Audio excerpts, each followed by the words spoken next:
hope it doesn't show. It'll go away. It's just a passing phase. It'll go away. You can't trust nautical. Learn to tie knots.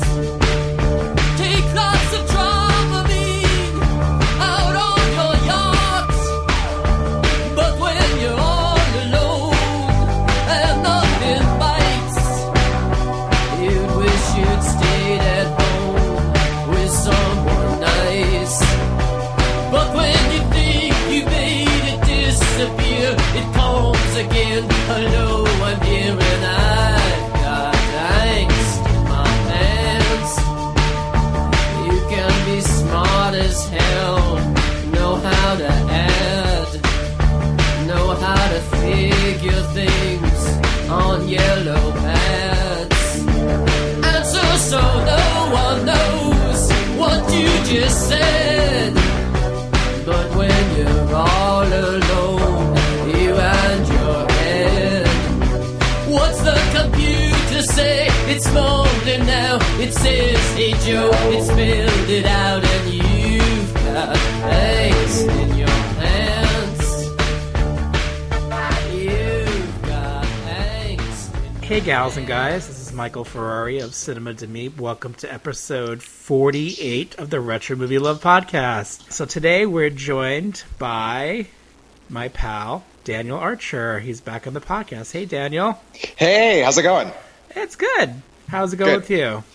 Great. No complaints. The end of our summer is here, and now fall is almost here. We're recording, let's say, mid-September, so we should be, it should be fall, hopefully, by the time this comes out. And what did you think of your summer? Did you have a good summer? Man, I had one crazy summer. Like, it was just missing Demi Moore with, cornrows. We moved. I moved to Nice. And I love Nice. Nice is fabulous. We were living in kind of, I guess, a big village for the past 4 years. And I'm not a village guy. I'm a city guy. Mm-hmm. So I'm very happy to be back in the city. Right. And this is a great one to be in because we're next to the beach, and that makes me pretty happy. And then, I don't know, Nice just has this kind of glamorous quality, I guess, about it. I mean, James Bond and To Catch a Thief and stuff like that, and you definitely sense that when you're here. But on top of that, I became French, which is crazy. I just finished a 4-year-long process of naturalization. So congratulations! Thanks. Yeah, it's amazing. It's pretty wild. Yeah, I know. So crazy summer. No Demi Moore though. How was your summer? My summer was good. We kept busy. We did a lot of things. I think we talked about this on the Friday the 13th podcast. Maybe it was going to be a busy summer of trips and all those activities you do with kids. And we did. We had a lot of fun. We went to the beach a lot, and I wisely, typical New Yorker, wore a lot of black to the beach and covered up a lot because I'm just not a beach guy. No, I was a beach kid. I was on the beach every day in the summer, but I don't know. I just grew up and no, not for me. You're like Winona Ryder's Lydia going to the beach. Pretty much. If I could wear a veil of some kind, I would have. And I think I would have been pretty fine with that. But we went to we rented a place at the Jersey Shore, so we had a lot of fun doing all that stuff, and lots of boardwalk fun for the kids and rides. And didn't you tell me you went to a filming location from one of the Friday the 13th? Oh, what I did was one of the weekends from the summer, we went up to a friend's house in Connecticut. He lives kind of way up there. That's kind of borders between Connecticut and Massachusetts, I guess.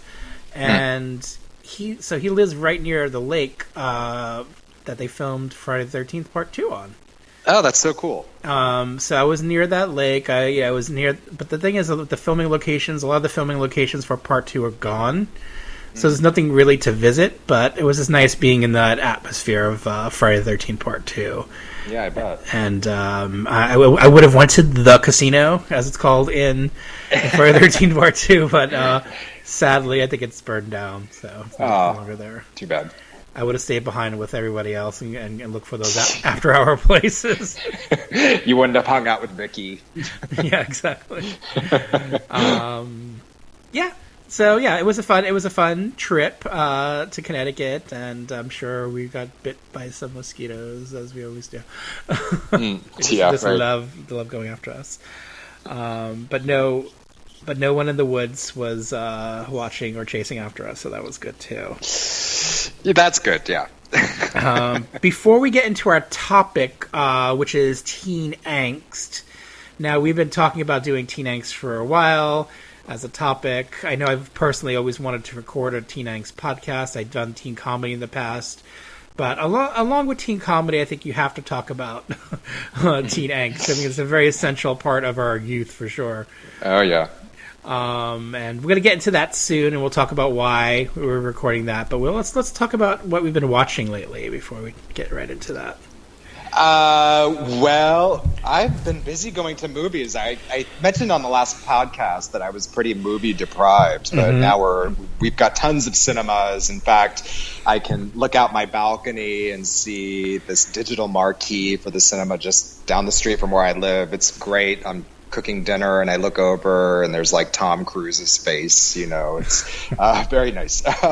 But I've seen a lot of movies that we went to see. Well, I'll start with my least favorite, the Meg movie, of which I won't speak. And we saw Whitney. And, I'm not a huge Whitney Houston guy, but this movie, I thought it was really powerful. It's sad and tragic, and it's a bit of a hard watch, but I'm really glad we saw it. I liked it a lot.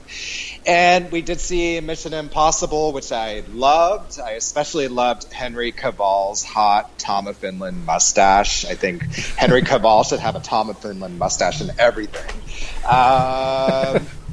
Most importantly, I saw the 30th anniversary reissue of Baghdad Cafe, which made me very, very happy because that movie is probably in my top 10, maybe my top 5. I absolutely love Baghdad Cafe. And apparently it was a big hit in France. But for anybody who hasn't seen Baghdad Cafe, I highly recommend it. It's I don't know. It just always makes me smile when I see that movie.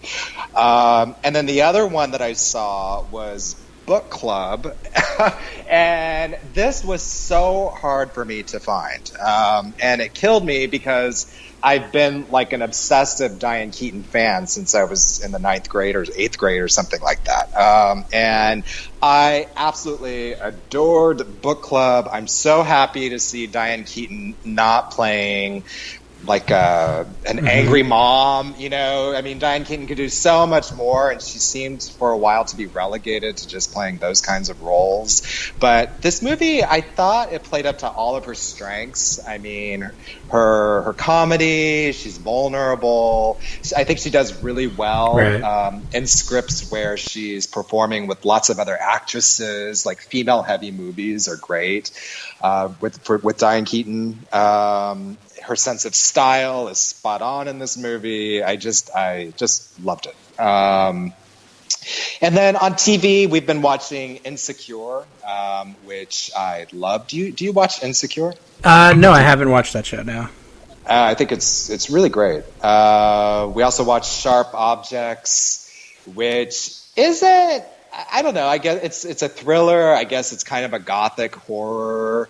And I really, really liked it because it explored two of my favorite themes in horror, which is, one, the return of the repressed, in this case, the historical repression of misogyny and slavery, and two, psychotic parents. And Patricia Clarkson in this show is just absolutely bonkers.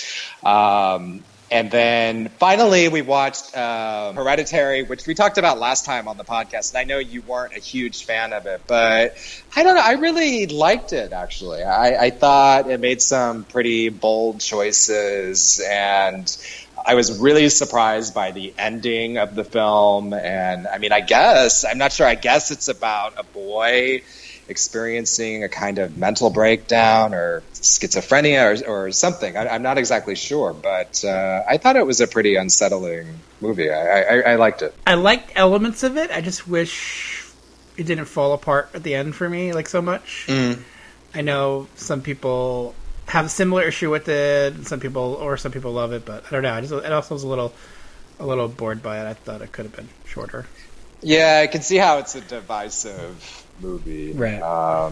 But you know what hopefully won't be divisive, and this is the last thing I've been watching, is the new Halloween trailer. I've probably watched it 5 times. I'm so excited for this movie to come out. Although I'm sad because I have to wait a week later than you. It's not coming out here until a little closer to the 31st, unfortunately. But I'm totally excited. And, you know, I'm a huge Halloween fan anyway. And I was telling you the other day, I think they might as well just remake like a lot of these movies. They could remake Halloween 5. I would be really happy to see Tina come back. You know, and given the weird timeline of the Halloween movies, maybe they could even do a crossover like Tina and Laurie Strode. They team up against Michael or something. Oh God, yes, yeah. Wouldn't it be awesome? That would be amazing. Dream movie. Yeah. Please make it Hollywood now. I'd love to see Tina come back in all of her kooky outfits and, you know, her heart made of neon and all that stuff. So that's what I've been watching. What about you? Gosh, I have such a long list that I'm looking at it. I'm like getting a little anxiety. So I'll just go through.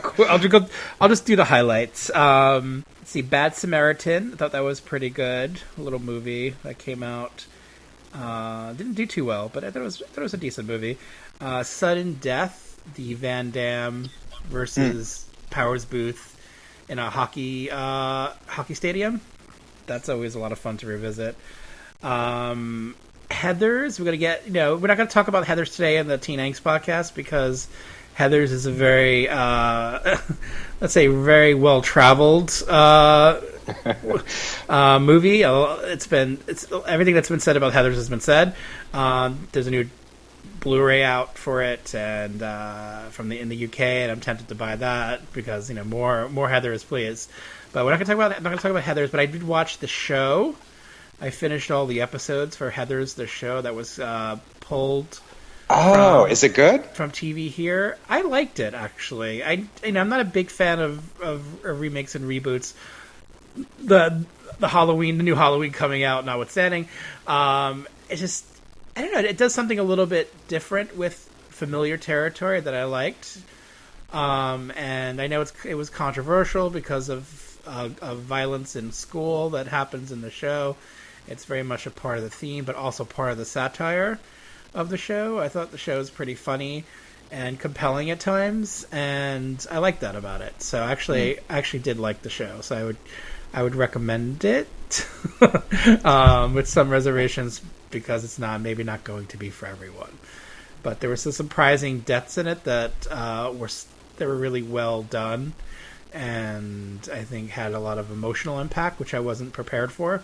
And because the show is so over the top with its dialogue and comedy, that I was kind of surprised at some of the actual deaths. It's not a slasher show in any way.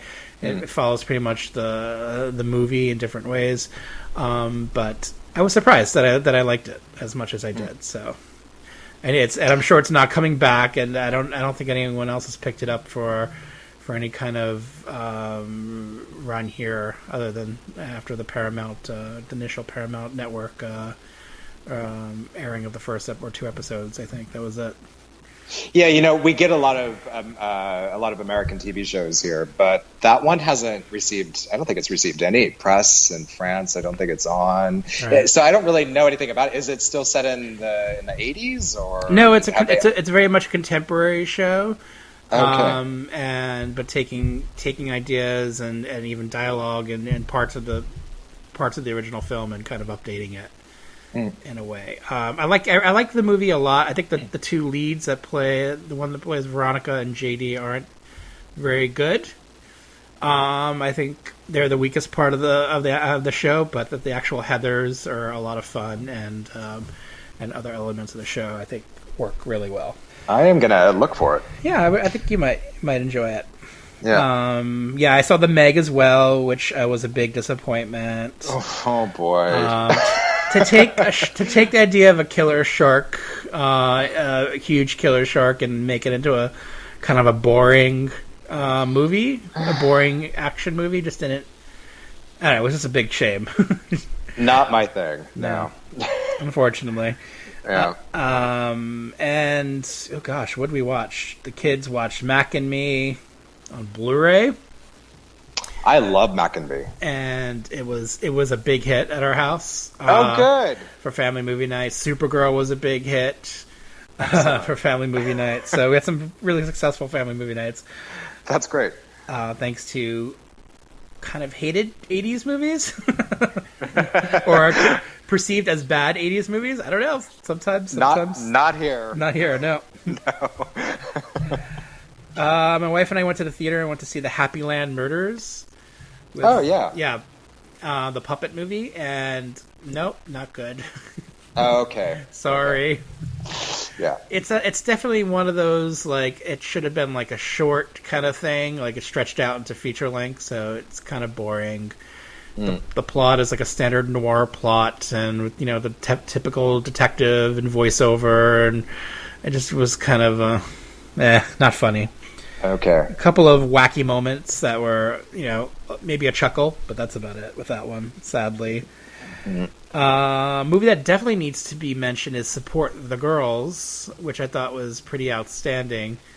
Indie movie about this woman who runs a Hooters-like bar restaurant,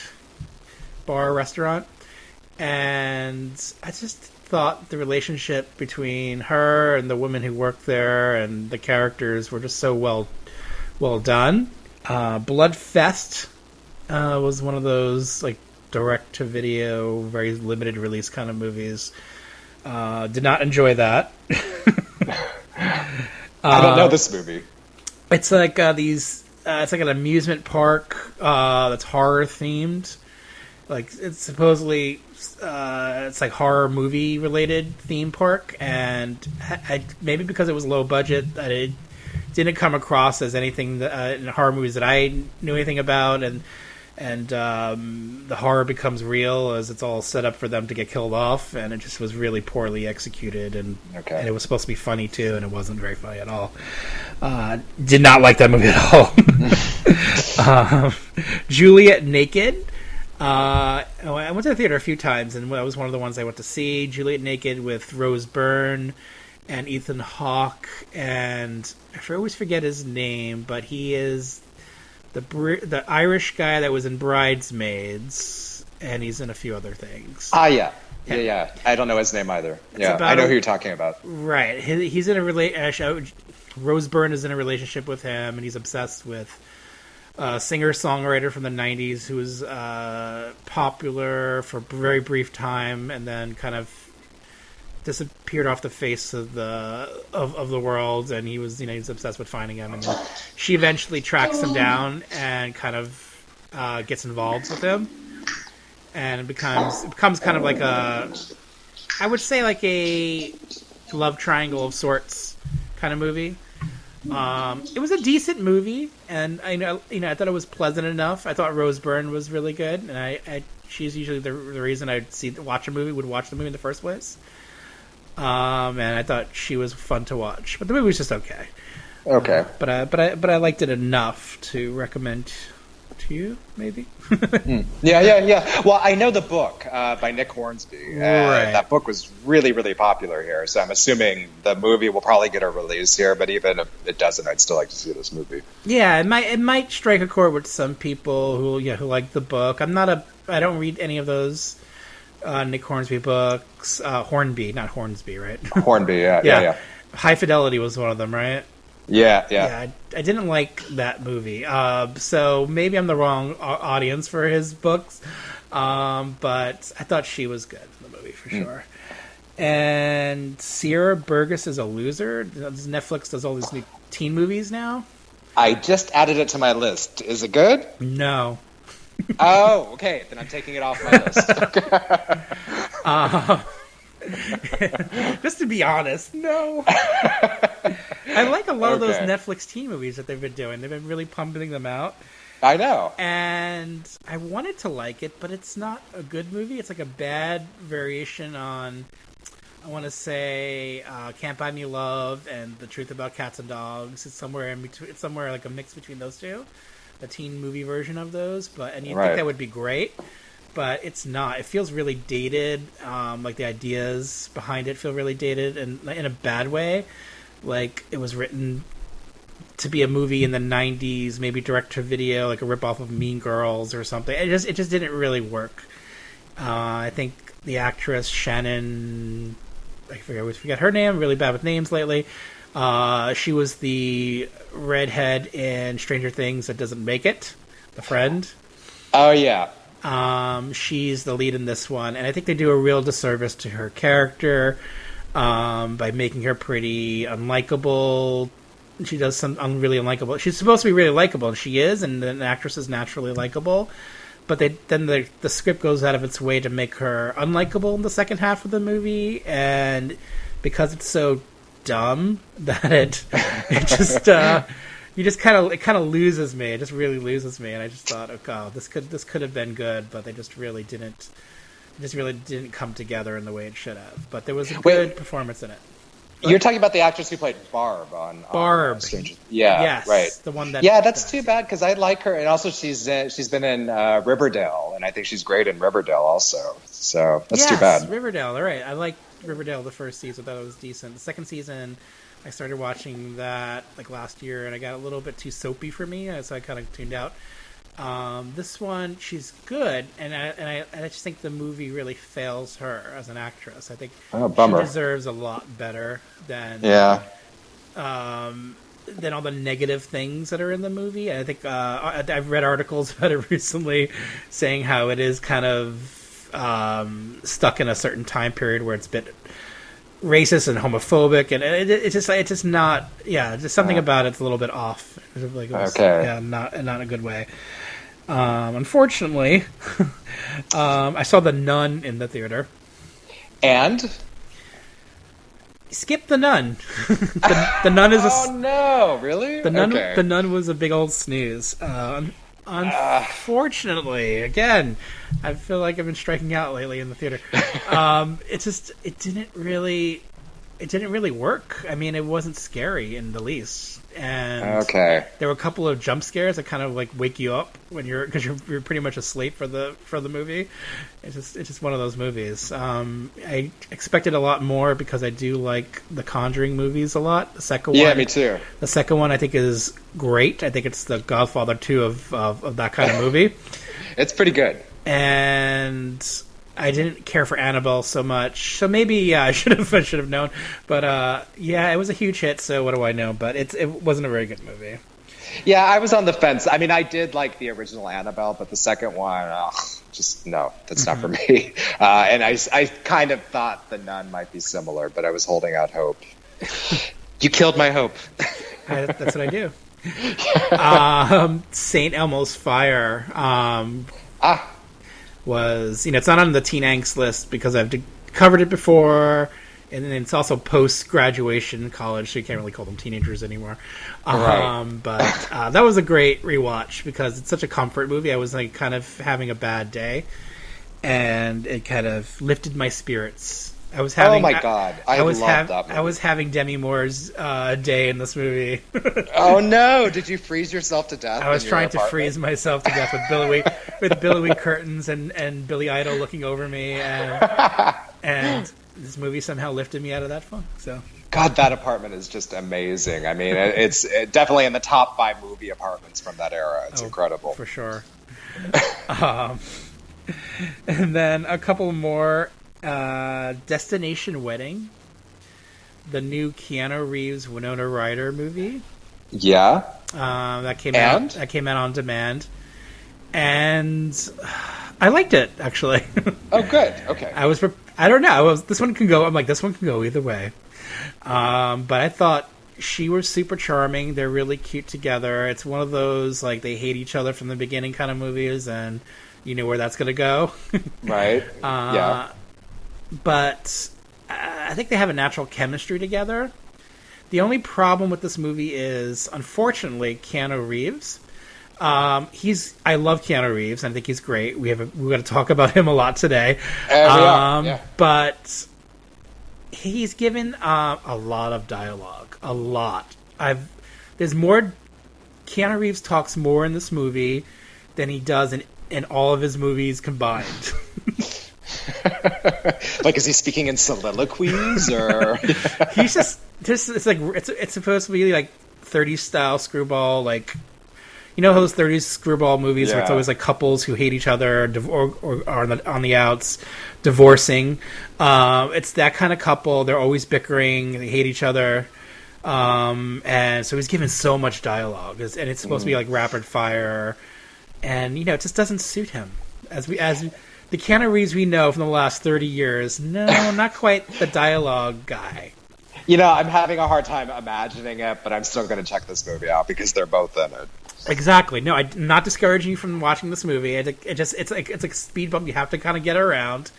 It's like, okay, yep, that's Keanu Reeves talking a lot. But that's the only problem with the movie. I thought it was actually kind of good. Other than that, I thought, I like seeing them together, and I thought the idea of like these people who meet at a wedding and then kind of like are not happy to be there and then kind of need to stew in it together is an interesting choice, and I like that it's simple and again they were good together. So it's so interesting. You're right. We're going to be talking about Keanu Reeves a lot today, and I've been thinking a lot about Keanu Reeves because he's in a lot of these movies, and I remember thinking like back in the 80s, I for some reason I couldn't imagine him having such a long-term varied career. But like when you look at his filmography, it's amazing how much stuff Keanu Reeves has actually done in his career. Mm-hmm. I mean, there's like practically there's no genre untouched in his filmography.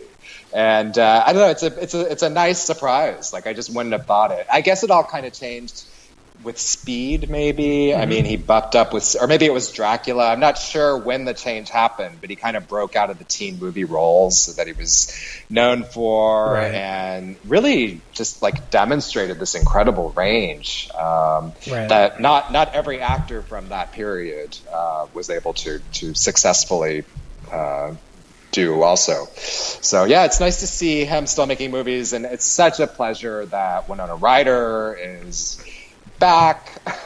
She should be in everything. So yeah, I'm definitely looking forward to seeing that movie. Yeah, I mean, watching her, it's like, oh, it's that Winona Ryder that we all know and love. It's like she should be in everything. Like again, she should. She never should have been sent away. I mean, yeah, exactly. I won't say anything more about that.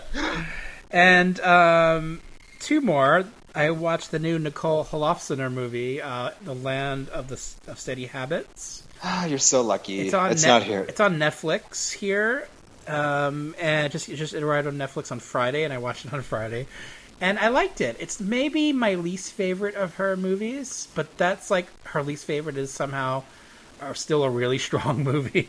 Yeah, right. So I think maybe because the central focus isn't on a female character, so I thought it's like a little bit of a switch up for her. Maybe that's why it lost something for me, but I think it's still a good movie and worth checking out for sure. Yeah, it's here. It's on Netflix as well. I just haven't gotten a chance to watch it. I'm dying to see it. I think you'll like it. Yeah, good. And then the last one, which I watched, I just finished up right before we started speaking, Mandy, the new Panos Cosmatos, Nicolas Cage horror thing. Now it's getting a lot of recognition right now because it is visually interesting, I guess. And Nicolas Cage's performance is getting noticed because he gets pretty crazy in it. And good. Now we love Nicolas Cage when he goes crazy. Oh yeah. And a movie that lets him and affords him and it requires him to go as crazy as he does in this movie is admirable for sure. And I really appreciated that. I love that it's kind of tailored to that craziness and outrageousness. The problem is the movie itself too is that so it's a lot of crazy, but at the same time it's not really scary. I should have been really scared while watching this movie because I've had a big fear of cults in general. Like the idea of a cult and people joining a cult really scared me growing up. And then watching all those movies from the 70s and 80s about cults really scared me on top of that. And so I was ready to be, okay, this is gonna affect me. But then the movie is so busy with its visuals and so very much interested in the way it looks and feels and sounds, and it's too much. It's just really too much that it takes me out of it. It really takes me out of it. It doesn't really, I feel like I'm just so removed from it because I'm just watching someone's visual trickery on the screen instead of really being a part of it. And just feeling for Nicolas Cage's character. I'm more there to watch him be crazy, and that it was very exciting watching him get as crazy as he does in this movie. But it doesn't have any kind of emotional payoff as it should have. So I was kind of really bummed out by that. But still, if you're really looking for that kind of thing, really go for it. I think it's made to be kind of a rock and roll, heavy metal kind of movie. I think that's what the idea was going in. I was not a rock and roll. I wasn't really a rock and roll. I was more of a new wave kind of dance music kind of kid. Yeah, that's the kind of music I grew up with. So I'm not as interested in like heavy metal. So maybe that element kind of took me out of it a bit. Maybe you have to go in really with that mindset, and then you'll enjoy like kind of the visuals it was trying to pull off, and especially in the second half of the movie. But I don't know. It's just kind of a curious miss for me as a movie. But Nicolas Cage all the way, for sure.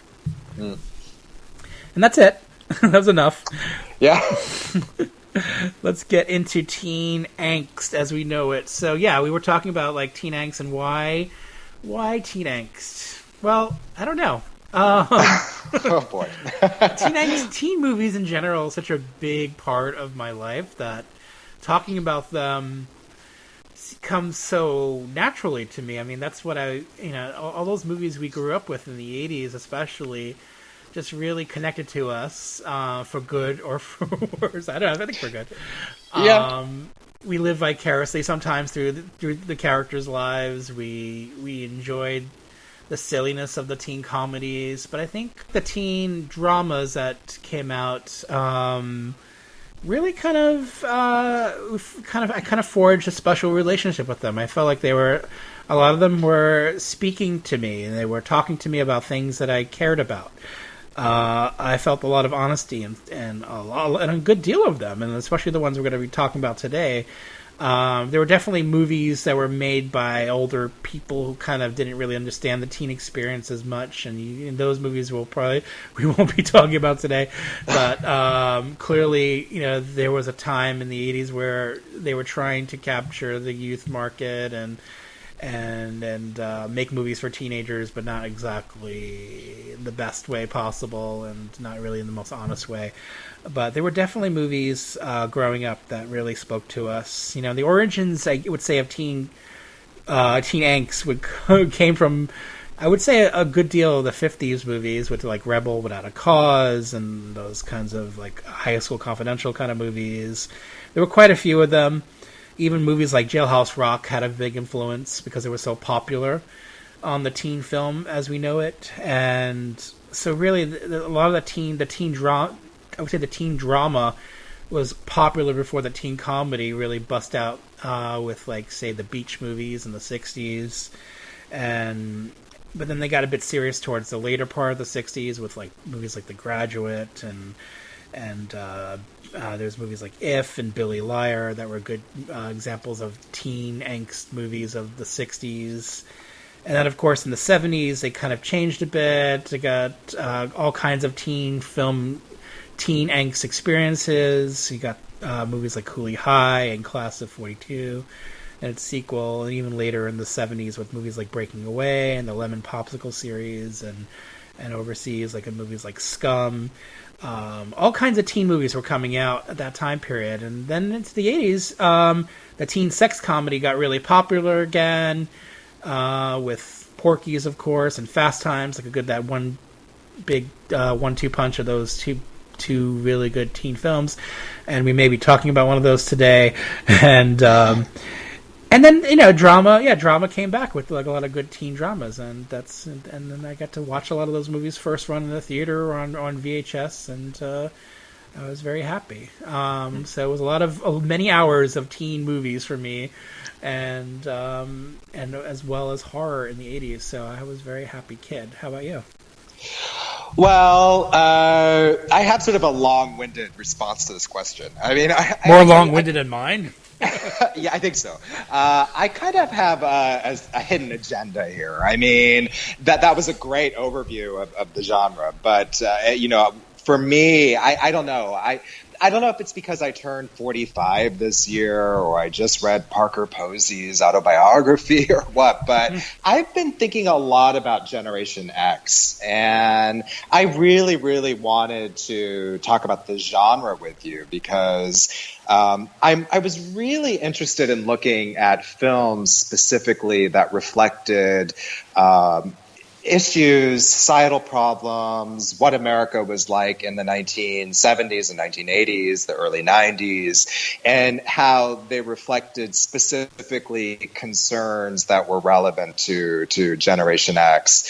And, for anybody who's maybe not, clear on what Generation X is, you're not alone. Most sociologists, they either say Generation X began at 1960 or 1965. It's not clear. But almost everybody kind of agrees that it's the generation stops at 1980, and then we get the millennials. And now we're moving into a whole other generation, the Zennials or Generation Z. I mean, they don't quite have a name yet. But let me just preface what I'm about to say by telling you, I usually avoid discussions about generations because, I think inevitably you start making these generalizations that are kind of insignificant and silly. But I still think you can look at certain instances in the culture and see how those instances shaped, a group of people. Like me, for example, I was born in 1973. 1973 was the year of The Exorcist, Roe v. Wade, PBS's incredible documentary An American Family, which was about the breakup of a family and these parents getting a divorce. I mean, if you just take those three cultural artifacts, I was born into an America that had a very different attitude about family and about kids. Certainly a new kind of attitude that we hadn't seen before. And, indeed, at this time, many of us grew up as we grew up in divorced homes. A lot of us were estranged from one parent. We were called latchkey kids. I don't know if people even still remember what a latchkey kid was. But, I was one. I was definitely okay.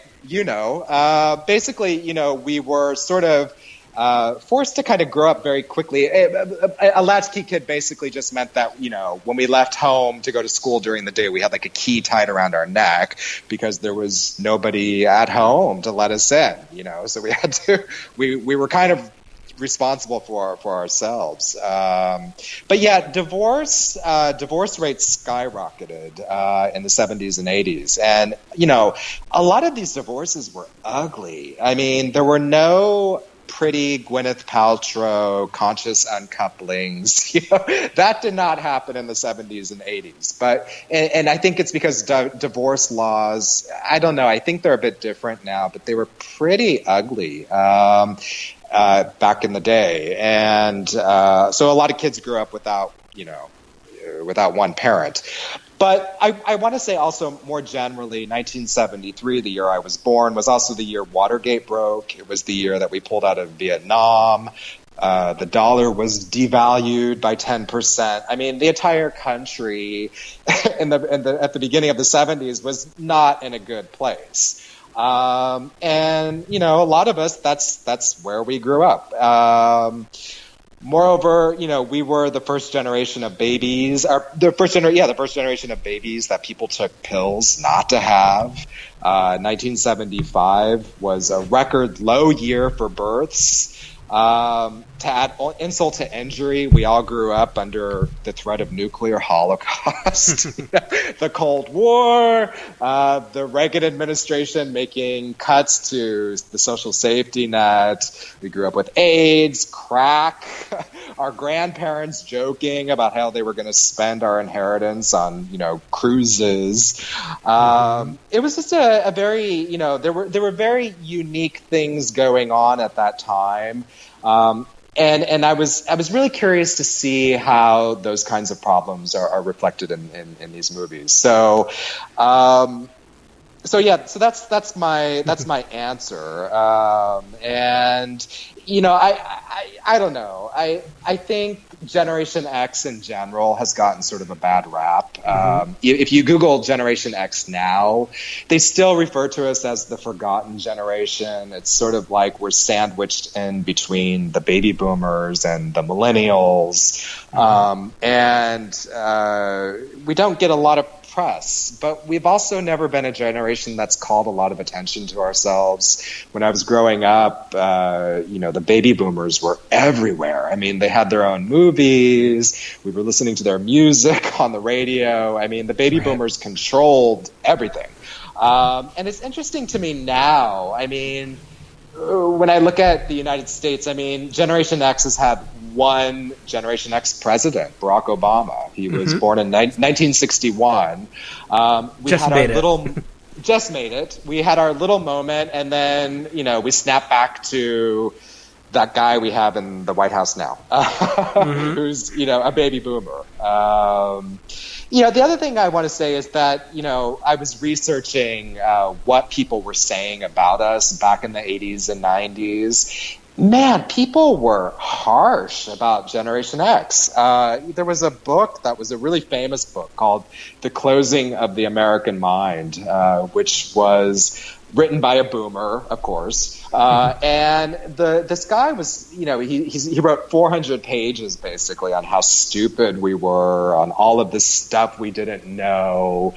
I read another piece by Vincent Canby. Vincent Canby wrote a piece about kids in Steven Spielberg movies.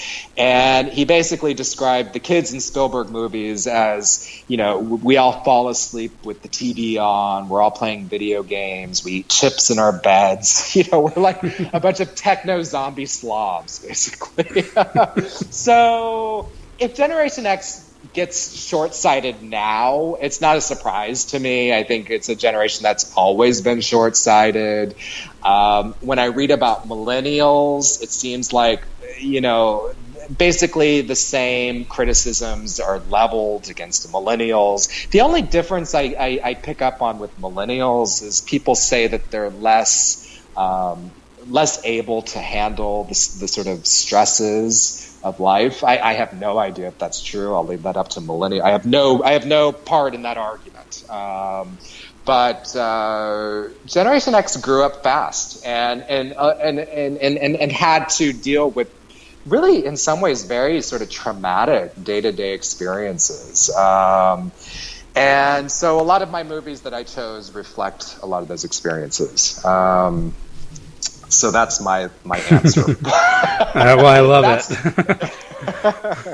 Yes, I love my generation. I do. It makes me sad that it continues to be this kind of forgotten, overlooked, you know, group of Americans. I think Generation X is awesome. We'll get our revenge soon. Yeah. The revenge of Generation X. You're Generation X too, right? You were born in 75? 75, yeah. Yeah, okay. Yeah. So you know what I'm talking about. Definitely know what you're talking about. Yeah. I hear you. Let's get into a TV spot for your first movie. Here it is. Okay. When you're young and rich in Beverly Hills, the fun can last all night. The night can last all day. I think Julian's in a lot of trouble. But the last thing you expect is to wake up to less than zero. Everyone is accountable. Julian! Andrew McCarthy, Robert Downey Jr., Jamie Gertz, James Spader. Do whatever I can. I'll do whatever it takes. Less than zero. Rated R. Starts Friday, November 6th at theaters everywhere. So, we all know the 80s Brat Pack. When we think of 80s Brat Pack, we think of Emilio Estevez and Rob Lowe, Charlie Sheen. It's, all of those guys. But there was, in the 1980s, another Brat Pack, a literary Brat Pack. And I guess most notably, this was a group of writers who were most notably made up of Jay McInerney, who wrote Bright Lights, Big City, Tama Janowitz, who wrote Slaves of New York. I love both of those books. I love the movies that were made of those books. Sorry, haters. I even love Slaves of New York, the movie. I love it. And Bret Easton Ellis was also a member of this group, and then there were some others, but those three seem to me like the writers who got the most ink at the time. Bret Easton Ellis published Less Than Zero in 1985 when he was 21 years old, and he named his novel after the great Elvis Costello song, Less Than Zero. Less Than Zero quickly became a bestseller, and it was optioned for film. The problem, though, with turning this book into a movie, there's actually two problems. One, the story itself, there's no conventional plot structure to this book. Anybody who's read it, it's basically just a sequence of events, but there's no clear middle, beginning, middle, or end. The other problem with transitioning it into a film is that it's a really dark story. It's first off, it's a roman à clef, which means it's a fictionalized depiction of real people.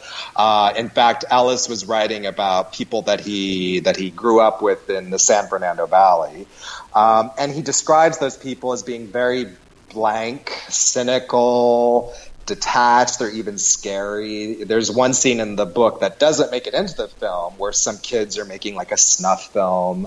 It's pretty dark stuff. On top of that, the narrator of the story, his name is Clay. He's bisexual, and I don't remember exactly, but I think he spends pretty much the entire novel like on Valium.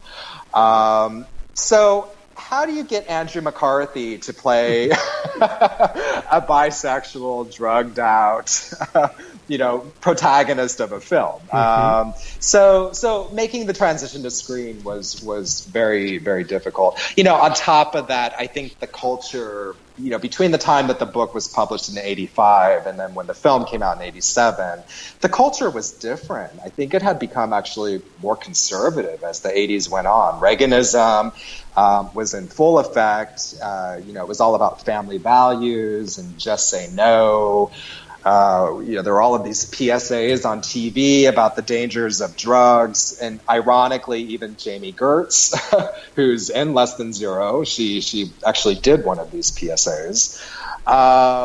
So the film, transitioning it meant removing a lot of the sort of more shady, exploitative, cryptic elements of the story, so that it was more palatable for a 1987 audience. And eventually it was turned into a film by the writer Harley Peyton, who Twin Peaks fans will know because he was involved in season 2 of Twin Peaks pretty heavily. It's, I guess, defanged. Defanged is a good way to describe the movie.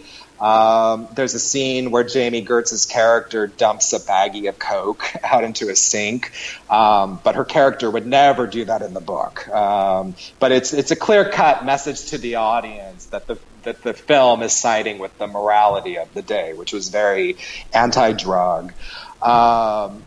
So it's a bit different from the book. And all of that said, I love the movie. It's high 80s glam. For me, it's up there with Modern Girls in terms of capturing a certain 80s aesthetic. The lighting, the camera work, the soundtrack. The soundtrack is great. It's all rap and rock. So it gave us two classics, Going Back to Cali and the Bangles version of Haiti Shade of Winter. And also it gave us two great performances. There's James Spader as Rip. James Spader played a lot of really scary assholes in the 80s, but, if you ask me, Rip is by far his scariest. Rip is totally slimy. He's this, I don't know, I guess he's kind of like a teenage drug kingpin / pimp. He's pretty menacing. The other great performance here, of course, Andrew McCarthy. Andrew McCarthy. just kidding. Yes. Andrew McCarthy and Robert Downey Jr., who is heartbreaking as Julian. Robert Downey Jr. already had a reputation at this time as being a party boy. He was a casual drug taker, but so the story goes, this is the movie that basically tipped him over the edge into a full-blown addict. He was playing a full-blown addict. And yeah, like I said, Julian is heartbreaking. I mean, basically Robert Downey Jr. charts this character's, continuous downward spiral into addiction. You see this character making, really bad choices. He's really his own worst enemy. Other times, the addiction is just too strong. He can't beat the addiction. He ends up prostituting himself. Fans of Requiem for a Dream will probably see shades of Julian in Jennifer Connelly's character, actually. I think that these two characters are a bit similar. And probably this is the performance that's the truest to Ellis's vision. Robert Downey Jr. is playing the sleazy rich kid. He's lost. He's tragic and desperate for help. He can't get the help that he needs. And God, I just remember seeing this movie when I was a freshman, and it scared the shit out of me. I knew after seeing this movie, don't go anywhere near coke. That's just bad news. So yeah. Are you a fan of Less Than Zero? The thing with this movie has a little bit complicated history. Is I saw it in the theater, and I think I was expecting something a little bit more. I knew it was a teen drama, but I thought it was going to be a bit more like the John Hughes varietal. Right. Because with Andrew McCarthy in it, and I knew Robert Downey Jr. in Tough Turf, so maybe it'll be a little bit sillier. So yeah, I wasn't expecting it to be so deep and so dramatic, and it definitely goes to some pretty dark and deep places. So I wasn't that into it. And then I watched it on video later on, and appreciated some of it, but didn't really fully appreciate the movie because I read the book by that point. And the book I thought was really interesting. It was something different. Like you said, it's from the characters' perspectives. It's not a proper linear story. And so you kind of get a glimpse into these characters, but not in a traditional way. And I was really interested in the story and the places it went to in the book. And the movie doesn't really carry that over fully. It goes in a different direction, a more conventional way, while also trying to retain some of what the book was doing. But then rewatching it for the podcast, I had it on DVD for the longest time, and I think it's just DVD.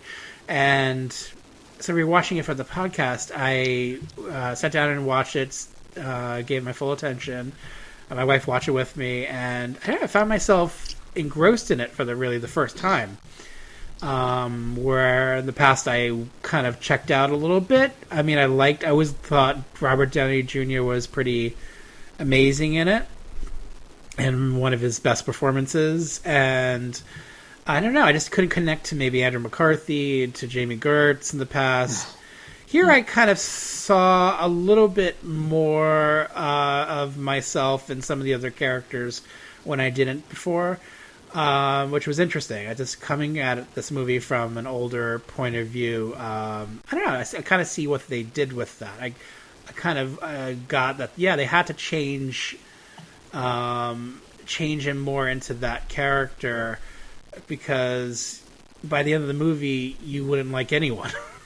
It's true. Yeah. Because of where Robert Downey Jr.'s character goes and how dark it gets, it's like you need to have someone who's a bit, yes, removed, but also someone likable. I think if they kept his character in the book, you would have just not liked him. You would have not been able to follow his character or his storyline. I think her character is similar to the book, a bit more than Clay's, but I think Jamie Gertz brings an instant likability to her character it was interesting watching it. Yeah, I mean, I think that might have been why they cast her. I think you're right. If they had gone strictly by what we're given in the novel, it would have. Yeah, you're right. I don't think the audience would have cared for any of these characters. Although, it's interesting because when I rewatched the movie for the podcast, I was thinking, okay, so the movie was made in '87. They had to make all of these changes to the story so that it was, like I said, a movie that the audiences at that time would want to see. But I bet if they had made this movie in the early 90s during that great wave of independent cinema, for example, I bet they probably could have kept the novel more intact. And I'm not somebody who thinks that there needs to be a direct translation from book to screen. They're two separate things. But just in terms of sort of maintaining Bret Easton Ellis's vision, right. I don't know, maybe 87 just wasn't exactly the right year for that. As it is, I still love the movie for a lot of other reasons. But I think a truer vision probably could have come out a little bit later. No, I absolutely agree. I think maybe a grittier movie could definitely come out of this. Yeah, for sure. And but I don't know. I appreciated the look and feel of this movie tremendously. Yeah. I think it's visually really well made and something very alluring about it. About its take on LA of that time period. And mixed with the soundtrack, I think what they did was they really it really draws you in, especially those of us who like seeing movies about New York and LA of that time period. You really do. There's a very seductive quality to them on film, and I think that's definitely on full display in this movie. And I really found myself really appreciating that part of this movie this time, when in the past I did it as much because I didn't connect with the characters as much. That's a really good word, seductive. I think I felt the same way watching this movie. Again, I think for me it was just the combination of the music and the lighting and the clothes, all of it. It's very 80s. I mean, it's unmistakably 80s. Yeah. Which is great for us. And I always said that 1987 was that pinnacle of the 80s because it doesn't feel any more 80s than 1987 does on film, for sure. Yeah. I think I remember seeing this and thinking the biggest surprise for me was Jamie Gertz, because back then Jamie Gertz wasn't making like gritty movies like this. I mean, I was watching, she was in the Facts of Life, and yay, I get to make a Facts of Life allusion. Just the first one so far, yeah. The first of many, just wait. But I mean, sweet Jamie Gertz is in this movie about drug addicts and prostitutes and immorality. It was pretty shocking back then, for sure. It definitely was, and I love that she took it there. Not really side note. I mean, they are remaking Less Than Zero. You're kidding? Or adapting it. Yes, Bret Easton Ellis is doing a show, like a limited series that promises to fully exploit the book. Wow, I had no idea. I think it's underway, if not already filmed. So that's interesting that it's actually coming really soon. And I want to see what that would look like in 2018. I don't know if I'm sure they're gonna have to update it, right? For modern, I think so. Unless they actually are setting in the 80s. I don't know the particulars about any of that, but I do know that it's in the works. And I've heard that Bret Easton Ellis, who had a big problem with this movie for a long time, he's actually come to terms with it and really appreciates it now. That's what he said. But at the same time, he does want his own version of it, his more faithful version of it, which that's apparently he got. Really exciting. I can't wait to see that. Sorry to cut you off. By the way, what you were just saying about Bret Easton Ellis not liking this, he did write a sequel to this book called Imperial Bedrooms, and it's very, very meta because in the book it's still told through the character of Clay, but Clay is thinking about the movie version of his life that was made back in the 80s and how much he hated certain aspects of the movie. And basically Bret Easton Ellis is using Clay as a way to comment on all of the parts about the movie Less Than Zero that he didn't like.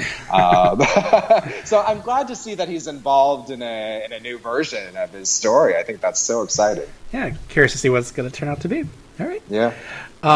Forgot to mention that we're recording this on a Monday, which is perfect for Teen Angst, I would say.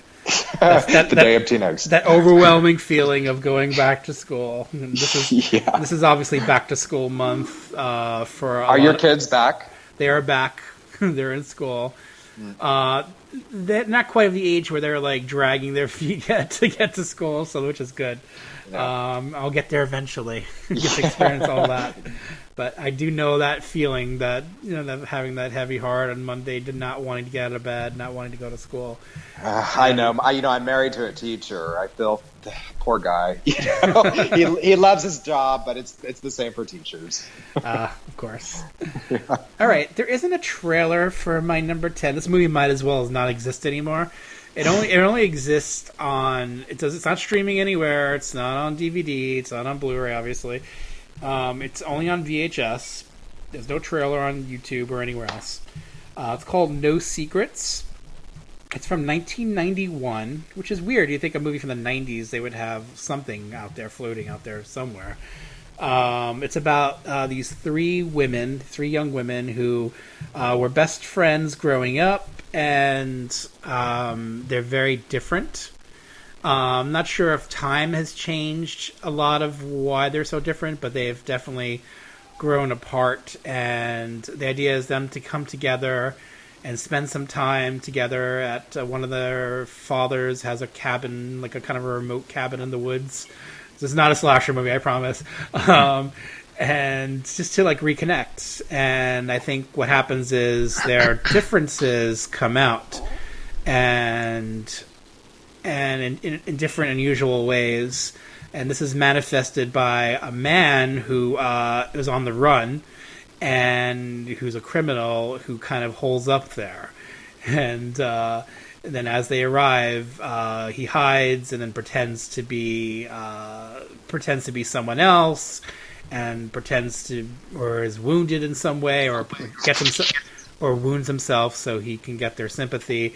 And then it becomes a complicated kind of mind games between him and the young women, and turning them on each other, and their friendship, how their friendship is tested in very interesting and unusual ways. This is a movie that came out, like I said, relatively obscure. It came out and had a very limited theatrical release. I think maybe New York only, or LA only. I can't remember now. But I saw it on VHS. It came out through Columbia Pictures Home Video. And it was an independently made film that just was picked up by them, which they were doing a lot of back then. I love the late 80s and early 90s because there were so many of these little movies kind of coming from out of nowhere. And so I got to watch them. I just picked them up. Oh, this is a movie for me. It's like the cover was like the three women, and it's like beauty, brain, rebel, and killer. Like, oh, this is like a little bit of a twisted version of Breakfast Club. Perfect. And it's definitely not really the Breakfast Club. And side note, we're not talking about the Breakfast Club today. There's a bunch of movies that I'll go through later that we're not talking about because I've talked about them on previous podcasts, or they're a bit too obvious. There is definitely a John Hughes movie we'll be talking about today, but we'll get to it much later. This one I just really liked, and I think it's a special little movie, and I had to include it here because I just wanted more people to be aware of it. No Secrets, again, 1991. It came out May 10th of 1991. But it's going to be really hard to find. Yeah, let me tell you. I mean, I looked all over for this movie. I'm not convinced that it's even a real movie, Michael, because I can't find it. It sounds great. Yeah, I'd like to see it. It's a big secret, basically. It's definitely my secret. I have 2 copies on VHS, so I'm hoarding all the VHS copies, all 2 copies of it out there. It's the only feature film by Hungarian director Dezo. Oh my god, I'm really bad at this name. Dezo Magyar. Yeah, you see, it doesn't even sound like a real director's name. I think you're making this movie up. And Amy Locane, you might remember from Crybaby and Melrose Place.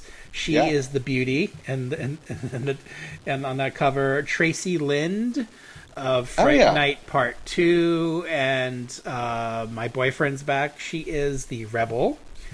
Heather Fairfield, who I'm not as familiar with, she plays the brain. And Adam Coleman Howard, he is the killer. Right, and he was in Slaves of New York, right? He plays that's right. Bernadette Peters' boyfriend. That's right, I forgot he was in that. He does show up more often in things than a lot of these other actresses in this movie, which is interesting. I mean, I think a lot of all 3 of these women give very different and very interesting performances. Drew Snyder he's in a bunch of things like Night School, he shows up. And Heather Fairfield, who plays I guess would say she has the most prominent role of the 3. She's the brain. She kind of is more of a driving force of the story, along with the killer character. She shows up in things, has in the past. She was the daughter in War of the Roses. Oh, okay, The scene that I always remember her in is when she's making out with her boyfriend in the car and the house is on fire, and she's like, to her boyfriend, "My house is on fire," and he's like, "Yeah, so is mine," or something. It was kind of a fun scene. But yeah, this movie, if you could find it, seek it out, especially if you love teen movies and teen dramas and independent film from that time period. This is the perfect discovery. And if anybody out there listening to this podcast can find it, will you please send me a link or something? Because I'd like to see this. I can't find it anywhere. I know a couple of people who do know this movie, so I'm not crazy. And I'm not a big believer in like saying, okay, I'm not a big believer in saying like, oh, this is a movie that no one knows about. This is a movie that's like I don't believe in deep cuts. Yeah. I think these movies exist. Enough people know about them. So just if you don't know about it, seek it out. Hopefully you can find it. Let's get into your number 9. Hi guys, just a note to tell you everything's going great here. To a memorable summer. The guys. And to friendship. You'd really be proud if you saw how we're handling ourselves. Hi. We'd like 4 Wani Jockers. I don't really want to bet that frosted coral nail polish. Can I bet something else? Like, we're really selective about where we're living. Sucks. Smell. Ugly. $90 a week. We'll take it. And who our neighbors are. Yeah, real selective about that one. And we got the best jobs. Really significant ones. Really. Kamikaze? Yeah, kamikaze. Just take a little of this, watch about this. I hear there's a friendly game of poker going on around here. $30,000. Sometimes we discuss world events and other stuff. These are older guys with lots of money. Okay, you guys, I feel totally out of place. I want to go home. Hi, Coke, please. Something to drink, too? From the prom to the pen in one summer, my parents are not gonna understand. High school guys, all they ever want to do is hit on you, but Cliff's not like that. Hi. I scored. Well, I guess that's it. Oh, except for the time... I better tell you about that in person. Besides, it's kind of childish. And I'm mature now, right? So don't worry. I love ya. See you soon. Welcome to 18. Welcome to 18. It's about the things you'll always remember in the year no one ever forgets. What you were just saying about finding movies and looking, going to the video store and finding these sort of obscure movies, that really didn't get a lot of publicity, or they were kind of smaller movies. I very, very clearly remember having that same experience in the late 80s, early 90s. I was going to the movies all the time back then. It was super, super cheap, like $1 to go to the movies in 1986. And I used to steal my mom's laundry quarters, to go to the cinema that was next door to our house. Sorry, Mom, that's where your money went. And basically, I would just go and see everything, including movies that got absolutely no publicity that I was familiar with. But I was pretty clued in back then. Like, I was reading Premiere Magazine all the time and always obsessively scanning the newspaper to see, what new movies were being released. And I don't know. I saw some weird ones, and are not weird, but just ones that didn't get a lot of publicity. I remember seeing movies like Something Special, Valet Girls, Preppies. Do you know Preppies? Mm-hmm. The Playboy movie? Yes. Do you know that? Yes. Anguished. I was trying to think, do you know that movie with Zelda Rubinstein? Yes. Yeah. There were all of these movies coming out. I would just remember I would just go and see everything. And I've gone back and I've watched these movies as I've gotten older, and even the bad ones are fabulous. I just love all of these movies so much. One of those movies was Welcome to 18. I don't remember this movie getting any publicity at all. Welcome to 18 is by far the fluffiest movie on my list, but I don't care. I love Welcome to 18. Hopefully people know about this movie, but if you don't, it stars Mariska Hargitay, Joanne Willett, and Courtney Thorne-Smith. They play this trio of girlfriends who've just graduated from high school, and they're off for the summer to work at a dude ranch in Tahoe. As you do. As you do. Who wouldn't want to spend their vacation working at a dude ranch? And they're looking for excitement and boys and, just having a good time. But basically they discover that the dude ranch, it's not all that. It's run by these two kind of scary ladies who I've always assumed are lovers, but I'm not sure. Miss Reba and Miss Beulah. They're really mean to the girls, and they make the girls work a lot, and eventually the girls get fed up and they leave. And they meet another girl named Talia, and the whole movie sort of hinges on their meeting with this girl, Talia, who has a very checkered past.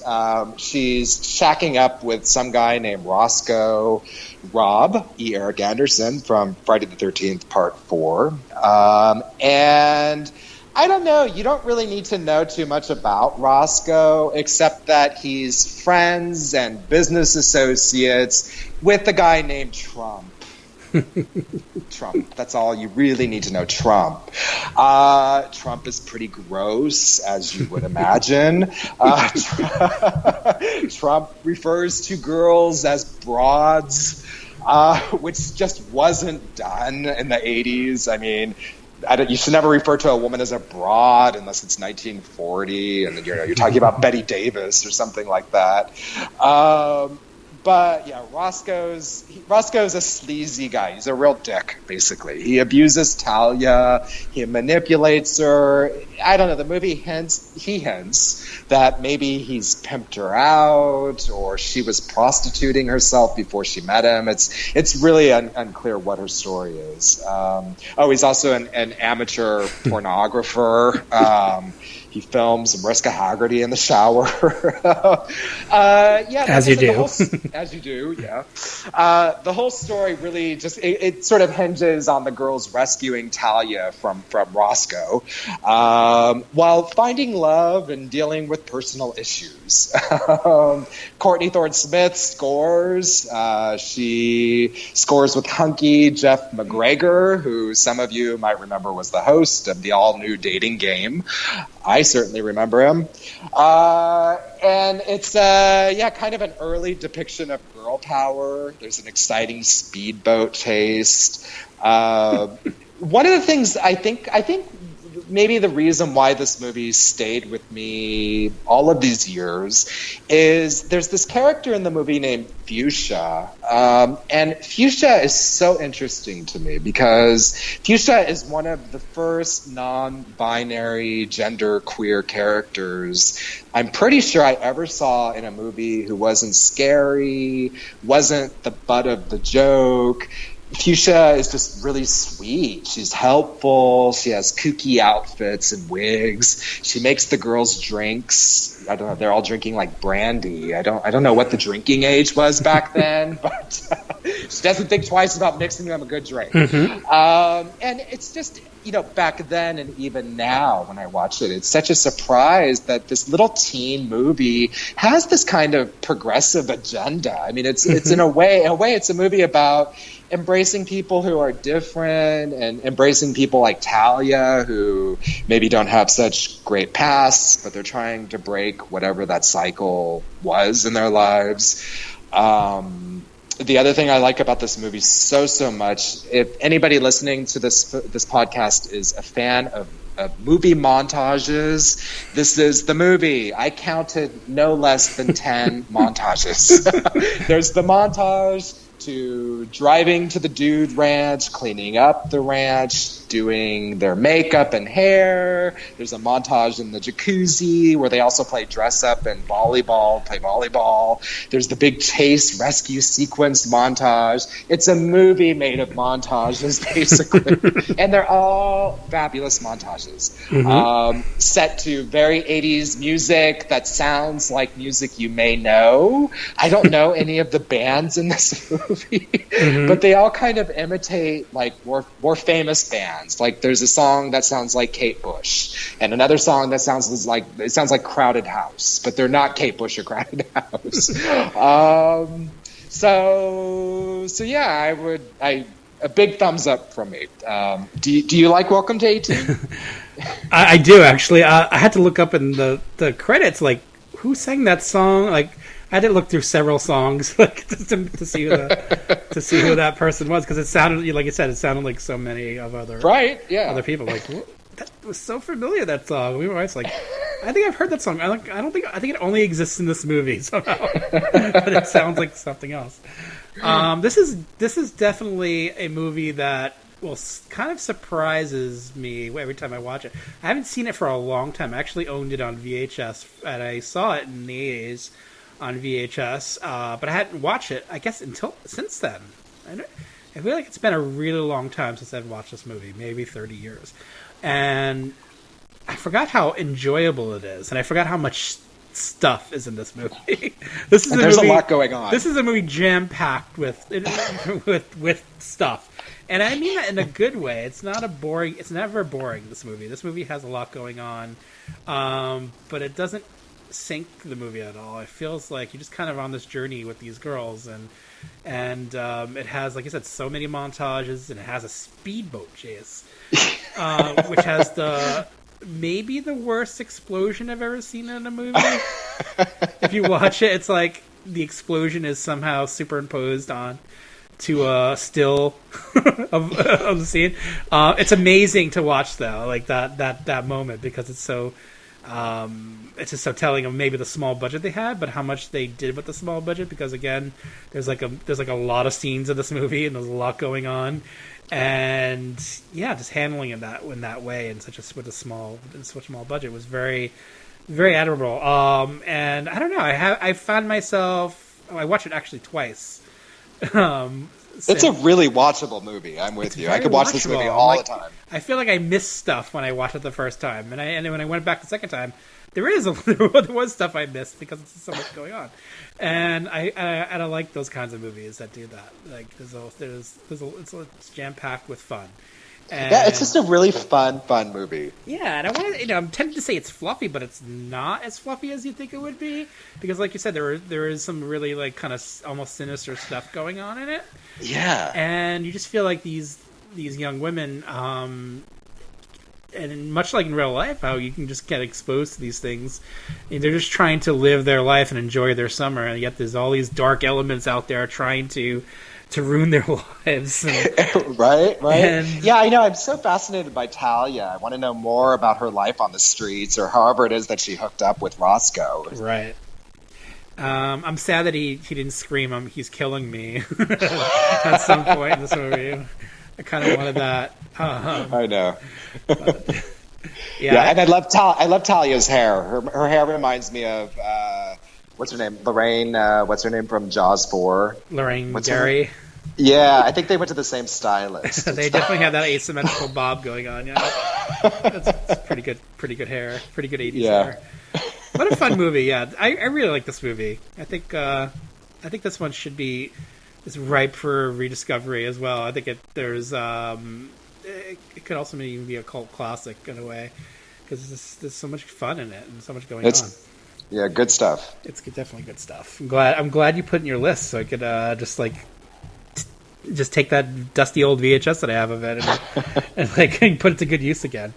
God, I still remember the cover of that VHS. Courtney Thorne-Smith. It doesn't even look like her on the cover, right? It looks like somebody else to me. It kind of does. Yeah, you're right. It does look a little bit like someone else. Yeah, it's interesting. Yeah. Here's my number 9. Now this one, it has a couple of titles, so I'm gonna give you the TV version title. It's you'll see. Here it is. NBC Sunday Big Event returns following these messages. Monday on Little House on the Prairie, a stagecoach crash traps Adam, and only Mary can save his life. Then, he was a simple country boy. She was somebody else's girl. Caught in a battle for love between the high school hotshot and the stranger at Jefferson High. Little House, followed by the world premiere of The Stranger at Jefferson High, Monday on NBC. Okay, it was a TV spot. That was it was paired with Little House on the Prairie, which is perfect. On the night it premiered, Stranger at Jefferson High was what it was called when it premiered on TV. Which it's not really. It's a really strange title because it's not really that kind of movie. Not misleading at all. No, it doesn't. It's not scary. It seems like there's something that could be paired with Final Exam in 1981 instead of Little House on the Prairie. But Rivals is the title I know it as. I didn't see it when it premiered on TV, so I might have actually watched it, but I don't remember it because it was under that title. I know I watched Little House on the Prairie in 1981, so I probably watched this but kind of forgot about it. My TV memory is not as good as my seeing movies in theater memory. But I feel like I discovered it on VHS under the title Rivals, and I've over the years I've owned 4 copies of it on VHS, and I've given away 2 of them, I think, to people, including my pal Alex. He's a filmmaker, Alex Ross Perry. He's made a few movies. He actually has a new movie that premiered at the Toronto International Film Festival. It looks really good. So I turned him on to Rivals, and I think he likes Rivals now too. I'm proud of that. I'm proud of introducing this movie to several people, because I've always been a fan of this one since I've discovered it on VHS. It's a little movie about a boy from the farm who moves to the big bad city, and of course, when you're a farm boy and you move to LA, what happens? You're going to get into it with the guy who has a van, and he's going to bully you, and he's going to pick on you, and you're going to end up in some sort of race with him, of course. Driving vans. A very exciting race, I have to add. You're going to end up driving a van on the beach by the shore and racing it. And what becomes we'll talk about it later, a very, very, very tense scene. Before that, it's not a very tense movie, I would say. It's a very much a kind of, I would even call it a hangout movie, where you're introduced to these characters, you get to know them, And he's this guy who's kind of like, he just wants to fit in, but there's this force that's not allowing him to fit in. And he likes a girl, as you would like. Here's another Friday the 13th reference. Dana Kimmel, or Dana Kimmel, from Friday the 13th Part 3 is the girl. And the fact that it's Dana Kimmel and a movie about a van makes me happy and smile because of her van in Friday the 13th Part 3. Love the tie there. He's a very nice kid, and he makes friends with kids there. His good old friend Beaner. Oh, Michael, why has he got to be called Beaner? I can't answer that. We had a thing for like cute, kooky sidekick names in the 80s, like Beaner and Booger. But I love Rivals. Don't get me wrong, but I just thought Beaner was I couldn't get past Beaner. Well, there's Beaner, there's Clyde, there's Clutch, there's Turner, there's Brooke, there's Sludge, they're pretty amazing names. Gimper. Beaner might be the most acceptable. Normal. Beaner Smith. As you've guessed it, this is a pretty tame. This is the tamest movie on both of our lists. But that's kind of what draws me into Rivals. I like that I know what to expect from Rivals. I like that it's a simple story. It makes me kind of happy. It's the opposite of Mandy, where there's like so much going on visually, and it just tries too hard to be like something. This doesn't try hard at all. This movie just is what it is, and I love that about it. And it makes that side of me, it shows the teen experience in a way that I kind of liked in the 80s. There's that contrast. There's the movies that goes to the really dark places of a lot of the teens in the movies in the 80s. We've already talked about a few of them, and then those are the ones that go to the lighter side, and I appreciate those too. And this is to me one of the better ones because it gives me everything I want in that kind of movie. And I own a poster of it. I have, like I mentioned, a couple of VHS copies of it that would have 2 different artworks, which is amazing. These hand-drawn artworks. And I could watch this one a lot, and I do. Now, this was your first go at Rivals. It was. And I could watch Rivals for the rest of my life. I'm so into Rivals. I have never heard of this movie, and I was watching this thinking, God, Michael, this is like a really wholesome movie. It's like the New Kids minus James Spader plus the Lawrence Welk Variety Hour.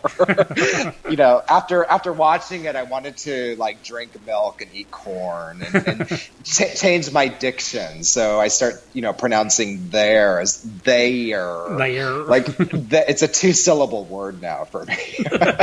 like farm people do in Wyoming, and these are all really wholesome farm people. And like farm people do when they travel across country, they bring their family sheep to to LA.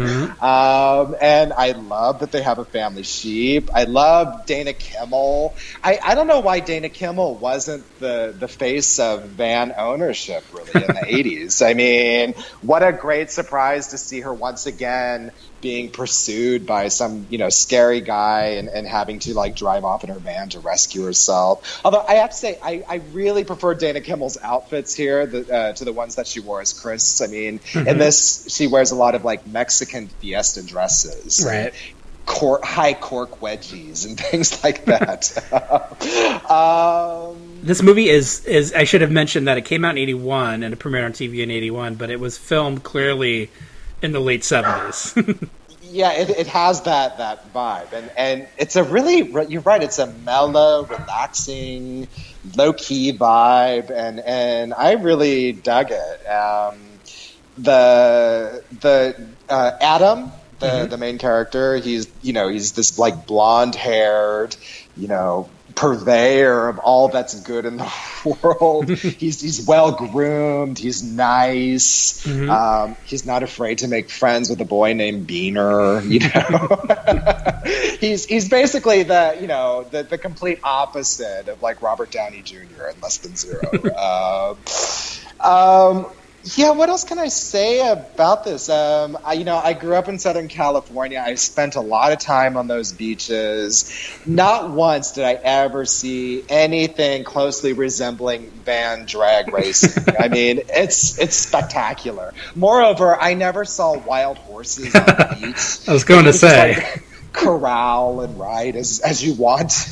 I love that I love that he comes to the rescue by finding a horse and using and making it into and then riding it to rescue. That's amazing. Yeah, it's a really good, solid movie about farm people, teaching big city folk lessons about friendship and being good and feathering your hair the right way. It's very wholesome. I mean, I think the worst insult in this movie is somebody says, "You're so stupid," or so, shady. Yeah, it's great. I loved it. I love that you owned 4 copies of this movie. That's great. I'm like, I need all the copies of this movie now. Farm person. Yeah, everybody needs to see Rivals. I think we're going to call each other Farm Person from now on. Or Beaner. Change the name of the podcast. Farm People Movie Love or something. Exactly. Oh, Beaner's, my favorite scene actually is the poolside disco dancing scene. It's so much fun, that scene. Like, they really get into it, and the camera shoots the dancing from above, so you get like this wide angle of disco line dancing, the hustle. But poor Beaner, he sits out. I guess he's like overwhelmed with his SAT scores or something. Is that his deal? Yeah, he wants to really get into Stanford or something, right? I think he talks about that a lot. Yeah. So Beaner doesn't disco dance, but everybody else dances. And, that scene is amazing. And again, that this movie culminates in a race and a very, very tense situation on the beach, which goes on for a very long time. And it's surprising that every time I watch this movie, how like upset I get. Like how tense. I really feel like, oh my god, is that character not going to make it? I mean, I really, really feel like I should know better, of course, watching as much as I did. But because it goes on for so long, that it really does make me feel it's full attention for me. It's funny because actually, I mean, I only saw it once for the podcast, but when I was watching it, I was thinking that character might not make it either. And I thought, wow, what a dark turn for this movie to take. But ultimately the rivals become friends and everybody walks off together on the beach and it has a happy ending. So not to ruin it for you cynics out there.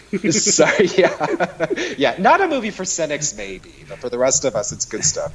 Maybe not. There's definitely some cynical stuff to come. Yes. Before we get into those, let's see. A couple of lists from pals of the show.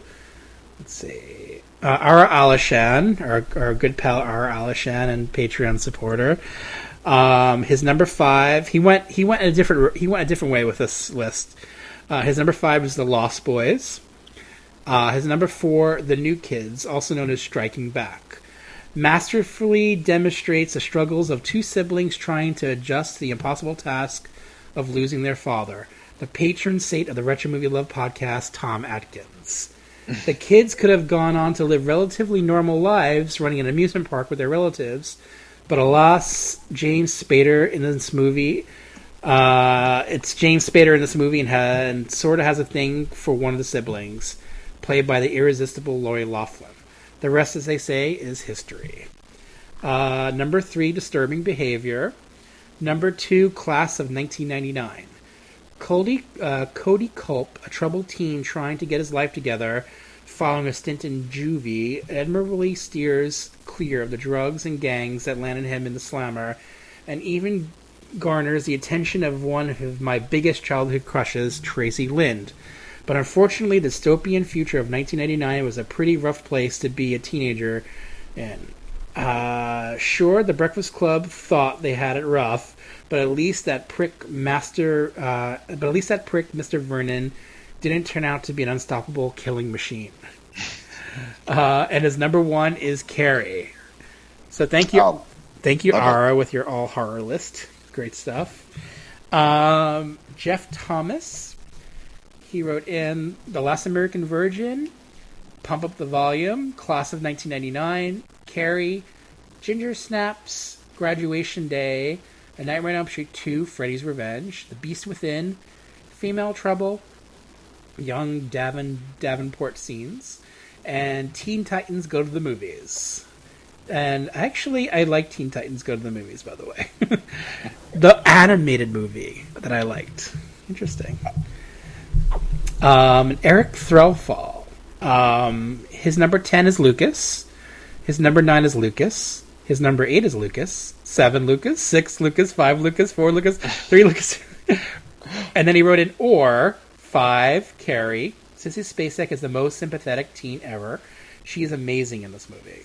Number 4, Footloose. The angsty barn scene alone is worth the price of admission. Number 3, Pretty in Pink. I Heart Ducky. Number 2, The Breakfast Club. I Heart Molly and Allie, 2 of my favorite characters ever. And number 1, Lucas. Corey Haim is fantastic. I won't hear a bad word against him.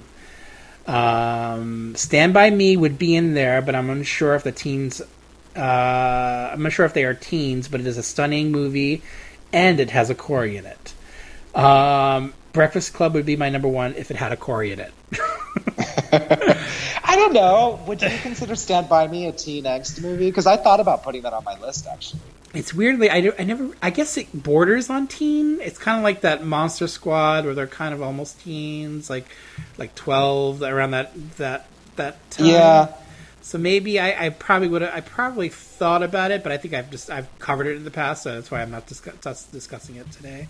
Yeah. I guess preteen anxiety. Yeah, there's that too, right? Exactly. Of course, Eric he's been on this podcast several times. He's on the Hysteria Continues podcast. So guys, check out his stuff there. And yes, Corey. There was actually, I forgot to mention, the director of Rivals did a Corey movie. Oh, really? Which one? He did Dream Machine with Corey Haim. Oh, okay. So yeah, he has. It all comes back to Corey in some way or another. Yeah, right. All right, so let's get into our number 8s. Here's yours. Is this necessary? That was my skull. I'm so wasted. Is this proper? What is it that gets inside your heads? Is this educational? Awesome. No, but it sure is fun. Hey, bud. Let's party. See Fast Times at Ridgemont High, where only the rules get busted. Rated R. Starts Friday, August 20th at theaters in your area. Check newspapers for showtime. So I know that this is not a book chat podcast, but again, I just want to say something about the genesis of the book to the film. Fast Times at Ridgemont High was written by Cameron Crowe, who in 1978 was, I guess, a baby-faced, he was a music journalist who looked way younger than he actually was. And he had this idea that American society was kind of being split into two. That adults didn't really understand the day-to-day realities of teenagers. And so he wanted to write a book that authentically captured that reality and sort of exposed what teen life was like in the early 80s to adults who were sort of disconnected from what that was like. So he had this idea of enrolling in a San Diego high school, and because he had this baby face, he fit right in. And basically, he focused on a pretty broad cross-section of teenagers at this school. He hung out with them at the school. He went to their jobs. He went to the mall with them, and ended up writing a book called Fast Times at Ridgemont High that was then turned into a script. And the other interesting thing to me about the way that this movie was made was that Amy Heckerling was brought on board to direct. And what's so interesting to me about her as the choice for the director is that, one, she was really young. I mean, she was only 28, I think, when she made this movie. I think she'd only made one short film prior to making this. And then the other interesting thing to me is that Amy Heckerling is from the Bronx, which is, a million miles from Southern California. So, but she really got into it. She really immersed herself and she by researching the clothes and the styles and the Southern California slang at the time. In addition, the movie stars pretty much every major actor that you would go on to see throughout the 1980s. It has Anthony Edwards, Eric Stoltz, Forrest Whitaker, Judge Reinhold, Phoebe Cates, Sean Penn, Jennifer Jason Leigh. And I love this movie. I watch it all the time. And I think there are two main stories happening in this movie that always grab me no matter how many times I watch it. The first is Jeff Spicoli, who, to me, Jeff Spicoli is the all-time great surfer dude. I remember when I was growing up, we idolized Jeff Spicoli. We loved his clothes. After we saw this movie, we all went out and bought Vans. I still wear Vans, I think, because of this movie. We all wanted to speak like him. I mean, long before Bill and Ted, we were all saying, "Whoa, dude," because of Jeff Spicoli. And I don't know, honestly, in retrospect, this is by far my favorite Sean Penn performance. I just think it's such a classic performance and so iconic of the 1980s. I love his relationship with Mr. Hand and how he doesn't give a shit what Mr. Hand thinks. He's going to order his pizza because they're on both of their times. It's not just Mr. Hand's time in that classroom. The other story that always grabs me, though, when I watch this is Stacy, played by Jennifer Jason Leigh. And it's so interesting to me. Jennifer Jason Leigh, she had studied the Lee Strasberg method before she made this movie. She took it really, really seriously. Although I guess, I can imagine an actor looking at the script and maybe just seeing it as another teen movie. Not only her, but I think all of the actors in this movie, they really took this movie very seriously. Jennifer Jason Leigh in particular, and actually she won out the role from Jodie Foster, who I could also imagine playing Stacy, probably in a very different way, but I bet she would have been interesting as well. To get into the character, Jennifer Jason Leigh, she actually worked at a real pizza restaurant. She wanted her topless scenes to actually be more graphic. She really wanted to explore the reality of this 15-year-old girl, who's coming of age and very awkwardly exploring her sexuality and making all kinds of bad choices. There's a scene where Stacy's she runs out of her house late at night to get picked up by some older guy, like a 26-year-old, I think. She has sex with sleazy Nick Damone. She gets pregnant. She has an abortion. And what's interesting to me when I watch this, too, is she's doing all of this out of sight of parents. There are no parents in Fast Times at Ridgemont High. Basically, she has to rely on herself. She relies on her brother Brad, Judge Reinhold, and her best friend Linda, Phoebe Cates, to sort of help her through this, like I said, this very awkward transition. And she's basically thrust into these really harsh realities. In fact, a lot of the kids in this movie are. They live in their own sort of microcosm of the mall. They're caught up in preoccupations that are very unique to teenagers, but they're also dealing with very adult situations like abortion. and yeah, I think that's what makes the movie so interesting. I know that the studio, when this movie came out, they had liked it, but they didn't know what to do with it because it's a sexy movie, it's funny, it's edgy, but it's not Porky's. You know, it's a movie that's really trying to capture the day-to-day reality of these kids. So are you a fan? Of course, yeah. Yeah. I love Fast Times at Ridgemont High. I've talked about it before on the podcast, so I'll be brief. It gives me everything you want in a teen comedy of the 80s. It's got relatable characters, it's funny, it's dramatic when it needs to be. It's just, kind of the perfect teen movie. Funny enough, I wasn't as big of a fan of Fast Times at Ridgemont High as a kid. I don't know why. I always thought it was good, but not as... I thought it was maybe slightly overrated. I'm not sure why I thought that. Maybe because... I don't know, I just didn't see what I see now as an adult. I don't know. But it just feels like the perfect example of that, of why we like teen movies from the 80s. I mean, this is one of the movies we think about immediately when thinking about teen movies of the 80s, and not just us, many people do. And it's it's the movie, one of the movies of the 80s that will always be talked about and discussed and be someone paying tribute to in some way, because it's so influential. I mean, it really defined the genre in a way, and not in a way like you said, like Porky's did with the teen sex comedy aspect. This is the honest version of the teen comedy, and I love that. And I don't know who to really to say who's fully responsible for that, whether it's Cameron Crowe or Amy Heckerling, but I feel like if this were a Cameron Crowe film, I wouldn't like it as much.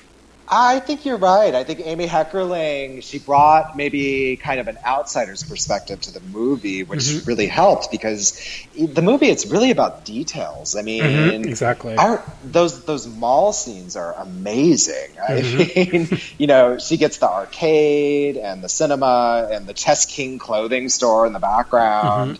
And I'm not sure that Cameron Crowe, who was more connected to San Diego, would have an appreciation for those kinds of day-to-day aspects of life for teenagers there. Yeah, and not to knock Cameron Crowe in any way. Not at all. He wasn't mature enough yet. He wasn't. He was a burgeoning filmmaker, and definitely later in the 80s. But I think Amy Heckerling's, like you said, eye and her attention to details are what really makes me go back to this movie over and over again.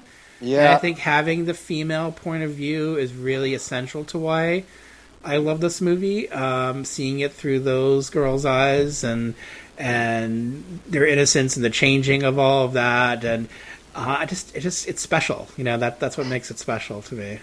Yeah, I think you're right. I think that female perspective is really crucial, actually. When I think about it with this movie, it's a movie about a girl getting an abortion. I mean, I think that's a story that, needs to be told by a female director. And the other thing that's interesting about that, too, is that Phoebe Cates' topless scene. I mean, Jeff Spicoli is one of the iconic characters in an 80s movie, but that Phoebe Cates scene is right up there. And I don't know what I thought I was seeing when I was a kid. I'm not sure I really got this scene. It was just Phoebe Cates taking her top off. But when I watch it now, it's so funny to me just how subversive that scene is. Because, it's Judge Reinhold basically masturbating to a fantasy of Phoebe Cates, but then in reality she walks in on him and totally humiliates him. Right. And basically the last laugh is on him and his stupid teenage boy fantasy. I don't know. I think Amy Heckerling, I think she makes really clever choices throughout the movie like that. And you're right. I don't know if that's Cameron Crowe or Amy Heckerling. I don't know who's responsible for those kinds of things, but it's kind of a perfect movie for me. Yeah, it must have been a really good marriage of writer and director. I mean, that's sometimes what makes things great. I mean, sometimes when the writer is the director, I think sometimes it's hard for them to see past certain things. And I would say Cameron Crowe certainly had that problem later in his career, where it feels too insulated. It feels a little too much like he can't let it go and has to, it has to be what he wants it to be in a certain way, and it doesn't feel exactly in harmony of what the movie should be. Or just straight up like his head's up his own ass, like in a movie like Aloha. Yeah, I didn't see it. Yeah, terrible. Yeah. So it's just that to me, that perfect marriage again between writer and director, and just really making a great, and I would say perfect movie of that time period for sure. Hey, can I make a request to the listeners of this podcast? Like, I would love to get my hands on a copy of the book Fast Times at Ridgemont High. I've been on Amazon and I see that it's available for like $1,000 or something like that. It's so hard to find. If anybody out there has any leads to a copy of this book that won't cost me $1,000, will you please send me a message or an email or something? Because I really, really want to read this book.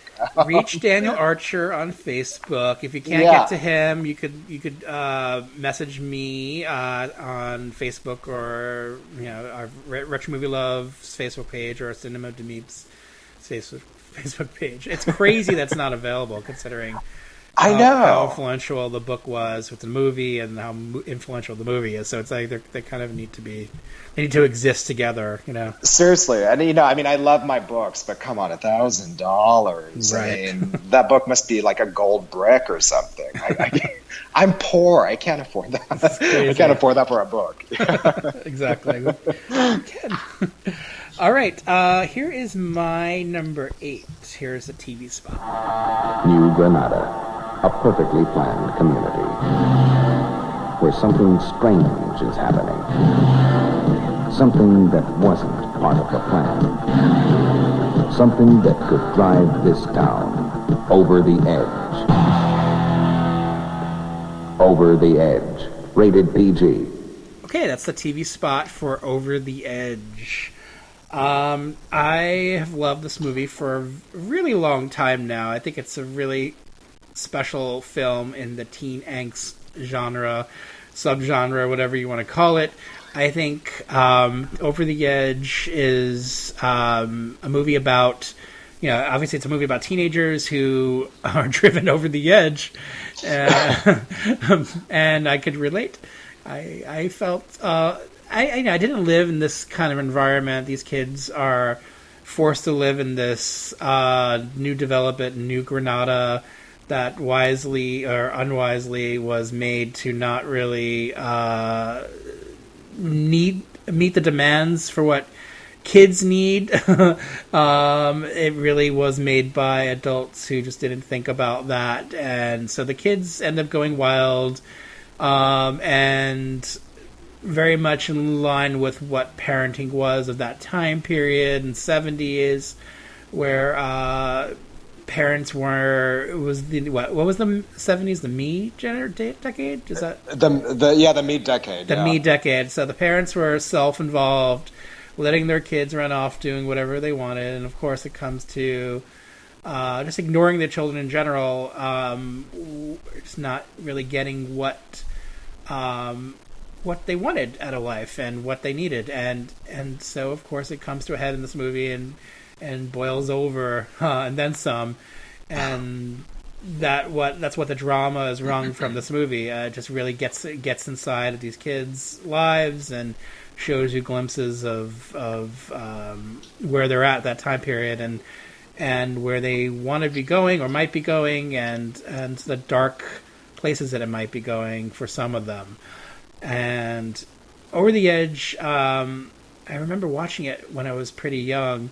I saw it in the theater when it was re-released. It originally came out in 1979, but I think producers had a problem with it. I think they were getting flack for it because of all the gang movies at the time. The Wanderers was out, The Warriors was out, and I think it was perceived to be a gang movie, a teen gang movie, which it wasn't, of course. It was just an honest portrayal of teenagers in trouble, and so they had to sit on it for a while. It was Orion, and they re-released it in 1981. I saw it at a young age and couldn't quite connect to it because they were a bit older, but I just knew that I liked it, and especially where it goes towards the end of the film with possibly a school under siege. And I just really like that part of the movie. It actually it resembles another 1979 movie with Rock and Roll High School. Oh, yeah.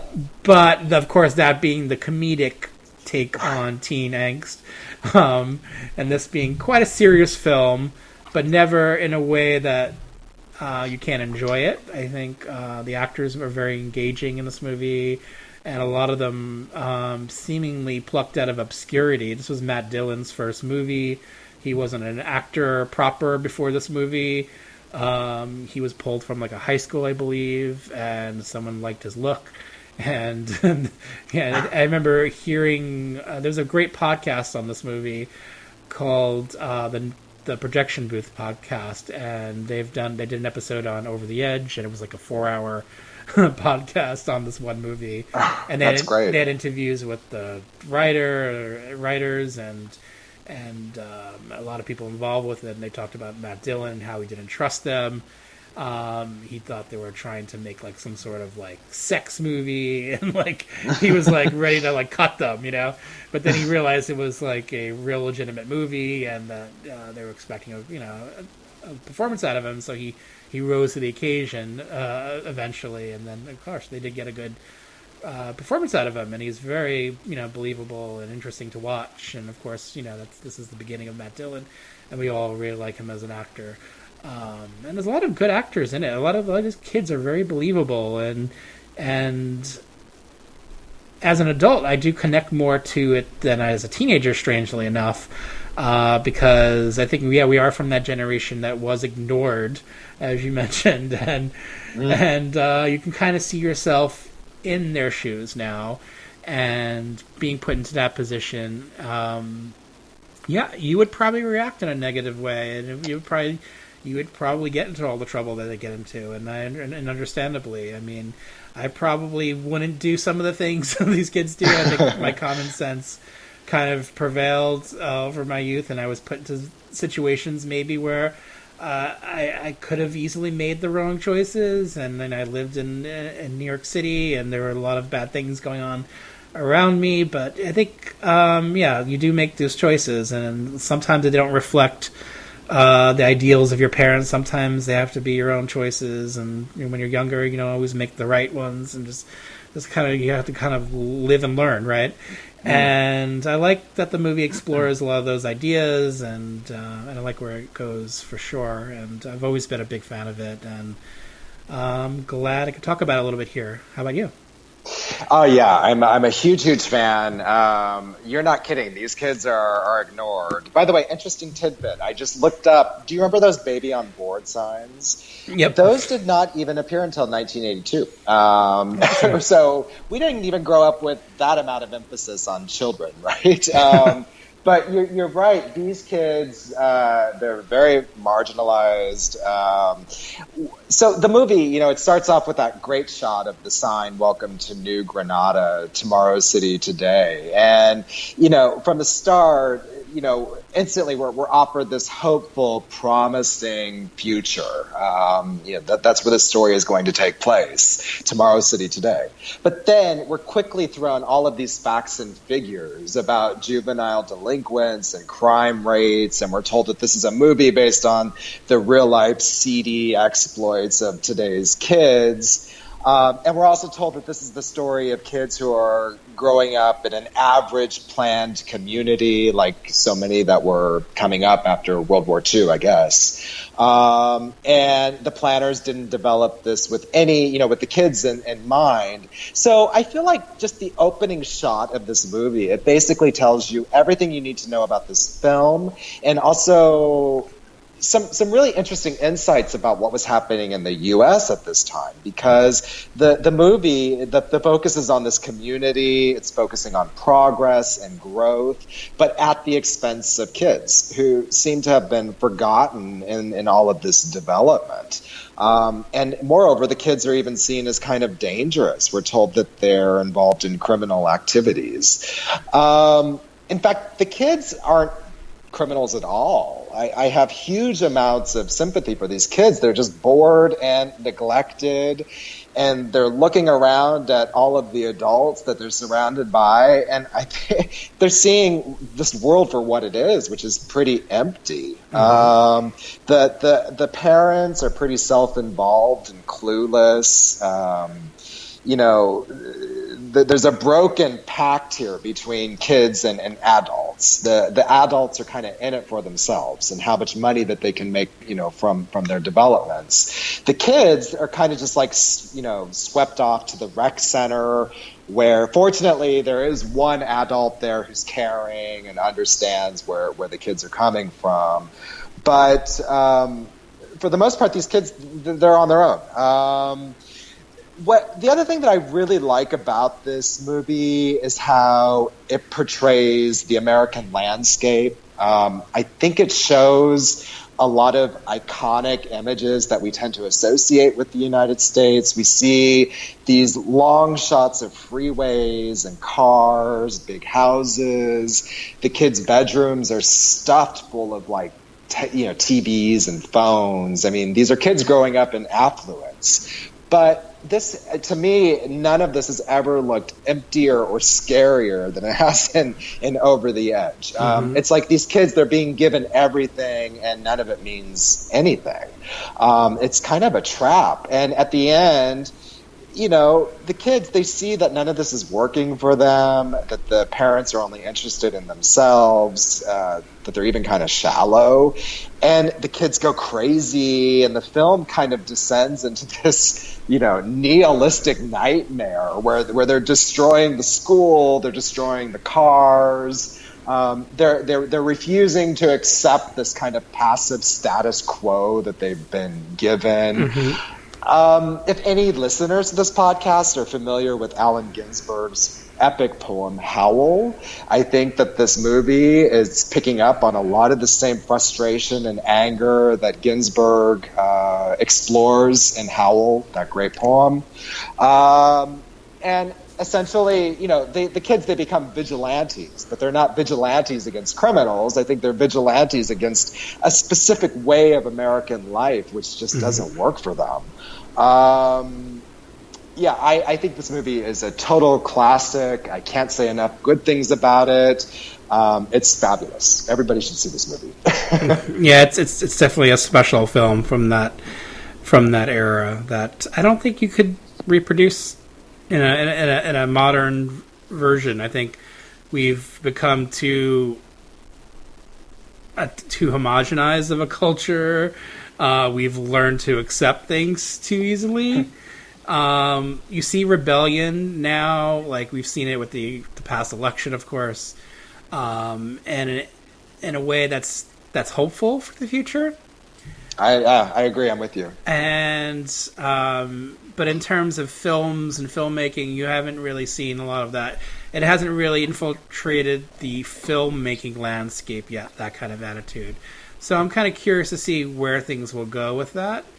And how films will be affected by, films are definitely affected by politics and what's happening in your world, in your current world. And I'm curious to see how possibly teen films will be affected by that too. How if they get more glossy, if they get more serious, have things to say, like a movie like Over the Edge.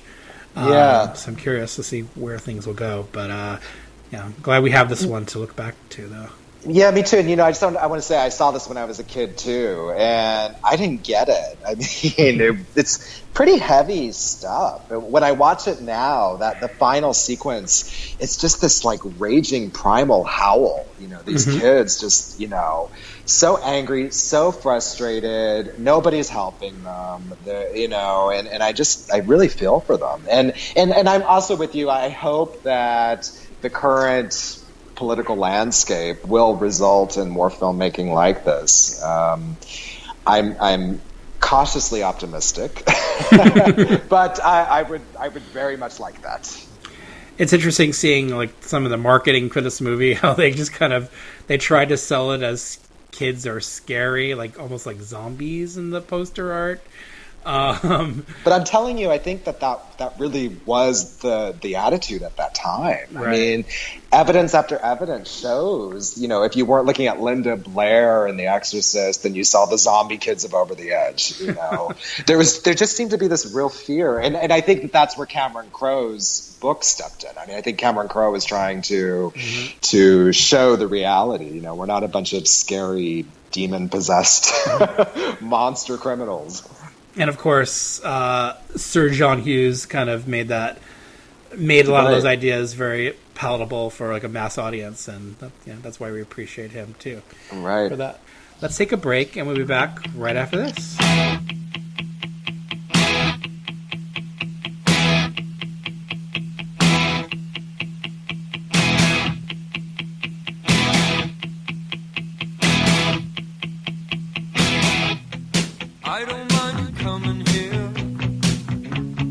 Wasting all my time,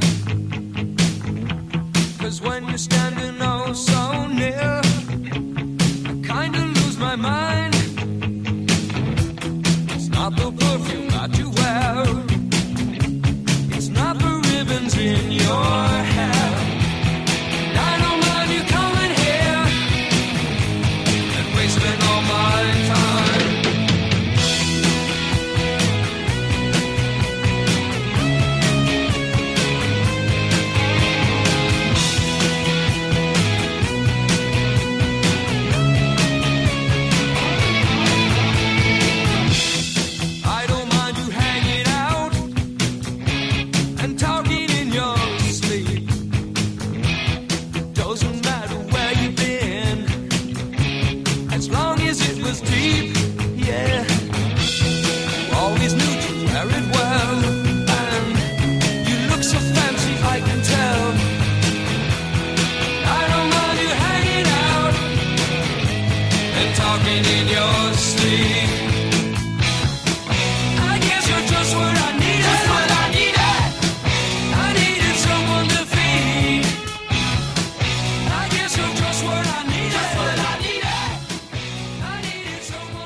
We're back. Hope you enjoyed that. Here is the trailer for your number 7. You're fired.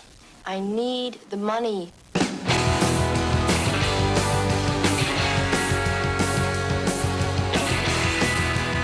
Corinne Burns, what are you going to do? My name is not Corinne Burns. Oh, what is it?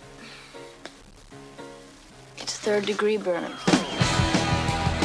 I'm the lead singer and manager for the Stains.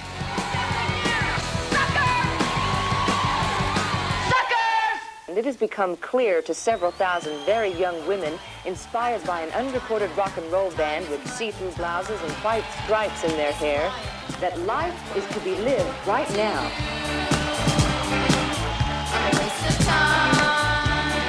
You are going to be really good. Can't explain it.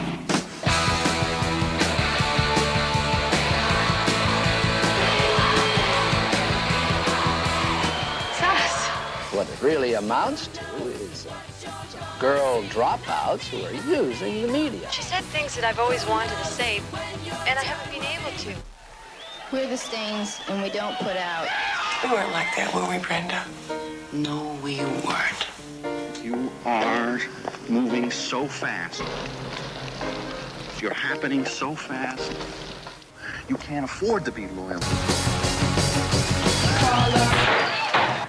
Why are you still hanging around here? Why don't you just go back to wherever it was you came from? You've got a lot to learn, you little...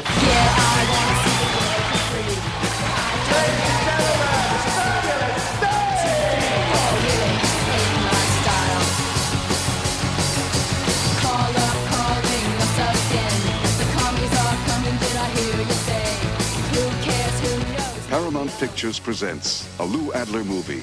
Ladies and gentlemen, The Fabulous Stains, starring Diane Lane.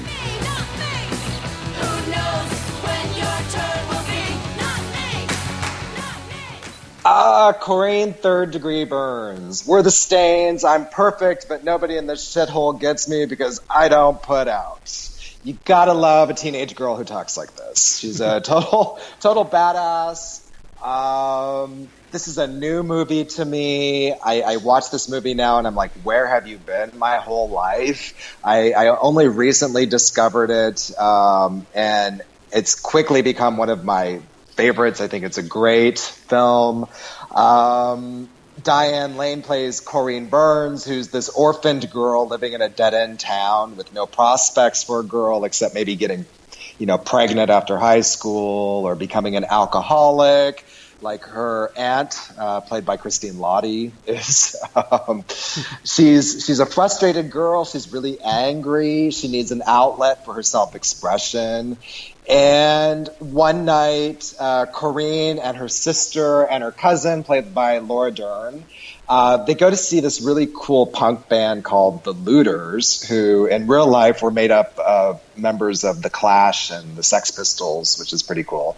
And that's it. Right then and there on the spot, Corinne decides to start a band and hit the road. And in that way, I think this movie has a really unusual structure. I think you can look at Ladies and Gentlemen, The Fabulous Stains from a few different perspectives, but one of them is it's kind of a fairy tale movie. I mean, the Looters, the punk band, they have this Rastafarian, I don't know what he is, like performance manager, who basically takes the girls away on a bus to perform across the country. Even though they aren't really a band, they kind of suck, in fact.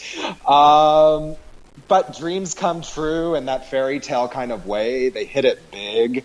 There's one really interesting scene where Corinne early on is performing with her bandmates on stage, and she's had one look throughout the entire movie until this scene. And in this scene, she suddenly removes her beret and exposes that she has completely different hair. Her makeup is different. It's kind of Ziggy Stardust. And it's almost like literally on stage, she's transformed herself into this kind of punk rock goddess. It's really, really cool. So it's a fairy tale. I think it's also a feminist tale. It's in a lot of ways, it's a story about the girls against the boys. The Stains exist in this male-dominated world of punk, and they're inspiring other girls to embrace their girl power, I guess. In fact, there's one scene where Corinne is eulogizing a dead rock star, a guy, and she says he was an old man in a young girl's world. So, Corinne's whole ambition, it seems, is to create a new kind of female-driven world. There's another way that you can watch this movie. You can see it as I think an MTV generation satire. Corinne thinks she's a punk. She acts like a punk, but really, Corinne is looking to get paid. I mean, she's pretty unscrupulous. In some ways, she reminds me of Courtney Love, who I love. But a lot of people said Courtney Love was unscrupulous, that she wasn't, she was just putting on an act and she had a good image. And I guess you could make that same argument about Corinne. I mean, she rips off someone else's song. It becomes the Stains' biggest hit, and she's not above selling sort of cheap promotional shit, at her concerts. She's cynical. She tells the other girls to be themselves, but when she looks out at the girls, they're not being themselves. They're all dressing and acting like her, and she loves it. And I guess finally, Corinne, she doesn't seem to have the strongest sense of self herself. I mean, Corinne has created an image that sells, which is really what the 80s was all about. When you watched MTV in the 80s, you were fed the surface. You got the face, the hair, the clothes. In a way, it didn't really matter if the music was good or not. So much of that era was about what you got on. It was about the package or the concept. And there's a scene late in the movie where Corinne's fans discover her. They find her out to be sort of a fraud. And they all turn on her, and her band manager says, you've got to have more than a concept. If that's all you are, you're never going to make it. But the movie takes a very interesting turn at that point, because even though Corinne is really just a concept, she makes it big anyway. The movie ends with the Stains on a music video.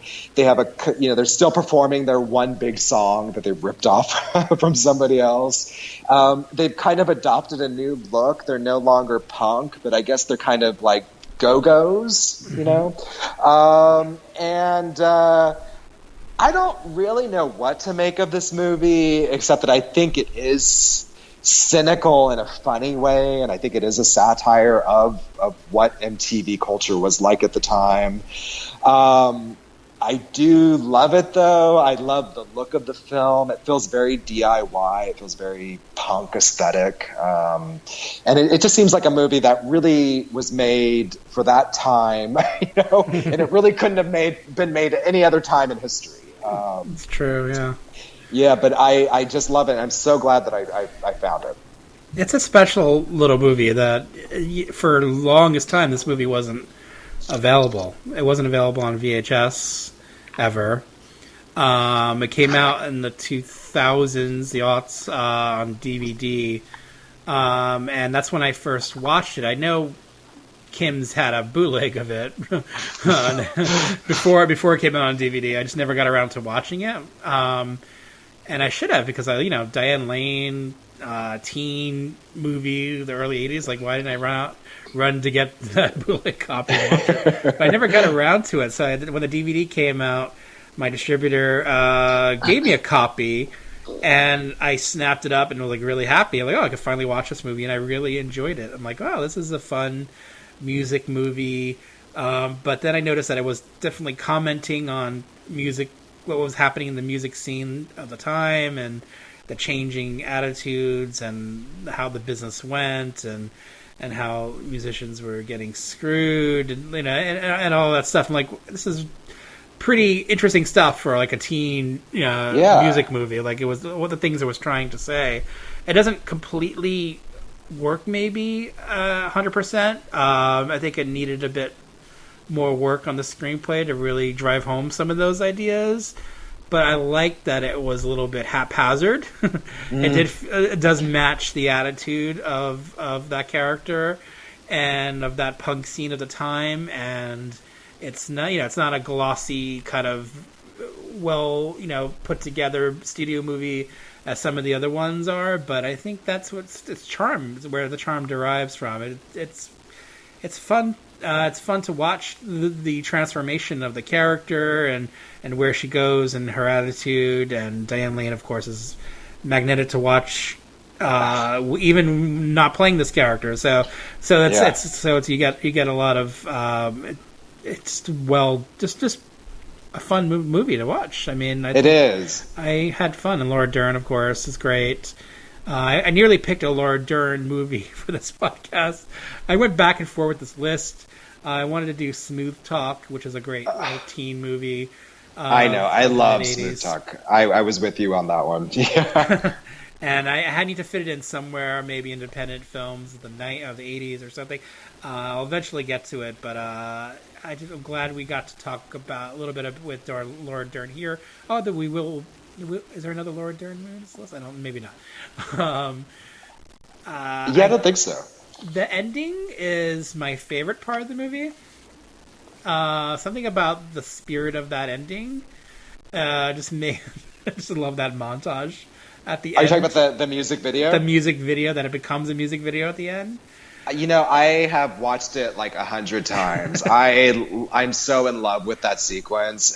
It captures everything about those early 80s videos, that kind of rough quality that you got with a lot of those videos. Mm-hmm. And, the girls are just kind of doing like goofy things that don't really have anything at all to do with the song. Right. But it's cute and it's fun. And I love it. Yeah, if I could live inside of that music video, I'd be happy. I know. Yeah, and Diane Lane is awesome. You know, she's like swinging her hair around and air guitaring, and it's so cool. I love it. Yeah, she commits. She's clearly an actress who commits 100%, and she definitely did with that movie. And it's just interesting to see her career. And of course, she went on to play another rock goddess in Streets of Fire, right? Which was interesting to see her. I think her performance here is better. I mean, I think that movie doesn't give her as much to chew on as it does in this, like it does with this movie. Although, as much as I like Streets of Fire, I think she really does give it her all here, which is great. Yeah, I'm with you. Streets of Fire, I remember, it's been a while, but I remember it being kind of a slick movie. And yeah, you're right. This movie, it's far edgier. You never really know where it's going to go. You never know where Corrine is going to go. Right. And I think, you know, what makes Diane Lane so great to watch is that she's always kind of, you know, she's very cagey and edgy, and you don't know if she's going to go crazy, you know, lose her shit one moment, or what she's going to do, and that it adds to a lot of the energy and the excitement of the movie for me. It's true. All right, I'm going to get into my next pick, which is also another good teen angst movie from the female perspective. Meet Jeannie, Annie, Madge, and Deirdre. They dare to do what others dream of. They're looking good like foxes. They're foxes. Listen to the music all night long. Jodie Foster, Scott Baio, Foxes. Rated R. Coming soon. Check newspapers for a theater near you. Okay, so that's a TV spot for Foxes. Adrienne Lyne's debut film. If you hear a puppy in the background, it's a dog. It's that's my dog. Special appearance by Daniel's dog. Hi. Playing with her chew toys. Love it. That's awesome. Adrienne Lyne's first movie, and I don't know. This is one of those teen movies that I saw pretty early on that I immediately bonded with. It came out in February of 1980. It wasn't a huge hit or anything at the box office. It made like $7.4 million at the box office. So I think a lot of people discovered it more on VHS and cable. And I think a lot of women that I know love this movie. And I understand why. It really gets what it was like being a teenage girl in that time period. And Jodie Foster being at the lead of the film makes it. She has a character you kind of really relate to, playing a bit of the responsible one in her group of friends, and someone who a bit headstrong, and you immediately like her, and you do like all the types in her friends. Some of them are very different. Of course, you're going to have the character who's a bit more tragic. You're going to have a character who's a bit more has problems with her self-esteem, and then all their juggling being young, being in school, and just living your life at that time, that special time of the late 70s, early 80s. I don't know. Even though I'm not a teenage girl, I feel like I deeply felt a lot of the things they felt in that movie, and I've always connected to it on a very emotional level, which was interesting. And of course, Adrienne Lyne's visuals. He's one of those directors who always kind of adds something interesting with the visuals, but never in a way that's that kind of distracts you. I mean, people remember Flashdance from some of the visuals and, of course, the images that he makes, but I don't think any of it ever works against the movie. I think it works well with the movie, especially a movie like Flashdance, which is about a very gritty place, Pittsburgh at the time, but making it in such a beautiful way. And Foxes is a very beautifully shot movie. And all of his movies, really, including the one Diane Lane was in, Unfaithful, which was really beautifully shot. So I love that he adds that beauty to it. It adds a kind of a unique perspective, almost feminine perspective, to a movie that could have been very much like a guy trying to get inside the heads of teenage girls and just kind of completely missing the point and just or making it a little overdoing it, making it too sensational. I think he was the right choice for filmmaker here, and he came from like a commercial background, but added something special to each of his movies that I liked a lot. What are your thoughts? Yeah, I mean, you're right. It's his eye in this movie is just perfect. I mean, we were talking about Amy Heckerling directing Fast Times at Ridgemont High, and her sort of being an outsider, having this outsider perspective. I think it's the same with Adrian Lyne in this movie. I mean, he's British. And I was reading about how he shot this film. He was really fascinated by all the details of teenage girls' lives at this time and at this place. So he was constantly having, secondary filming going on of like the little things that you see, for example, at the beginning of the movie, like the candy bars in Jodie Foster's bedroom, her makeup, like all of these sort of trappings of teenage girls' lives at that time. And the other thing too, I totally get what you're saying about the sort of feminine look of the movie. I think the diffused lighting throughout this film, it's so beautiful to look at. I adore Foxes. To me, Foxes is a seminal Generation X movie. I mean, it's about disaffected, knowing kids who, their surrogate families aren't working. The families in this movie are just kind of messed up, so they create their own. The biological families aren't working, so they create their own surrogate family. And it's so interesting to me now when I go back and I watch these movies, because I don't think I picked up on it when I was growing up. But now, when you see these films about teenagers, it's always kind of the same story. It's about a group of kids coming together to create their own family units. I mean, you see it in The Outsiders, Red Dawn, Nightmare on Elm Street, Space Camp, Mixed Blood, Michael. All of these movies with teenagers, where are their families? Or the families just have sort of broken apart. And certainly that's the case here with Jodie Foster's family. I mean, her dad is absent. Her mom, played by the great Sally Kellerman, is completely preoccupied with her own interests. In fact, there's even one really great scene in this movie where Jodie Foster gets into an argument with Sally Kellerman and basically calls her mom out for being immature and for making bad choices in her life. And it's kind of sad and funny. Her mom basically agrees with her and says, "Yeah, you're right. I did make bad choices, and I'm not responsible." And then you mentioned all of her friends. I think Sherry Curry in particular stands out as Penny. She had never acted before. She was the lead singer of the Runaways, for anybody who doesn't know who she is. And she got this role because she was basically discovered playing at a gig in Huntington Beach, my hometown.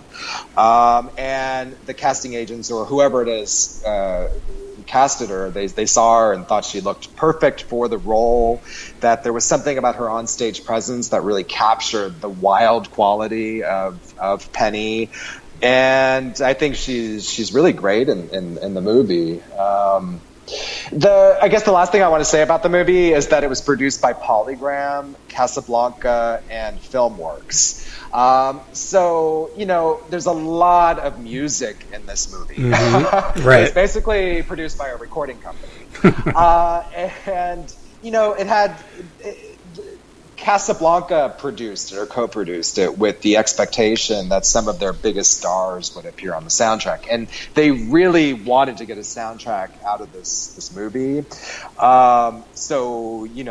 There's tons of Donna Summer over and over. You hear on the radio. It's like a score for this movie, pretty much. Pretty much, yeah. Cher, Giorgio Moroder. I have to say, I love the music as standalone, but when I watch the movie, to me, the music seems a little intrusive.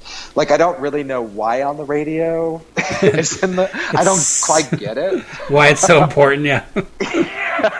There's the Scott Baio skateboarding scene, which really doesn't serve any purpose except to play the Giorgio Moroder song. And, I'm totally into Moroder. That's great. Mm-hmm. But it doesn't do much to push the story forward. But yeah, I don't know. It's a really compelling story. Jodie Foster is running around trying to keep her friends together, her surrogate family together, and it's sad because she fails. At the end of the movie. And I think she's phenomenal in this role. I think she's so great. Mm-hmm. And I was reading who else was up for this role. She beat out Rosanna Arquette, Diane Lane, Christy McNichol, Jennifer Jason Leigh, who I guess stole the role of Stacy from her. And they all would have been interesting choices. But I'm so glad Jodie Foster. They went with Jodie Foster, and mm-hmm. I think also Jodie Foster's casting maybe had something to do with the film even being released and distributed. I mean, she was a pretty well-known name at that time. Mm-hmm. So I think that they were shopping around for somebody who had name recognition. So yeah, it's a great film. Love it. Yeah, perfect actress for that role. Like someone who is clearly very intelligent. Yeah, and someone who is nurturing. And that always comes across with Jodie Foster in her performances. And so perfect casting. And Marilyn Kagan is one of her friends. I think I really liked her in that movie. She also played a similar role in The Initiation with Daphne Zuniga in that slasher movie. She has a similar character where she's a bit insecure, and then and that goes obviously that role goes to a darker place. Here, yes, Sherry Curry has a bit of that here, and I think a lot of what was going on with that character kind of mirrored a bit of her own life, as it turned out. I mean, she had a definite drug problem in the 80s. She did. Yeah. And thankfully she turned out okay, which is great. Yeah. But yeah, I've always liked this movie. I think it's a really well-made film about teen girls, and it's an interesting movie to watch, maybe with Ladies and Gentlemen, The Fabulous Stains. It's definitely more of the glossy Hollywood version of, whereas the other one is more of the gritty, rough and tumble version. But you're right. But I think they both, I like both of those kinds of movies. So I think both of them go pretty well together in a way. Two sides of the same coin. Exactly. All right, I'm going to read out a few more lists. Let's see what we're up to here. Okay. Quentin Dunn, who was on the podcast before. His number 10 is Better Off Dead. Number 9 is The Virgin Suicides. Number 8 is The Karate Kid. Number 7, The Squid and the Whale. His number 6 is The Outsiders. His number 5 is Lucas. Number 4, The Year My Voice Broke. Number 3, Breaking Away. Number 2, The Perks of Being a Wallflower. And number 1, The Breakfast Club. P.S. I stayed within the rules of my favorite teen angst movies.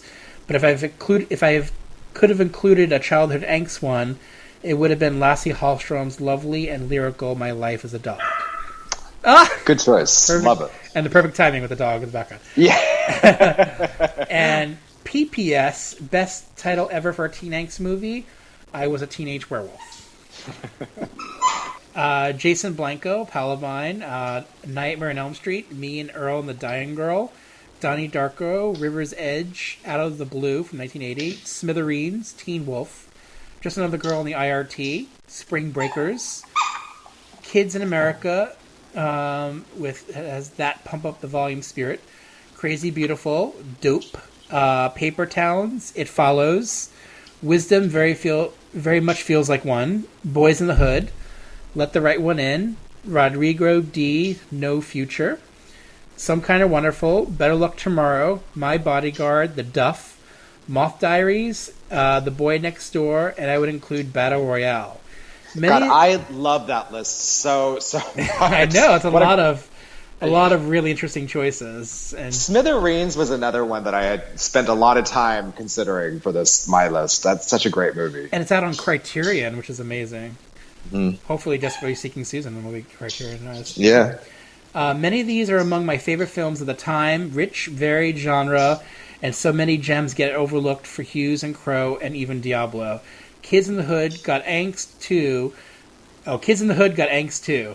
This will be the title of the one I make, if I can ever get off my angsty ass. Thank you, Jason. That's great. All right. Let's get in to your number 6. Okay, we're getting dark. Really, really dark now. River's Edge came out in 1987, but I want to just say something about the year 1986, because I think 1986 was a really important year. It marked an important shift in what we started to see in movies. John Hughes would go on to make his last teen-centered movie, Some Kind of Wonderful, in 87. So he was kind of on his way out of the genre that he had sort of helped build, really, in the 80s. But at the same time, his stable of stars and everybody that we associate with the Brat Pack and John Hughes movies, they were also moving on around 86. Rob Lowe and Demi Moore made About Last Night in 86, and Ali Sheedy, Judd Nelson did Blue City. C. Thomas Howell was in The Hitcher. A little later, Andrew McCarthy and Molly Ringwald went on to do Fresh Horses. Robert Downey Jr. and Michael Hall were in the 85-86 season of Saturday Night Live, which is better left forgotten. But my point is that the genre was really moving on, and it was sort of, I think all of these people we had associated with teen movies and a specific type of teen movie, it left a kind of void behind for what teen movies could be. At the same time, I think in general, movies were kind of changing a bit in 86. That was the year Blue Velvet came out. And Blue Velvet, which was a movie I didn't understand, but I loved, and I still love. It presented, what was up to that point in the 80s, probably the darkest version of the United States. It was also the year Stand By Me came out and Peggy Sue Got Married. 2 movies which rest very heavily on baby boomer nostalgia, which was huge in the 80s. But the nostalgia that you see in those films, it's sad. It's not the same kind of nostalgia that you see in like a Lawrence Kasdan movie, like The Big Chill, They're not looking back and remembering how fabulous everything was. Instead, it's kind of like, Peggy Sue Got Married, Stand By Me, Blue Velvet. It's like these films are kind of holding up a day of reckoning mirror to boomers, saying, your America that you've created, it's a dark place, deal with it. In fact, I think in 86, we saw a lot of sad baby boomers. That's the year The Mosquito Coast came out, Heartburn. There were a lot of middle-aged people sort of coming to terms with life not being super rosy. And I think in a lot of ways, that's what River's Edge is playing on. It's playing on a sort of change in the general film culture at that time. We were starting to see the United States in a way that was a bit darker, a bit heavier, messier than it maybe had been presented before throughout the 80s. I think it was also a comment, the film comments on the sort of white picket fence, happy days version of America that the Reagan administration was pushing down our throats at the time. There's one scene in this movie where a baby boomer who is a teacher is talking to the students, describing all of the fabulous accomplishments that his generation had managed to achieve. And it's a funny scene because the teenagers in this movie, they hardly seem to have the same kinds of lofty goals that he's telling them his generation had. In fact, these kids, they seem really, really profoundly lost. I mean, they don't even really know how to react to the news that their friend has been murdered. They lack direction. They lack goals. In fact, they even sort of lack a basic moral compass. I mean, they debate whether or not they should go to the police to report that their friend has murdered their other friend. And I don't know, they're kind of like zombies in a way. I mean, I guess they're the continuation of the kids that we saw in Over the Edge. And it's worth noting here that Tim Hunter was the director of both movies. Where he wrote Over the Edge, and he directed. Are you sorry? You're right. He was the right. Yeah. They're kind of just sleepwalking through life, I guess. I mean, it seems like the only things that wake these kids up, are like weed and thrash metal, anthrax. They drink beer, they have sex. Crispin Glover gives a performance for the ages in this movie. I mean, talk about disconnected and zombie-like. I mean, his whole story basically it revolves around saving his friend who's a murderer. He's murdered the gang's friend. And in his twisted logic, this makes sense. He can't save the girl who's been killed, but he can save the girl's killer. And moreover, you don't get the sense that his character even has the ability to question whether or not that makes sense. Mm-hmm. His whole moral compass is so skewed, and his whole character is so disconnected from reality. It almost seems like he's getting involved in this great rescue plot because it's just making him feel something. And you get the sense that his character doesn't feel a whole lot. In fact, none of these characters seem to feel a whole lot. The final thing I want to say is that when I watch this movie now, I mentioned Blue Velvet. It's virtually impossible for me to watch this and to not see David Lynch. It seems to me that this movie is having a conversation with David Lynch, or David Lynch is having a conversation with this movie. It goes back and forth. But everything from the dead body of the girl washed up to the shore, which recalls Twin Peaks a few years later, to Dennis Hopper, to the fact that Tim Hunter was involved in season 2 of Twin Peaks pretty heavily. It feels very Lynchian to me when I watch it. So what are your thoughts about River's Edge? I don't know if I disliked River's Edge growing up. I felt it was like a little too much for me. Okay. Almost too much for me. I can see that, yeah. And then over the years, though, I've definitely warmed up to it more. I remember watching it a couple years ago on I think it was on Blu-ray.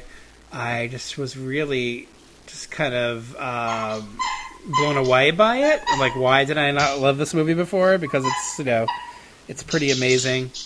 Dark and disturbing. And, as my dog too.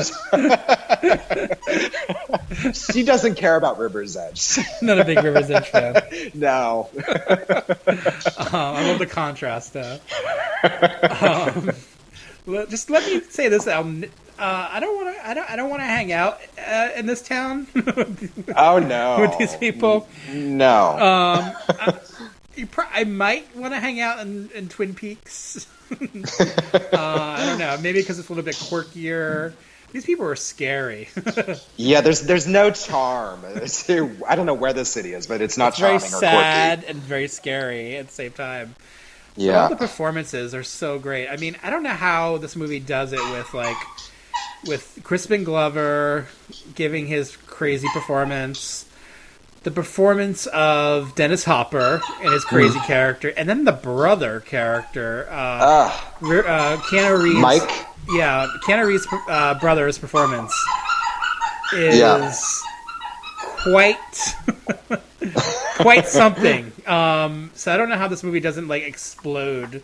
Just yeah, it's so weird when you watch that. I mean, first off, when I first saw this movie when I was a kid, I didn't know if it was a boy or a girl because he speaks with a really high voice. Mm-hmm. So already there's the kind of initial disconnect when I watched the movie. It's more obvious to me now. But the other thing is that you don't know if this is a child or like a grown man in a child's body. I mean, exactly. He kind of crosses all of these boundaries that we use to size people up, and you can't really get a good sense of who he is. Mm-hmm. So yeah, he's a scary character. Very scary. Always, up in your face, pushing buttons, and it's on the verge of something horrible. Yeah, and it scares you. And, you know, at the same time, even now, when I watch the movie, it's Dennis Hopper. I expect Dennis Hopper to just go insane. I expect him to replicate, you know, so many roles that he's played since Blue Velvet. But instead, he's really sweet. I mean, right. he in fact, he probably has the most loving relationship, you know, his relationship with his blow-up doll. It's the sweetest, most genuine relationship in this whole movie. It's true. Yeah, so there's lots of unexpected character developments happening here. It is. I remember what on the last viewing of it, like thinking, oh, this is kind of a reversal for him. Like you expect him to like blow up and be as crazy as Crispin Glover or the brother, but really he has to take matters in his own hands. As it turns out, it's really interesting. I like where it goes, and it's kind of a great movie. I mean, I got to say, it's really well done by Tim Hunter. It's powerful. Definitely and you know, I just want to say, I forget also every time I see it how great Ione Skye is. I mean, it's funny. This movie, you know, when you watch it. It was around the same time that like Molly Ringwald was making her movies as well. Yeah. But it's like Ione Skye instantly, she makes, you know, Molly Ringwald seem like this very innocent child star from another era. You know? I mean, there's something so wild and mysterious about her, and same with Keanu Reeves. I mean, they're both so beautiful and just interesting to look at. It's true. Yeah. And they may be in another movie together later in this list. Yes. We'll see. All right, here is the TV spot for my number 6. When you're 17 years old. What do you want, Tommy? New to the school and new to the streets. I don't want any trouble. With nowhere to turn. Where you been, Tommy? People are asking. And no place left to go. You the boy I've been waiting for? Sometimes your only chance. I'm my own man, Mr. Horn. Is a fighting chance. Gladiator, a movie to stand up and cheer for. It's about the winner in us all. Rated R. At theaters now. Okay, this one, when I originally made my list, I realized I had, for some weird reason, 3 sports movies on my list. I'm like, why do I have... it didn't really occur to me. Like, I had Gladiator, which is a sports movie, and 2 more, Youngblood, and 1 more. I can't remember now. Vision Quest. Vision Quest. I'm like, what? And I made Vision Quest was on my list when I sent it to you, so you ended up watching Vision Quest, and you had a very all apologies to anybody out there who would love to have heard Vision Quest discussed on this podcast. And, you know, by the way, I would have been happy to talk about Vision Quest, but I have to tell you, Michael, I hadn't seen this movie in a long time, and God, the gender politics in Vision Quest are just way too conservative for me. But anyway, maybe we'll discuss that on a different podcast. Yes, we'll definitely get into Vision. We'll do the Vision Quest podcast. The gender politics of Vision Quest. We'll do the Vision Quest commentary. For the record, I do like Vision Quest, but no, we'll that's why it'll be an interesting commentary. Yeah, sparring. I liked Madonna. It was cool to see like prime cut early Madonna. So I'm like, I need to. This list isn't sitting well with me. I'm like, why do I have 3 sports movies on a Teen Angst podcast? They're all teenagers, of course, in those movies, but it didn't really work on this. So I pared it down to the 1, and I chose Gladiator. Because, I don't know, something about this movie, watching at the time that I watched it, I was 17, it was in theaters in 92, I just felt like this movie's totally made for me because it gives me the cliches of the sports movie, but also the teen angst drama and montages and music and all that fun stuff that I want from a teen movie all in one package. So I was like, oh, this is good. This is a movie that I could watch probably over and over. And yes, it won't require like maybe too much of me. It won't challenge me in some ways, like a movie like River's Edge would, or Over the Edge, or anything with edge in the title. Yeah, there's lots of edging going on. Oh boy. In the We were all edging a lot in the 80s. Exactly. Such a big trend. Teenage edging. Teenage edging. That's another movie that we will not discuss today. Different podcast. So with Gladiator. Oh boy. With Gladiator, you get James Marshall, who a lot of people know from Twin Peaks. He was on the show, right? In the movie? Yes. You're much better versed with Twin Peaks than I am, so yeah. Yeah. For some reason, I know him more from this movie, which is like what? Rewatching this movie, I've watched it quite a few times over the years since I was like 26 years old now. But every time I watch it, like I forget how rousing it is and how entertaining it is, and just like how well made it is. Rowdy Herrington directed it. First off, I love a director whose name is Rowdy. Yeah. And of course, a director named Rowdy is going to specialize in kind of action-y movies. He made Roadhouse, which is great. Right. He made Jack's Back, which is a gem of a movie from the 80s with James Spader. And he made this, among other things, and I just always go back to it because it's really entertaining. It's really well done, and I love all the montages again. And yes, and you get teen romance, you get a teen. This is that story like Rivals, where it's the kid who's from somewhere else, I think he's from Westport, Connecticut, and he comes to the mean streets of Chicago. And he's in a very urban environment, and he's immediately, either picked on, and then he gets involved in a teenage boxing, underground boxing. I guess what would it be? A boxing circuit? Yeah. I was thinking like a fight club, but it's more organized than a fight club. It's actually, you're right, it's a boxing circuit. It's kind of a boxing circuit where he has to win. Basically, not for money to spend on typical ordinary teenage things, but he has to basically pay off his dad's debts. Yeah. So again, yes, having the absent parent, but also having the burden of your parents' mistakes. Very much a staple in the teen angst genre. And paying for the sins of the fathers. Exactly. Yeah. And he does that, and then some in this movie. And he really is a character who's very much focused on what he needs to do. He's not in it for fun. He's not in it for, even though he has a natural skill to do it, he really does just want to get in and get out and just pay off those debts. But unfortunately, he runs into Brian Dennehy, who runs this thing, and Brian Dennehy does not want to let him go, and it goes to pretty. It puts him in a vice grip of sorts, and he's forced to do these to play this game with him in a way. And I don't know, there's something about the way this movie is made and how it pivots his character in this world, that it really just kind of makes me entertained every time I watch it, and I just kind of forget, oh yeah, this is just really well made, kind of popcorn teen movie, and the kind of movie that I enjoyed back then and still enjoy now. Yeah. How about you?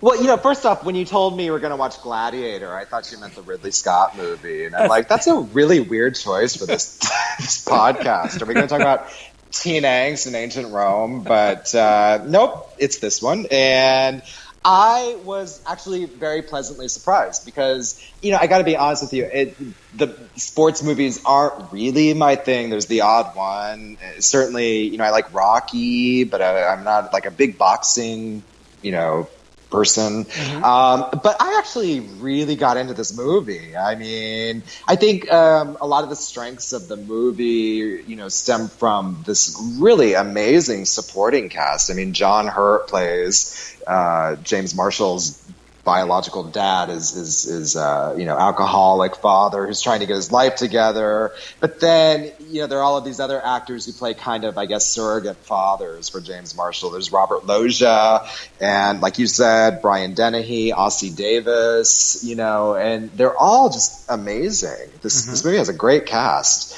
And then I really like James Marshall in this movie because, I like you said, he was in Twin Peaks. That's the only thing I'd ever seen him in. He's basically playing the same character, I think, that he played in Twin Peaks. But he plays that kind of wounded puppy dog kind of guy really, really well. Like there's something about him that's really sensitive and just approachable and likable and yeah, I thought he was great. The other thing I want to say is that I think this is a really good looking movie. I really like movies from this time period. There's a kind of classiness to them. When I watch a movie now from 1990, it's basically the same as it's basically 1989 Part 2. I mean, like aesthetically speaking, there's not a lot of difference. But when you start to get up into 91, 92, 93, you start to notice that the gaudier colors go away. The colors become more muted and softer. There's a new look emerging. And you see that in the lighting with this film. I love the costumes. By the way, you see kind of a similar aesthetic in other movies from this time, like Candyman, which is another Chicago-based movie. Single White Female, Basic Instinct. The characters just look good. They're wearing very fitted clothes. James Marshall has this really cool, newsboy cap, and he wears like a triangular trench coat. I love Robert Loggia's 1940s newspaper editor costumes. So yeah, it's just a good looking movie, and you're right, it's a bit cliche, but I don't care. I mean, I think it's really fun. And and the other thing is, I'm with you on the soundtrack. It has like Seal and Mama Said Knock You Out, and just like really good music. It's got a lot of fun tracks, and it when it hits those tracks, this is the right song for this moment. It's very soundtrack heavy too at times, but no, it doesn't feel like it's obtrusive in any way. It's this is that movie that has that kind of music in it, and it works, especially in a movie with montages, sports montages. And everything, and that you need to have a proper sports movie. You have to have the montage for sure, and you have to have the good music with the montage, so that just it hits up all those proper cliches and in the right way. And it feels like the '90s version of a genre movie from the '40s or something. Maybe that's why Robert Loggia's maybe that's why his character is dressing in those clothes. And you're right, and even James Marshall, he's wearing the 1940s newsy cap. So there's definitely something there, and I think what they were trying to do, if you go back and look at some of for me the 40s always said noir. I think about all the noirs of the 40s, but there's a lot of good kind of movies like this. There's a lot of good sports dramas and these kinds of movies, or hard hitting kind of movies from the 40s. And I feel like they were trying to emulate a bit of those in terms of the style, but in the context of the story, which is kind of a timeless story of the fish out of water or whatever, but done in such a fun early '90s way, which I liked. Yeah. And it has Cuba Gooding Jr., who is really good in this. He is really good in this. This is before his Oscar and his maybe over the top performance of that movie. I won't get into it because I'm not a fan, but I have to say, you chose a lot of movies for this podcast that were new to me, including this. A lot of the ones that are coming up, they're new to me as well. I love some of the ones that are coming up, but this one in particular might have been the biggest surprise because, like I said, I'm just not a sports guy. But I just think the material is handled so well, and it's such a good-looking movie. I would recommend it. Yeah, I think Roddy Harrington made some gems, and I would say this, Jack's Back, and Roadhouse are definitely those really well-made genre pieces that I like a lot. Yeah. All right, let's get into our number 5s. Here's yours. I'd like to set fire to this dump. Just because we're pretty, everybody's jealous. It's like a prison here. Even at Christmas, it's like a prison. Don't even mention Christmas, Chiclet. My parents are going to be real sorry if I don't get them cha-cha heels. I asked and I better get. I never get enough Christmas presents. Everybody's so damn cheap. I should be getting a lot. And I'm going to take it all back and get the money for it. You could do that now. We'll probably get caught for hooking this period, but who cares? Who cares if we fail? It'd be fun to be expelled. I hope I get arrested. I hate this school and all these ignorant teachers who don't know one thing. I'm the one who should be teaching. I hate my parents, too. Was there ever a teenager with as bad an attitude as Dawn Davenport? She's a thief, she's a shit kicker, and she wants to be famous. She's always late to class. She hates studying. She disrupts other students with her meatball sandwiches. But she's a girl with a dream, Cha-Cha Hills. All she wants for Christmas are a pair of Cha-Cha Hills. And when she doesn't get them, she pushes her mom into the Christmas tree, yells, "Fuck you, I hate you," and she runs away from home. You gotta love John Waters. He's not at all Gen X. He's a baby boomer, I believe. But I think for a lot of us who watched these movies on video in the 80s and in the 90s, he spoke to us. I mean, there was really no other filmmaker that I knew of, except for maybe Almodovar. At least there was no other American filmmaker who was so in love with like weirdos and outsiders and making fun of social conventions, and I love that about him. I love that he gave us Divine, and here he gives us Divine in all of her glory. He gives us Edith Massey in all of her glory. There's nothing greater than hearing Edith Massey say queers and Nellies are so much better than straight people. I got to tell you, when I was I think I saw this the year I graduated from high school in 91, there was no other film that I knew of that was, saying things like that. I mean, it was, where else are you going to hear that except for in a John Waters movie? Mink Stoll probably gives her my favorite performance of all of her performances in John Waters. This is the one I probably love the best. I mean, what is there to say? She's probably the most neglected teenager in history. She's, Mink Stoll. She's playing Taffy, her character, as a 14-year-old. She doesn't look so good as for a 14-year-old. Taffy plays Jane Mansfield car crash in her house, which is basically a prison. And she hates her mom's snooty friends, the Dashers. Her stepfather is always trying to come on to her, and she says things like, "I wouldn't suck your lousy dick if I were suffocating and there was oxygen in your balls." Taffy doesn't take shit from anybody. I would say I think this is the funniest movie about child neglect I've ever seen. The scene where Divine cuts up Taffy's jump rope and tells her to just sit and look at the air because it's quiet, just kills me. Yeah, I don't know. I just remember watching these movies with my friends, going to the video store. There was something about the box, the video store box, that these movies John Waters movies seemed kind of dangerous. But, you would pop them in and you would just laugh. I mean, they were so funny. And I don't know if young people watch these movies now. I don't know if young people would react to these movies in the same way. I mean, there is nothing about John Waters that's politically correct. The attitudes about parenting here are not politically correct. And frankly, I'm glad. I'm glad that I was able to grow up with movies that presented a more bizarre look at the world and a more bizarre look at families. And, in a way, it was kind of comforting because I didn't come from a cookie-cutter family. So it's nice to watch these movies that sort of celebrate that. In fact, there's even one scene in the movie where Donna Dasher says, "Think of all the horror stories that are out there." And she doesn't say it in a way that's, critical, but she's basically just saying, this is a movie about weirdos, and there are lots of weirdos in the world, and if you're one of them, don't worry about it.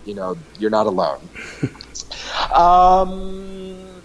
Yeah, I love it. I just, God, it's so quotable, this movie. You know, Edith Massey, filthy hetero stink shit, and calling Don Davenport Don Pigport. And if they're smart, they're queer. If they're stupid, they're straight. You know, I'm sorry, this is just gold. Yeah. Are you a John Waters fan? fan? I'm a John Waters fan, of course, and I love all of his movies. And Female Trouble, for sure, is one of his best and most memorable. Oh, so good. With Divine, for sure, at the lead of that. And it's hard not to enjoy this movie. Oh my God, when Aunt Ida's rolling around on the floor for 5 minutes saying, Gator, no, don't leave. It just kills me. I mean, the scene, it goes on way longer than it needs to. It's true. But it's so funny. It's such a funny movie. Like, he may have gotten more polished as a filmmaker as years went on, but I don't know, his rough kind of looking movies of that time and it's hard to replicate any of that. I mean, they're so they're such unique visions that can only come from one person on the planet who's ever existed. You know, no one can make a John Waters movie. I was going to say cinema was much better off for him. I mean, I'm so sorry John Waters isn't still active and making movies. It's just such a shame there's not a place for a John Waters in today's, film landscape. Mm-hmm. From what I remember, he had a hard time getting movies off the ground, so he just kind of stopped doing it. He wrote books. He's been on tour. He always goes on tour with his books and with his specials and he keeps himself busy for sure. Yeah. Just the filmmaking aspect maybe not as much. So, but yeah, I just always I love a lot of them. I mean, they're just hard not to think about, and especially how quotable a lot of them are. Oh my God, I know. Well, I chose this one in particular because there are two instances of teen angst. I mean, there's Dawn and her Cha-Cha Hills, but Taffy's whole story, and then it kills me. She wants to be a Jehovah's a Hare Krishna, and Dawn hates the Krishnas, but just to piss off Dawn, she becomes one anyway, and then Dawn kills her. So not only has she had a terrible childhood, but she's murdered by her mother. How's that for the story? There you go. The ultimate teen angst movie, in a way. Yeah. Okay, let's get into my number 5. I might have talked about this movie on the podcast before. Welcome Home, Roxy Carmichael. I'm sure I've talked about it in some form or another. I had to include it here because it is definitely one of the formative teen angst movies for me growing up. I was 15 when it came out. I saw it in the theater. Immediately bonded with Winona Ryder and her character and her journey. And yes, another movie with teens who have parental issues and feel like they don't belong or not part of that, their current family. And quite literally, she feels like her biological parents are not her parents, and so she has this idea that this woman who was a local town legend, who's coming back to be celebrated by the town, was her mom, and she immediately goes after her and thinks that this woman was the person who gave her up for adoption. I think she was adopted, but not by, as it turns out, her.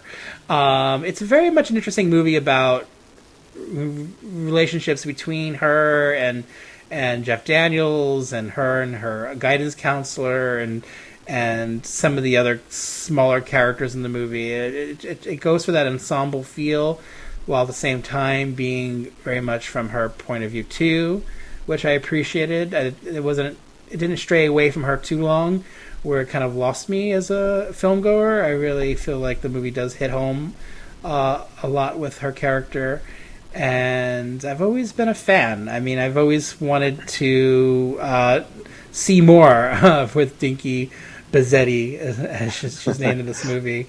I like the names in this movie are fun. Yeah. I like saying that. And I think, Winona Ryder, of course, In 1990, certainly was unstoppable, making several movies performances that I love, and of course, we're both obsessed with her, and who wouldn't be of this time period? And I just go back to this one a lot. I feel like it's got a lot of heart, and I think a lot of it's because of her performance too. That really makes this movie special, and why I go back to it. How about you? Yeah, I'm really, really glad of all of Winona Ryder's movies you chose this one, because actually it's probably the one that I go back to least. And I remember seeing it very, very clearly when I was young, and I remember maybe I saw it once or twice since then, but it was definitely time to rewatch it. And I'm so glad I did, because I love everything about this movie. And you're right. I love Winona Ryder, like you love Winona Ryder. And I was trying to figure out what I liked about Winona when I grew up, because I remember probably more than any other teen star at the time, there was just something about her that I found so relatable. And I always felt so comfortable watching her, unlike a lot of the stars of the time. And I think it's because, like Dinky, she plays a lot of teenagers who, are looking to connect with others, but she doesn't want to just connect with anybody. You have to connect with her on her own terms in a way. She's knowing and she's smart. If anybody gives her trouble, she would rather not give them the time of day. She'd rather be alone for the right reasons than be with other people for the wrong reasons. Mm-hmm. And she played that kind of role time and time again. And I think that contributed to, my love for her as an actress. And I think also it probably contributed to her becoming, sort of the face of Generation X. I mean, everybody loved Winona Ryder. And, she had a quality about her that really set her apart from the other actors at that time. But I especially love her as Dinky, and I can certainly relate to Dinky. When I was a kid, I was always reading and writing, and, I wasn't really interested in being conventional. I didn't have a lot of patience for that. It just wasn't who I was. I mean, and it's not Dinky either. Dinky would rather just go off and do her own thing, and if somebody has a problem with that, that's not her problem. Mm-hmm. That's really their problem. But she doesn't have time to fake her way through situations. At the same time, she does need somebody, an adult in her life who can sort of steer her in the right direction. And that, I think, makes this movie really, really special. I love her relationship with Beth. And I love Beth's character, because Beth is more than just a sort of flat two-dimensional character. And we see Beth actually has her own anxieties. I mean, she's written this book that wasn't very successful, so she skipped town and she moved to wherever this town is where Roxy Carmichael's coming home to. And, she's having an affair with one of the faculty members at her high school, and she just sort of naturally gravitates to Dinky and wants to see Dinky do well. And Beth is in her own right this sort of really great character, but ultimately it's Dinky's story, and it's a really sweet movie. Good stuff. And blossoming love, and then you have, like, the peripheral characters like Diana Manoff and her relationship with her friend. That, can I just tell you, I totally forgot that there was this lesbian this little side story. Mm-hmm. I don't know. I just think it's so funny when you're watching these movies as a kid, I don't know what I was thinking, like they were just friends or something. Mm-hmm. But, this most recent watch, it was a bit of a surprise, but that's great. I love that they included that in this movie. And I know there was originally in more of the movie, but they decided to cut it back a bit.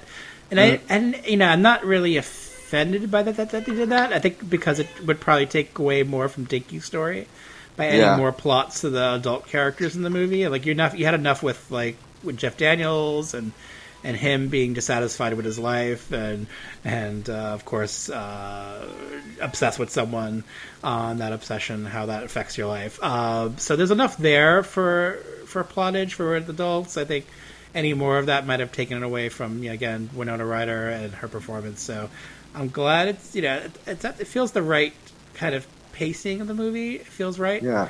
And the tone feels right. It's definitely a little bit quirky, and then the usual like studio made comedy. And I don't know. It was written by an actress, Karen Lee Hopkins. Do you know this movie's connection to The Breakfast Club, by the way? No. Apparently, I don't think so. Apparently, Karen Lee Hopkins was in the original cut of The Breakfast Club.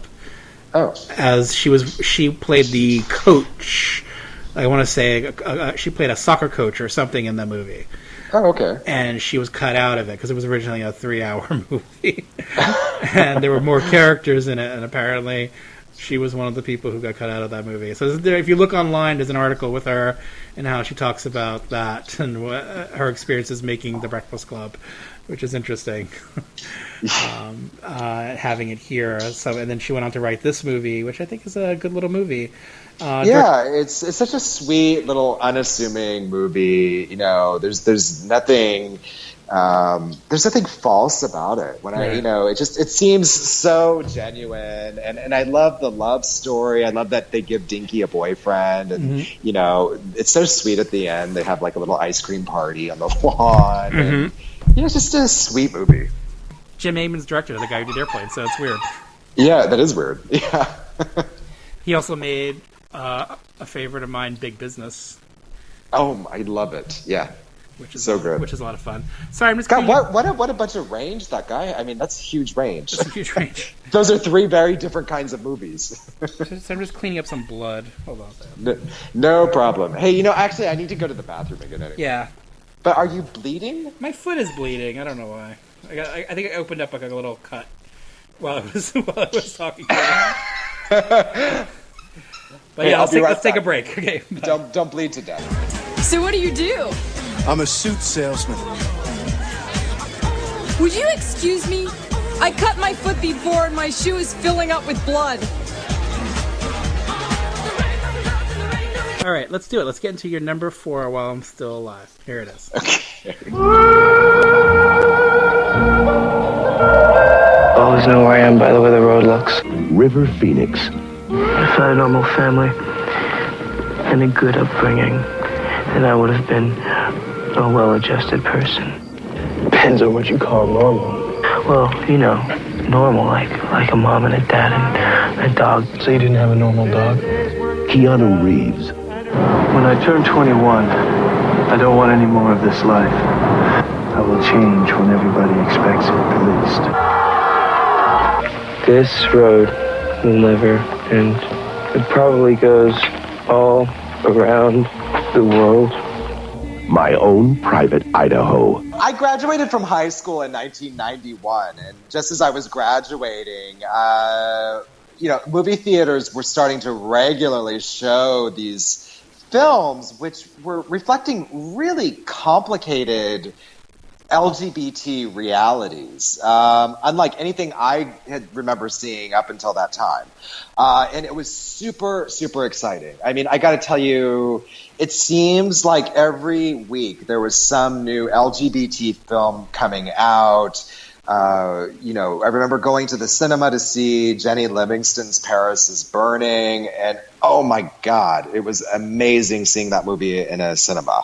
I mean, I grew up in Orange County, and back then Orange County was known as the Orange Curtain. It was a pretty conservative place to grow up. So a movie theater packed with all of these, these gay people watching this very celebratory gay movie. It was like this amazing explosion. But not only Paris is Burning, there were movies coming out all the time back then that were just mind-blowing. I mean, Greg Araki's The Living End, Almodovar, Sandra Bernhardt's Without You I'm Nothing, Jarman's Edward II, Bruce LaBruce's No Skin Off My Ass, Swoon, Orlando. I mean, just on and on and on with these movies. And of course, now we look back at this time and this collection of films, and we think of them as this is the new queer cinema, which was a name created for this body of work by B. Ruby Rich, the film scholar.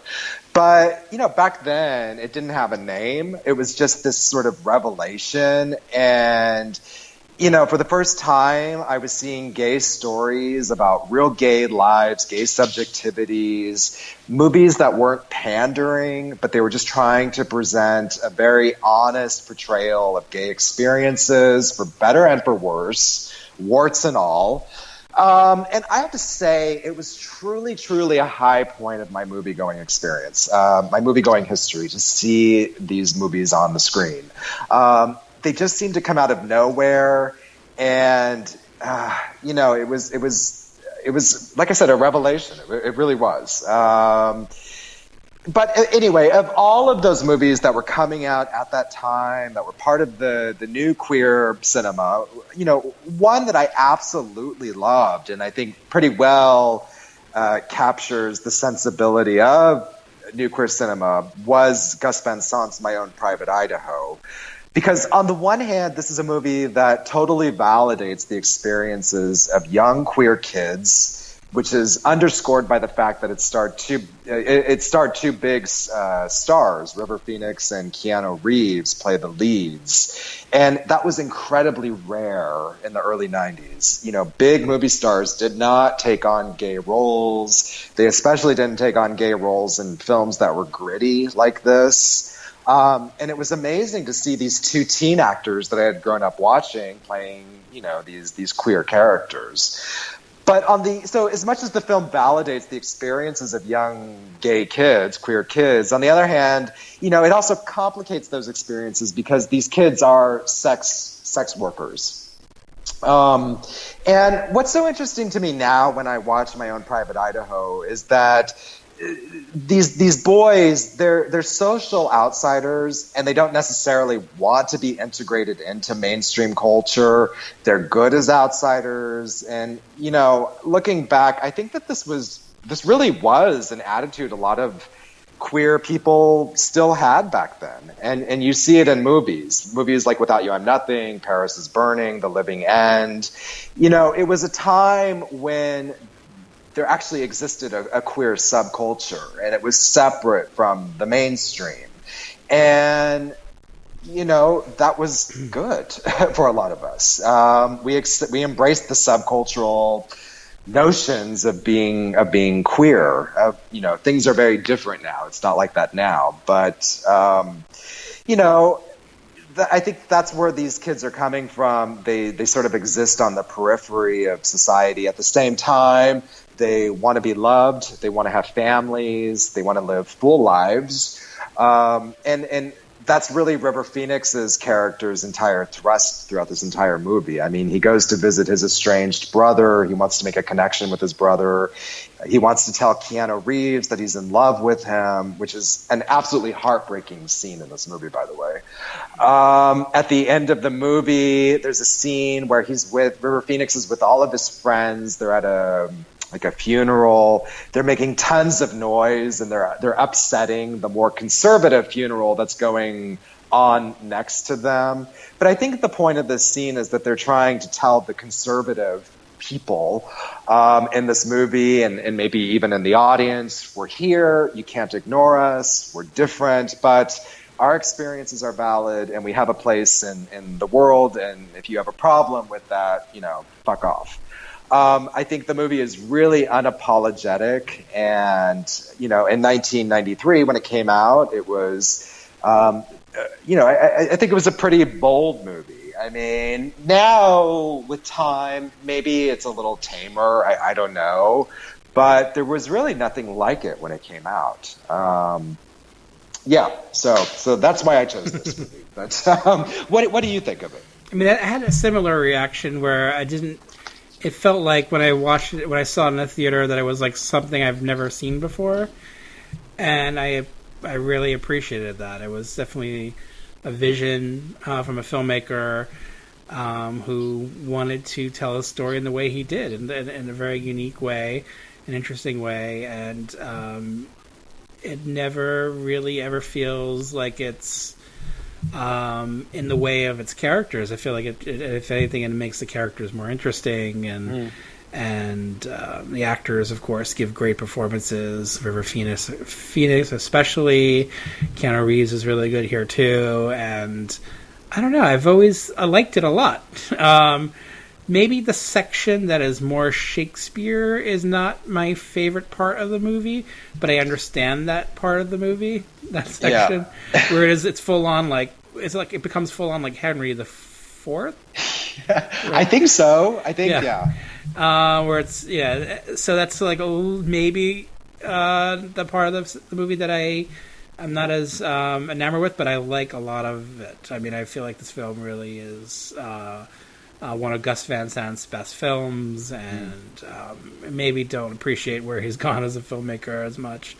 I like that he took a lot more risks back then, and he's made some interesting choices over the years. But... I know. It makes me sad because movies like this, Malinoche, Drugstore Cowboy. I mean, these are all really unapologetic, edgy movies from a director who had a really a clear point of view and a clear vision, and like I said, he didn't apologize for that. And for sure, it bums me out now. Even To Die For, I love To Die For. But these more recent movies that he's come out with, I just I don't know. Right, some of them are experiments, and some of them and maybe not as successful. But that's it was a mix of like experiments and like these Hollywood films. I thought Milk was pretty good. Good. I'm not usually a fan of bio movies, but I thought that was a pretty good look at that story for sure.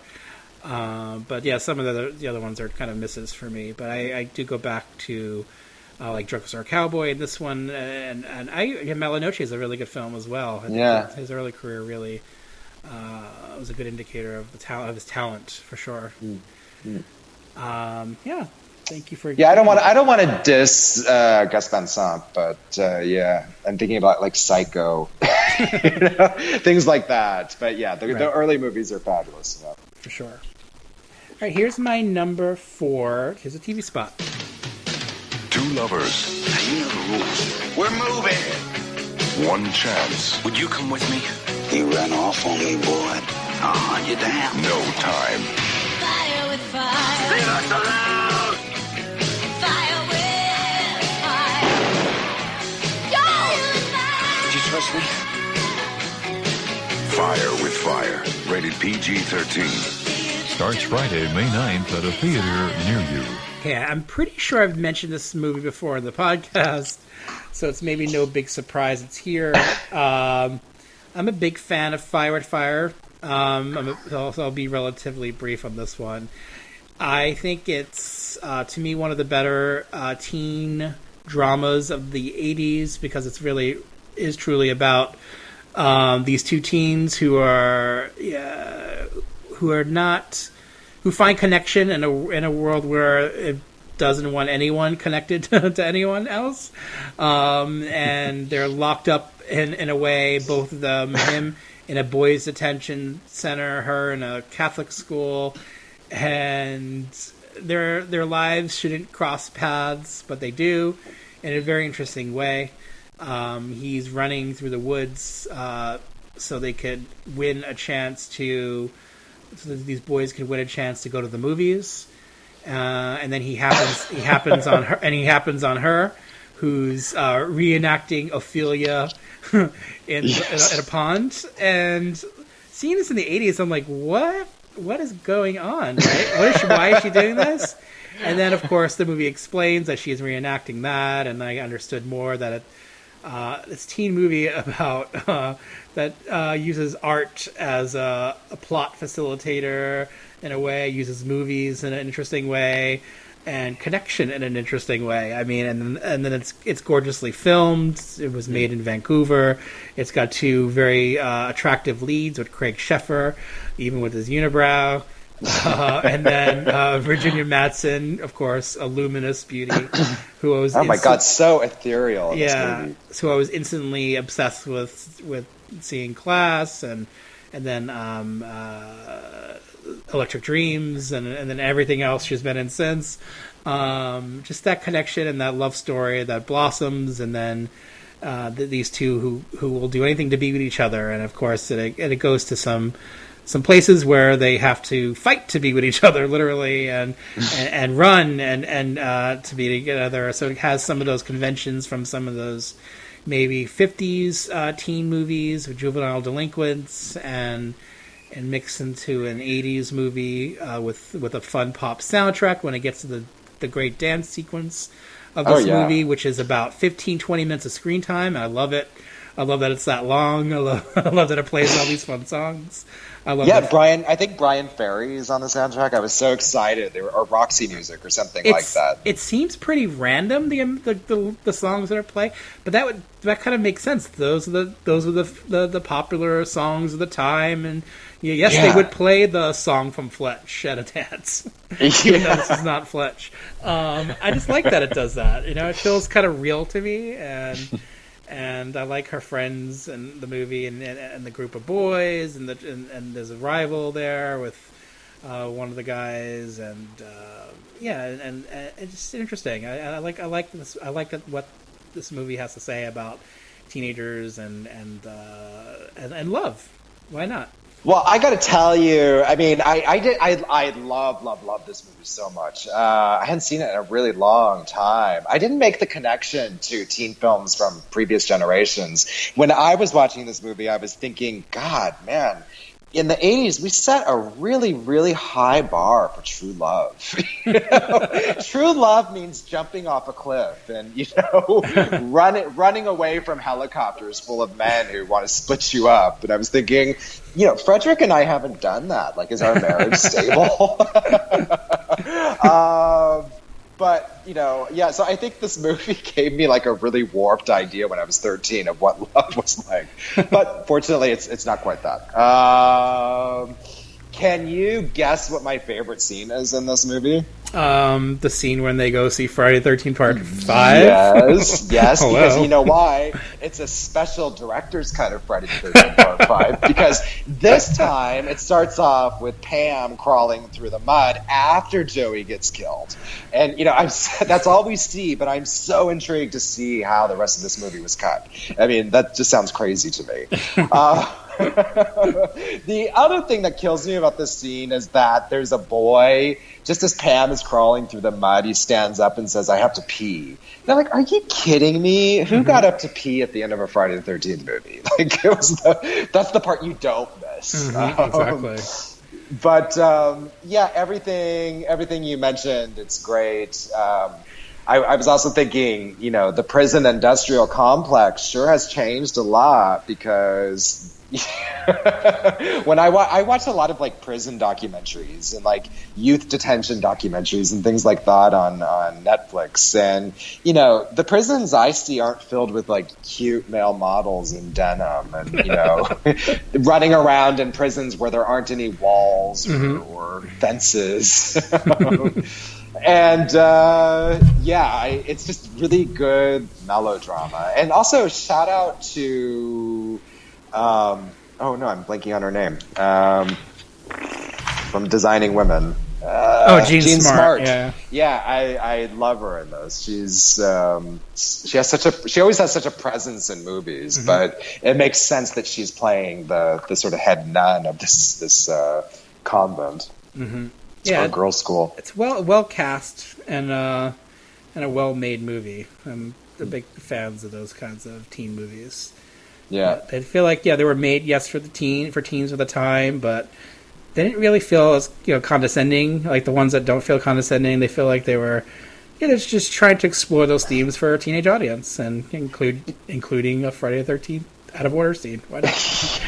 Well, I guess it makes sense. This was a Paramount movie, right? Firefighters. So, why not cross promote your big money maker? But you're right. This movie, it takes the melodrama seriously. Like you're right. It's not condescending. It's not patronizing. I think it knows who its audience is. I guess teenage girls at the time. I guess. Oh, for sure. And respects them. and I think gives them a really good role model with Virginia Madsen, who sort of puts it all on the line to be with this guy that she loves, you know, even if it means jumping off of cliffs. As you do. As you do, yes. Have you and Joyce gone jumping off of any cliffs for one another? Oh, all the time. Every weekend, it's like jumping off a cliff. You know what's like your love. You know what's like jumping off a cliff? What? Having children. Okay, I definitely have not jumped off that cliff, so I don't know. All right, let's let this passion burn even further with our number 3s. Here's yours. And he was in a cult, and the cult was in aliens, man. You didn't know that? Somewhere between free love and safe sex. Benny! Tie-dye and buttonfly. We should be up for anything. Ed Sullivan and MTV. So stupid, doesn't it? There was a generation. The 60s rocked. The 70s obviously sucked. That was dazed and confused. Maybe the 80s will be radical. Rated R. Now playing at select theaters. For me, Richard Linklater is the voice of Generation X. I mean, there are many other Generation X directors that I love. We mentioned Nicole Holofcener earlier. Love her. As far as I'm concerned, Noah Baumbach's Greenberg, that's our generation's The Big Chill. I think it's an underrated masterpiece, that movie. I love Sofia Coppola, Spike Jonze, Wes Anderson. You know, I think they all capture... I don't know how to put this. They capture a Gen X spirit, which I know is a pretty vague, amorphous, concept, but I know what I mean, so whatever. But out of all of them, I guess Linklater stands out as the Generation X director, probably because of Slacker, the Before movies, Suburbia, I guess, although it's been a while since I've seen Suburbia. I don't know how I would rate that. And then, of course, Dazed and Confused. And I feel like all of these movies, in one way or another, they really get at sort of basic truths about what Generation X is and what it's about. When I watch Dazed and Confused now, I watch it... with a lot of nostalgia. I mean, and it's funny because it's a movie about nostalgia. I mean, on the one hand, the movie came out in 1993, but it's set in 1976. And it captures the year 1976, the year of America's bicentennial, really well through the details, the clothes, the hair. Matthew McConaughey's Dave Wooderson character is like a walking emblem of 1976. But then, of course, there's also this nostalgia for just adolescence in general. You know, one of the things that I really like about this movie is that the kids are spending a lot of time driving around in cars. They're just kind of like talking about whatever. And that little detail is so amazing to me because I remember when I was a teenager, that feeling of freedom of like being able to get into a car without an adult and the conversations I used to have with my friends. And in retrospect, it seemed like I had the best talks with my friends driving around in cars. And I love that that's included here. But specifically, the characters that I most relate to when I'm watching it are Mike, Tony, and Cynthia, the trio of friends, who do spend the entire movie driving around commenting on how lame everything is, but they also understand that their high school years aren't finite, that they're going to come to an end, and they might as well just enjoy it while they can. The other thing, though, is, like I said, the movie came out in 1993, and so when I watch the movie now, I can't help but think about the year 1993. And specifically, when I watched the story about Floyd is the character who's on the football team, and his coach wants him to sign this piece of paper promising that he won't do any drugs. Throughout the movie, Floyd is really torn. He's not a rebel, really, his character, but he's also smart enough to see that it's really stupid. It's a joke for his coach to demand that he sign this piece of paper. So what does he do? Does he just give in and sign it, or does he stick to his guns and do what he knows is right for him? And that little conflict, to me, it really captures a specific mood of Gen Xers in the 90s, because I don't know if you remember this, but I remember back then, there was all of this talk about, not wanting to sell out. We talked about not wanting to conform, being your own guy or being your own girl. There was like a lot of talk about being alternative. Being alternative was a really big thing back then. We had alternative radio, MTV's Alternative Nation, there was alternative lifestyles. There was kind of this flat out rejection, with authority, with the values of sort of mass market, consumer culture. I remember my friend had a bumper sticker that said, "Friends don't let friends drink Starbucks." Very anti-corporate. When we were all deciding to go to university, do we want to sell out and become a business major? Do we want to, study humanities and work a wage slave job? I love that Floyd, his character, it's a really minor thing, but in a lot of ways he sort of captures that tension between being your own person and going against what you know is the right thing to do. So yeah, lots of nostalgia watching this movie. I got to be honest, I would not want to go back and visit my high school years. Those weren't the happiest years of my life. But this movie kind of, I wouldn't mind going back for a day just to re-experience some of the things that these kids go through. Mm-hmm. Although I definitely would not want to revisit my version of Ben Affleck's asshole bully. I might like to see Parker Posey's hysterical bully because she'd be so funny. But yeah, so what do you think? Are you a fan? Of course, yeah. I mean, Dazed and Confused is definitely one of the best of those kinds of teen hangout movies. It's in a way the ultimate teen hangout movie. You get all these characters and ensemble. It's like the I guess the Robert Altman of teen movies. That's a good way to put it. Yeah, in a way. I know Robert Altman himself made a teen movie, but right, we're not including it. So there's a reason for that. This is his version of that in a way. The great ensemble and all these characters coming together and experiencing a night of, I love those kinds of night of movies and enjoying that over that period of time and see where characters may grow or not grow or just a little glimpse into their lives is kind of an interesting thing. And I saw this movie in the theater. It played up the block from where I lived.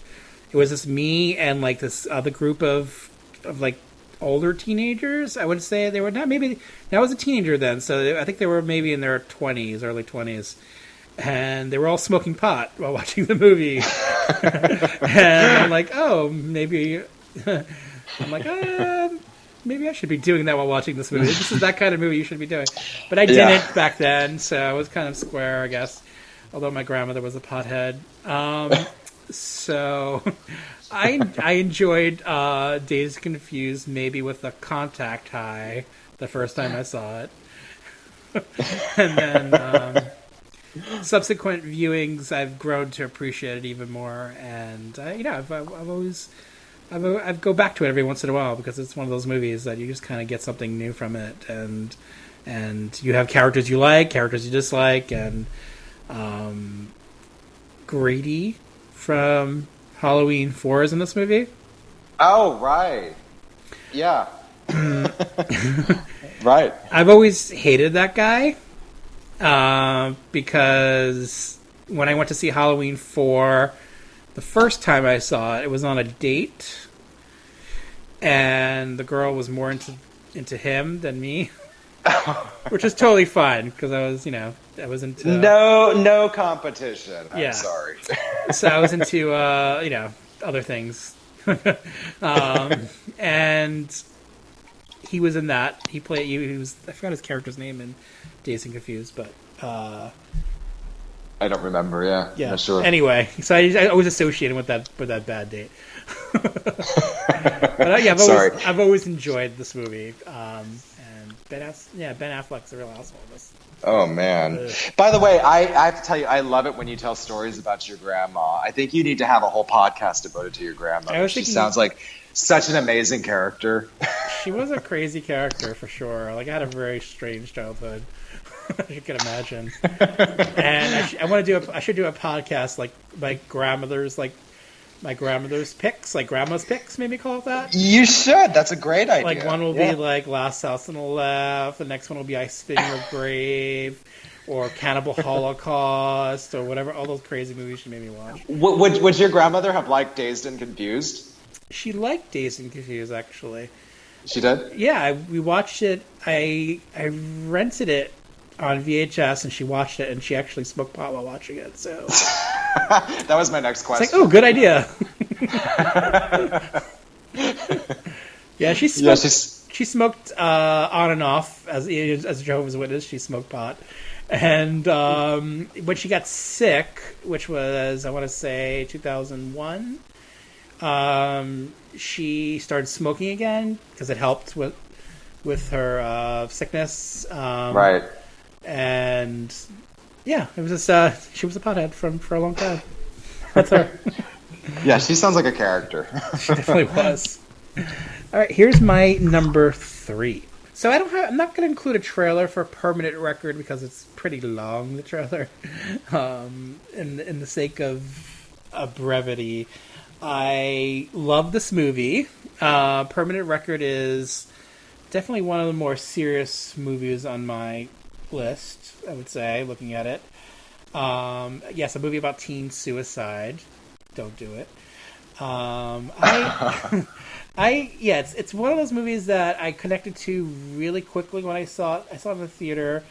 I don't remember a lot of people in that theater when I saw it. It didn't do very well, which is strange. I guess maybe because it was rated R and for teenagers, so that's always hard, right? And this is around 1988 when they were cracking down on that sort of thing, just increasing the ratings because I guess our society was getting pretty conservative by 1988 with the Reagan era, near the end of the Reagan era.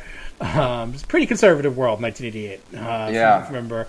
And so teenagers weren't, gaining access to a lot of things. I managed to go see it.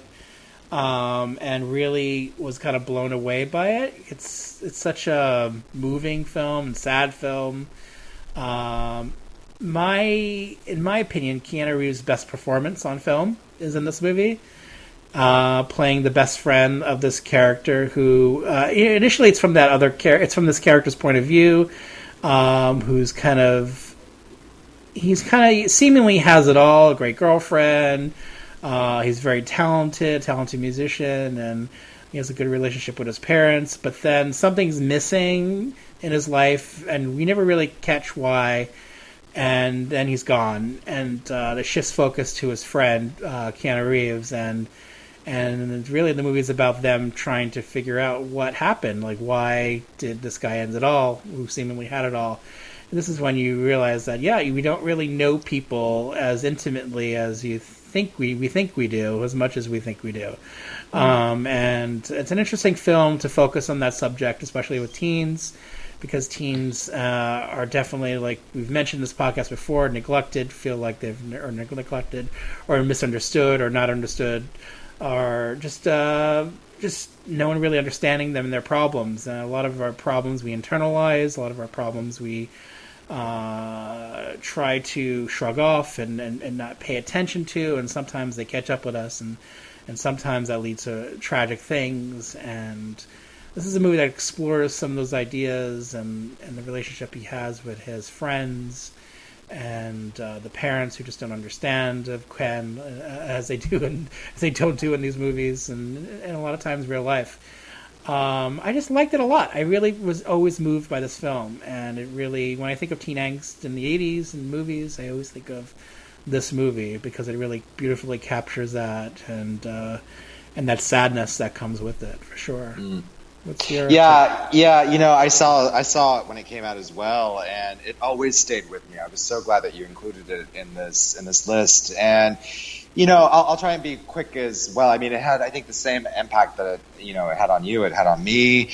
And the whole issue of teen suicide, that was definitely part of the culture at the time. I mean, there were lots of TV movies and movies in the cinema that dealt with teen suicide. I mean, Anthony Michael Hall's character, for example, in The Breakfast Club, he talks about it. I read a couple of reports because I was curious to see how big a problem teen suicide was around this time. And in fact, the numbers show the rate was going up. And two of the biggest causes for teen suicide at the time were coming from family breakups and also educational pressures. And you're right, this movie, I don't know that it ever clearly 100% identifies why the boy kills himself. I think it's hinted at, though, that he is under pressure to go to school. And when I watch this movie now, I'm watching it from the perspective of somebody who worked with freshmen and sophomore students for 10 years as a professor. And, you know, over those years that I was teaching, I met a lot of students who were, 18, 19 years old, who were really together, really focused. They knew exactly what they wanted, and they were smart and just, they were right where they should be. But, Michael, I got to tell you, over the years, I had probably just as many students in my classes who I think were pressured to go to school. They didn't know why they were there. They were filled with all kinds of anxieties about whether or not it was the right place for them. And I don't know if I'm sure a lot of this pressure was coming from the home. It was coming from society not giving young people a lot of options, other choices. And I think it's a systemic problem in the United States. This idea that young people must go to university, right after high school. They must know exactly what they want to do and be focused. It's a huge mistake, and I think it does create unnecessary stress in young people's lives. Now, I'm saying this as an ex-professor, somebody who believes in higher education, and I think that higher education is necessary. But I do think that the U.S. does need to look at other options for young people. I also think that movies like this are really important, and I'm glad to see that there is a movie like Permanent Record that does explore this issue of anxiety and stress that's brought on by higher education. And I really wish that there were more movies like it. I think it's important. So yeah, it's a great movie. Everybody go out and see it. Yeah, and it's like there were a lot of after school specials that dealt with that sort of thing too, but it doesn't feel like what sets this. Yeah, this doesn't feel like that to me. I mean, this I think has a really serious motive to it. It's really trying to teach us something about the pressures that young people feel in a way that feels authentic and real. Right. It never feels like it's like the adults made this.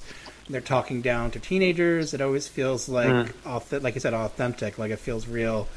Like this is a glimpse into their lives. Like this is it. This is what it's like. And sometimes it's hard, and sometimes it comes easier to some. And you can really feel that emotion. It's a movie very much filled with emotion, and the music was done by Joe Strummer.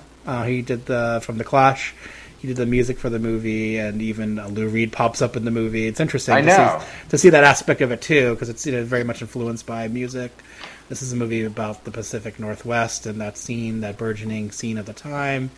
And I like that about it too. I like that other element of it too, the music side of it as well. Yeah, it feels a bit grunge. I mean, it almost looks like it seems like it's looking forward to what's going to be coming in the early 90s in a way. Yeah, it's definitely like a pre-grunge movie. I definitely feel that vibe. And so Keanu Reeves definitely beautifully cast there. Yeah.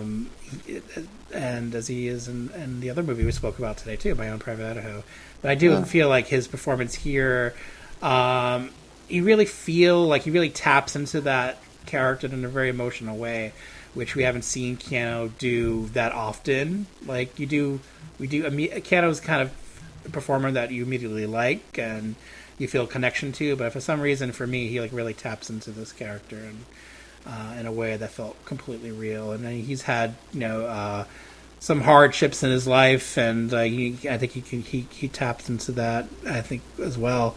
he had a hard childhood, and so something about the way that translated here in his performance might have been a contribution to that. Might have been a factor.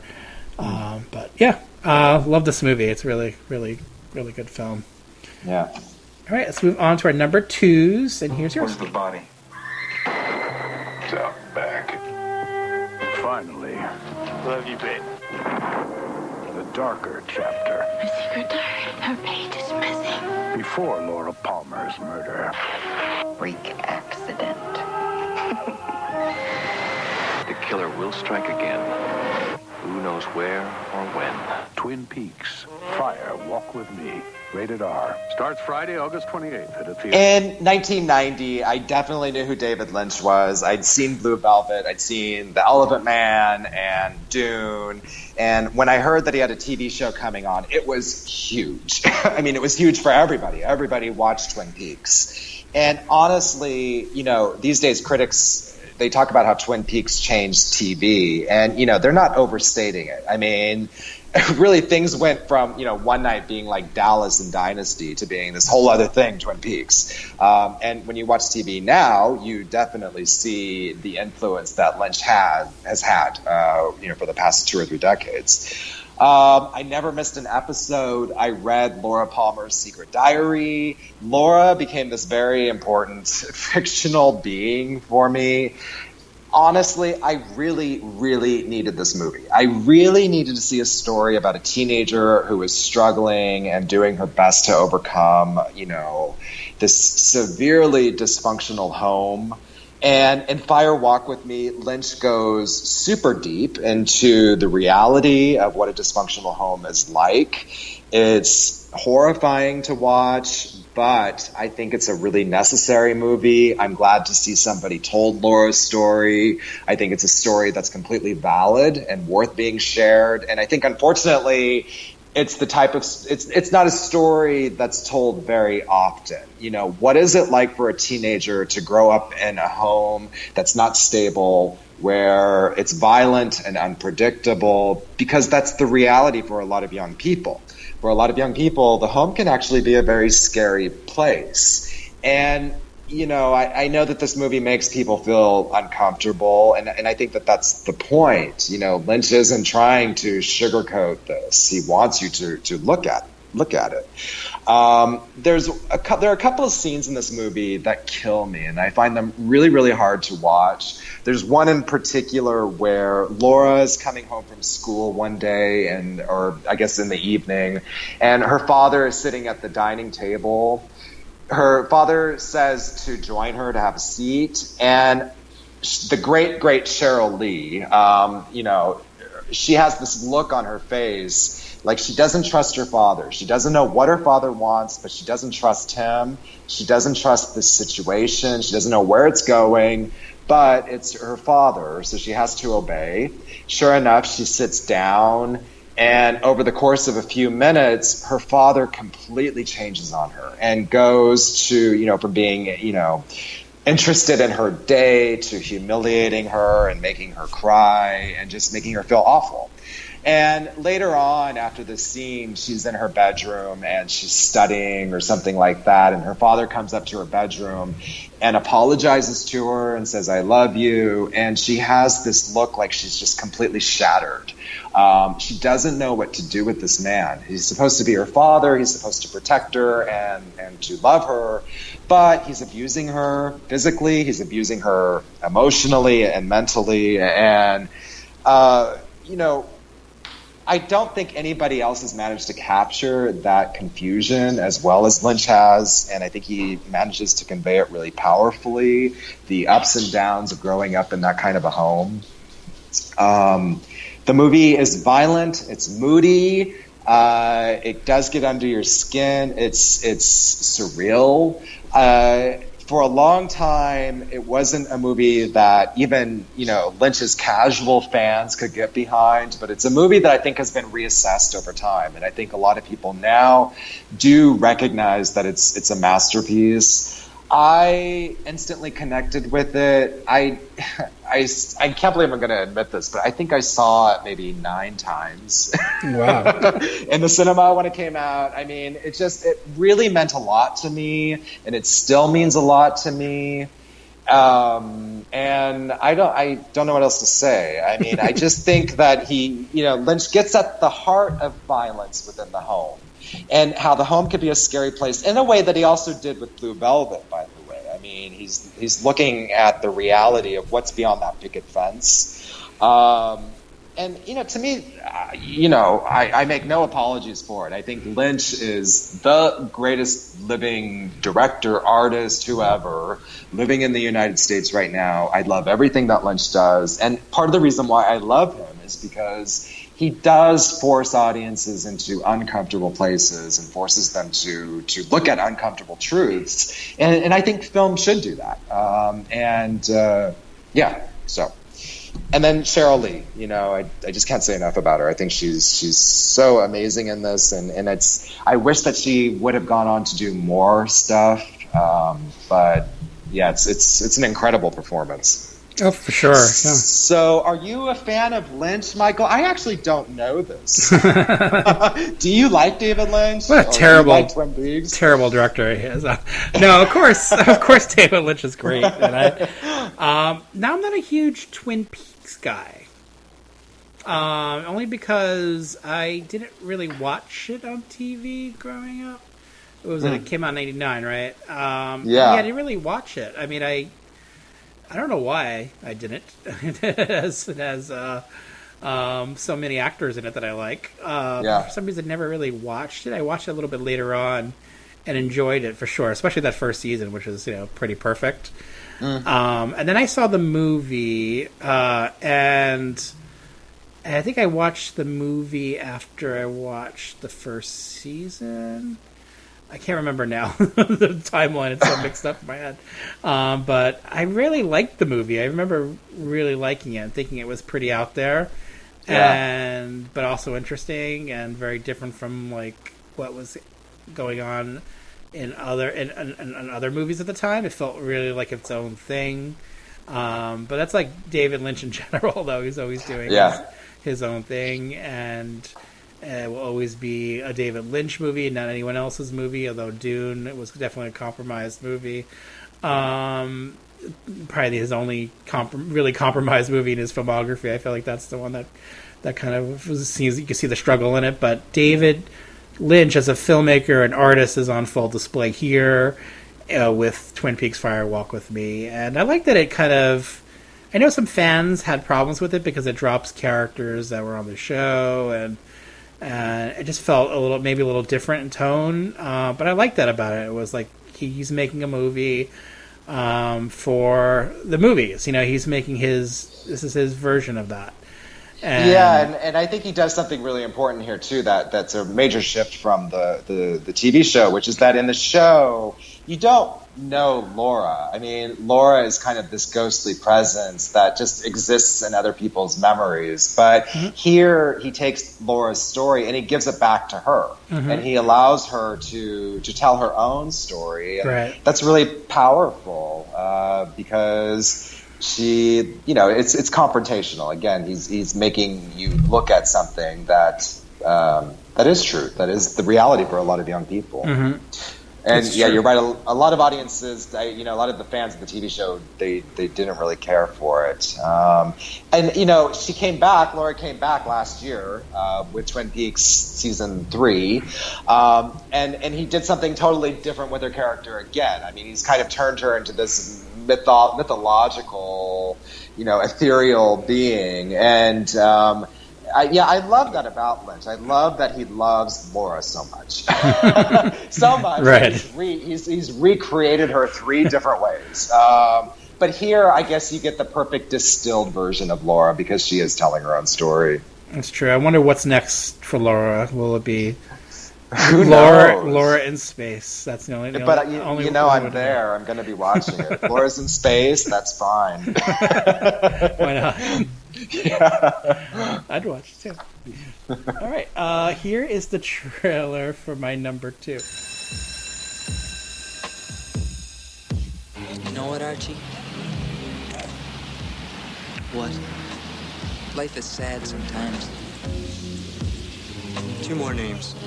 Your name is Roland Goobert? Tell me why you're here!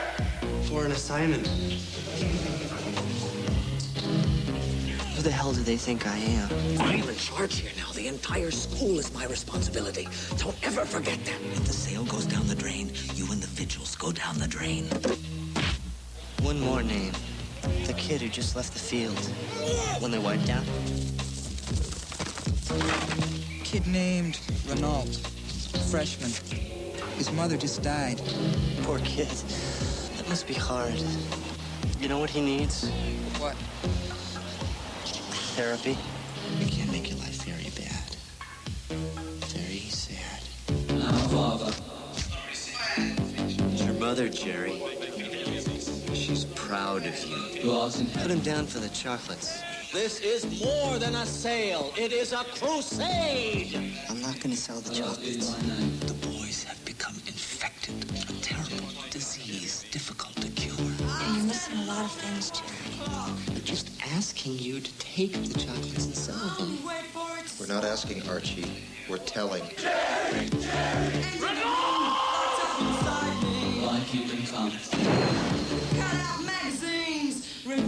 Okay, that's The Chocolate War, and I've discussed this. I know I've discussed this movie some way, probably because of the music on this podcast. This is a great soundtrack. A lot of these teen movies, I mean, that's a lot of the reason why a lot of us teens who grew up in the 80s remember these movies too, is because of these great soundtracks a lot of these movies have, and for sure, The Chocolate War has a pretty exceptional one, especially from a movie that was relatively small. This is a movie that I don't think a lot of people saw in theaters. I didn't see it in the theater either. I saw it on VHS. It made like $300,000 at the box office, so very small release there. But it blew me away from the first viewing. I mean, it really is the epitome of teen angst on film. And Keith Gordon as a director, this is his first film, and really taps into it. And maybe he wasn't too far removed from being a teen by then, so he could kind of understood the experience a little bit more than other filmmakers did at the time. Of course, based on source material, based on a book, which I've read, and you know, it's faithful in its way, but also becomes its own thing. And I like what he did to this film. I mean, he really crafts a movie that about that subject of teen angst, but also while paying tribute to the filmmakers that he loves, like Stanley Kubrick. And there's a lot of interesting visual touches in it for such a small film that could, you know, wouldn't ordinarily feel out of place in a movie about like a teen movie at the time. It would feel a little bit too stylized, but I don't know, he does it so well because it always goes back to Renault's struggle with and these the underlying themes of the movie and what they're trying to say about different things. I like how intelligent the film is, but also not at the same time. You can kind of relate to what's going on as well. It's an interesting film that I've always go back to, have for 30 years now, and it doesn't really get old for me. It really holds up in every viewing, and John Glover, of course, is great, and Ilan Mitchell-Smith in the lead is really good. He was one of the kids from Weird Science. He isn't in much. I think he retired as an actor, became a professor, I believe.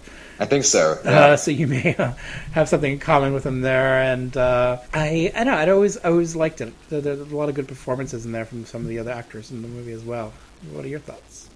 Well, you know, I had never seen this movie before, and, you know, I was watching it and thinking, God, what a strange movie this is, because the first 10 or 15 minutes of the movie, it moves at a glacial pace. Mm-hmm. And, you know, the dialogue is sparse. And then when characters do speak, they punctuate whatever they say by like staring off into space or staring down at their feet or something. But, you know, it just seems like everybody is afraid to speak or to move. There's so much silence. And then as I was watching the film, I realized, oh, that's the point. That's what this movie is about. Mm-hmm. It's about people who, in a lot of ways, are kind of I don't know, deadened or dead in life or something like that. I mean, Jerry's mother's dead, but she's haunting. Jerry's his name, right? Jerry Renault? Jerry Renault, yeah. Yeah. His dead mother haunts his memories. His father is like a zombie. I mean, Jerry meets a girl who says that he's missing out on life. You know, so everything kind of points in the direction of this theme of people who aren't really connected. But by the way, I also want to say, just stylistically, I loved the silences and the slow pacing. It's something that you never see in movies, you know. And why don't we see, you know, it's almost like movie makers these days, it's like, you know, they've got this idea, how much stuff can we throw at audiences, you know? Why can't they just, you know, explore the silences? I mean, that's a really interesting place to be. But yeah, I think it's a really, really great movie. I think the interesting, one of the interesting things about this movie is I haven't read the book. I'd like to read it. I know about the book because it always appears on lists of banned books in the United States, although why this book is being banned, I don't know. But you know, the movie ends with Jerry getting into this fist fight with his nemesis Archie, and I guess, you know, in the movie he knocks Archie out, and he comes out quote unquote victorious. In the book, I guess that's not the case. In fact, Jerry is the one who gets taken away in an ambulance. Right. And he tells he tells his friend as he's being, you know, carried off, that it doesn't really pay to rise above. It doesn't, you know, don't try and be better than the situation around you because you're just going to fail. Which is so cynical, you know, especially for a teenage movie. But as it is, I think the ending to this film is also incredibly cynical because Jerry does emerge victorious, but he emerges victorious by embracing all of the very traits that he finds so appalling in the people around him. I mean, he has to become this kind of vicious monster who's filled with violence, and you know, and yeah, basically he becomes the thing he's didn't want to become. And I was reading why Keith Gordon made that decision to change that ending, and apparently he wanted to use Jerry's story as a way to, I don't know, I guess kind of comment on how other teen movies at the time, like The Karate Kid, were showing teen heroes using violence as a way to become the hero. And, you know, is in fact that a valid way of defining heroism? So, yeah, it's a really super smart movie, and it's a weird movie. It doesn't feel American to me when I watched this movie. In fact, I thought it was a British film. It's so icy and cold, and then the soundtrack, you know, with Kate Bush and Peter Gabriel and Yaz, you know, very British bands. I guess Peter Gabriel crossed over, but certainly, you know, Kate Bush and Yaz were a bit esoteric in America. Yeah, good stuff. I'm so glad you chose this movie. I thought it was great. It always stays with me, this one. Just, yeah, I like that iciness that you mentioned. It's definitely, you could definitely see where he's coming with that, and the Kubrick influence on this movie, for sure. Yeah. And maybe that's why it also feels British too. Yeah, probably. You feel that in Kubrick's movies for sure, quite literally, because they're filmed there. Okay, that was The Chocolate War. Let me finish off these lists before we get into our number ones. Wow. Hope you guys have survived this one. Dean Garman. Too many to mention. Nearly all of the above that were mentioned already. Most John Hughes. Pump Up the Volume is a standout to me. Can I include Summer School, please? Roberto Diaz. The Breakfast Club. Ali Sheedy nails it. Miguel Angel Tejero Rodriguez. Mas Peña que Gloria from 2001. A little known Spanish movie I think is delicious. Of course, Pump the Volume and Heathers. Chronicle, Welcome to the Dollhouse, Charlie Bartlett, Donnie Darko, and Stand By Me. Willie Greer, Fast Times at Ridgemont High, Christine, Better Off Dead, Ginger Snaps, Teeth, and Carrie. Thank you, Willie. Jennifer Devlin, Heathers, Fast Times at Ridgemont High, Say Anything, and Mystic Pizza. Soren Thompson, The Faculty. Ben Schur, Foxes, Mysterious Skin, Carrie, and Heathers, and Ordinary People. And our frequent co-host on the show, Ben Schur, he wrote in Foxes, Mysterious Skin, Carrie, and Heathers. Ordinary People, of course. Leo Logan, The Outsiders, 10 Things I Hate About You, Crybaby, Pleasantville, School Ties, Better Off Dead, and Angus. Daryl, Damien, Della Donne. Little Darlings, Smooth Talk, and Carrie, and Halloween. Sue Bernardi Johnson, 13, Rushmore, The Virgin Suicides, and Reality Bites. And last but not least, Tyler Bowser, All the Right Moves, Over the Edge, and Foxes. Thank you, every single one of you who've given us lists. If I forgot you, I apologize. I'll try to include it next time. Anytime you want to submit lists to us, just let me know. You can reach out to us on Facebook, and we'll put them in. Let's get into our number ones. Here is yours, Daniel. I wish you guys could experience the humiliation of having the weirdest guy in a huge school be a blood relative.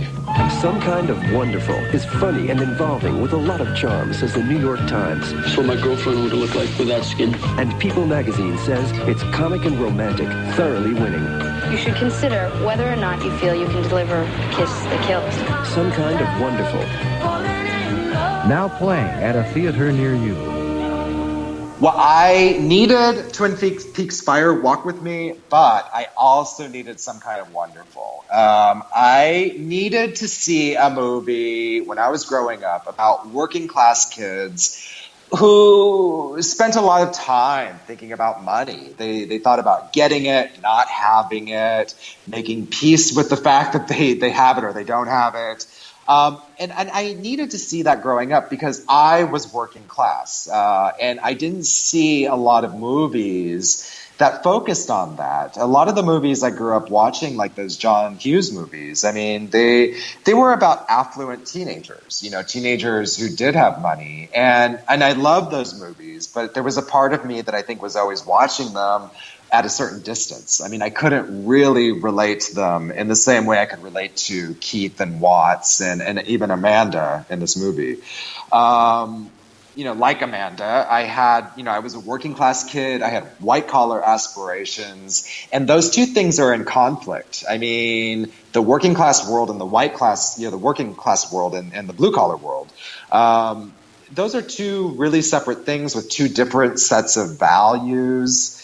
And, you do see that in some 80s movies, but in a slightly different way. I mean, in Pretty in Pink, Andy ends up with Blaine, and in Working Class, Tess gets the corner office. But what's different for me about Some Kind of Wonderful is that these working class kids, they're aspiring for the white collar world, but you never know if they're going to get it. All you know is that they're going to try for it.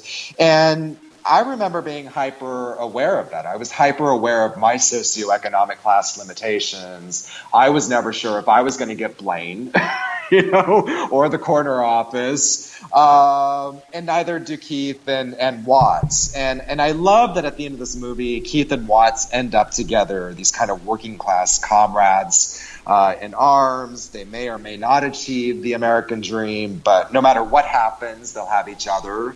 Mm-hmm. And yeah, I have a really special place for Keith and Watts. I have to say their kiss is probably my first or second favorite all-time romantic moment in a movie. I'm really fond of Julie Delpy and Ethan Hawke at the end of Before Sunset. That scene in Julie Delpy's apartment kills me every time, but this is so good. Stephen Duffy's She Loves Me. This extended mix is playing in the background really loudly. And just as Keith and Watts kiss, the camera kind of like spins around and their lips touch and you hear the shattering glass on the soundtrack, and it's just perfect. And Eric Stoltz's Keith is just dreamy and perfect. And I also have a really special place for Amanda Jones because I think she's probably the character I related to the most when I was growing up. I love that by the end of the film, she learns to accept who she really is and not feel shame about it. And she just learns to be her authentic self. And I think that this movie has a really great lesson for blue-collar kids and for, kids of any socioeconomic class. There's this line, being alone for the right reasons is better than being with others for the wrong reasons. And I think that's great. I think that's a really important lesson that everybody needs to learn. Yeah, I love it. I know that Leah Thompson, she only became involved with this movie because Howard the Duck was a huge bomb, and she didn't want to make any more teen movies. But when that movie bombed, she needed to get into something, so she chose to go with this one. And I'm so glad she did because I really, really love her in this movie, and I love all of the actors in this movie. I think they're great. Do you know how she got cast in this movie? Well, I know she ended up marrying Howard Deutsch. Is that his name? Yeah. But I don't know. Did they meet before the movie or after? I don't know. Is that how they met? They met on that movie, but she was cast because Eric Stoltz recommended her. Because probably from Back to the Future. Right? Yeah, Back to the Future and The Wildlife, which they were both in together. The Wildlife. Yeah. So he recommended someone, recommended her, and she was cast beautifully. I think Eric Stoltz was hired by the original director of this movie. Well, the original director of this movie is Howard Deutsch, but then he was fired. That's right. Yeah. And then Martha Coolidge was brought on to direct this movie, and she hired Eric Stoltz. She hired what's her name? Wasn't it Molly Ringwald? Molly Ringwald was originally going to be in this movie, but then she decided to back out of it. Okay. And that spoiled her relationship with John Hughes. Yeah. And then Martha Coolidge cast Mary Stuart Masterson. Yeah. And a lot of the integral characters in this movie, actually. But her vision for the movie was darker than John Hughes' original script, which was a movie about a date and kind of a nerdy kid going on his dream date. Movie. That's what it was originally, and then it became a darker movie with Martha Coolidge on board, and then she didn't meet eye to eye with John Hughes, and I don't think he liked some of her choices for the music, and he has a playlist in his head, and he's gonna and he does it beautifully. He does a beautiful job in this movie. So what ended up happening is he fired her, and then he rehired Howard Deutsch. And then they made this movie, but he had a big script change when he hired Howard Deutsch again. So I think somewhere in between Martha Coolidge and John Hughes, some of their visions were combined a little bit. So I'm not going to 100% attribute the success of Some Kind of Wonderful to John Hughes, because I think some of Martha Coolidge's choices should be recognized, and I think a female perspective was important to this movie because it does really tap into those characters so well, like whereas a lot of the John Hughes movies don't as well. It's my favorite John Hughes movie, obviously. And, good. I didn't know that. Yeah, I've talked about this movie on the podcast before, and my obsession with it. And it's also my wife's favorite John Hughes movie, and that kiss. That kiss that you mentioned is her favorite on-screen kiss in a movie, as well. Oh, that's great. And so we deeply bonded over this movie and our love for it, as well as Valley Girl. Funny enough, directed by Martha Coolidge. And I don't know, it's just two of our absolute favorite teen movies and teen romances, and Some Kind of Wonderful for sure. My favorite of the John Hughes scripts. I think I'm so happy to hear that. I actually didn't know that about you. And you know what else? I don't understand this movie over the years. It hasn't gotten the same respect as a lot of other, John Hughes movies or movies that he was involved with, and I don't get it. Like, I've never understood why more people don't embrace Some Kind of Wonderful. I think it's great. I think all the write-ups of this movie over the years, it's like John Hughes trying to right the wrong he did with Pretty in Pink by having her end up with Ducky. But I think it's more than that. It's not just that. It's not just him trying to write. I mean, that was his initial idea, was to go into that, knowing that and doing that, but he changed the script so much, it became a different thing. To me, it just becomes a more honest love story between the two people. It's the honest love story. That's what I really responded to growing up watching this, because it's Keith and Watts together against the world, and to me that just seemed more realistic than Keith or Amanda with Craig Sheffer or something like that. Right. Who got a wax job by this point on his eyebrows. Yeah, he took care of that little unibrow problem. Yeah. But so even if that was John Hughes' purpose for making this movie, I'm fine with that. I'm totally good if he wanted to correct whatever wrong he saw with Pretty in Pink. Even though, I love Pretty in Pink too. I mean, I love all John Waters movies, but this one I just think gets it right. Yeah, John Hughes, he was still, to me, this is like the pinnacle of that era of John Hughes stuff. He moved on to adult stuff. He grew up... and made adult oriented movies after this. Although then he went back to making kid stuff or little kid stuff with Home Alone, and after that, other Curly scripts. Sue, right? Curly Sue, right? So he didn't really do the teen thing as much. He did it one other time with a script for Reach the Rock, which was a 90s movie, which I kind of like. I think it's kind of good. So if you could seek that one out, I would recommend that one. That's news to me. I don't think I know this movie. It's like The Breakfast Club with one guy locked up instead of 5. Okay. And does he have all 5 character traits? I know, that would be interesting. That would be interesting if he had all these characters on his Is he like the princess and the jock? That one, a little bit underrated. It's not quite as good as obviously these movies we're talking about, but I remember liking it. I think that's not quite a return to form for John Hughes, but a nice little mix up from the little kiddie stuff he was doing in the 90s. But I love this movie, and I've talked about it so much, so I probably don't need to talk about it anymore. But thank you for being your number one, because I love it. It is my number one too, in a way. Oh, great. My number one, this list here is the trailer. This one is diverting big time away from the 80s. Yes. Yes. Here we go.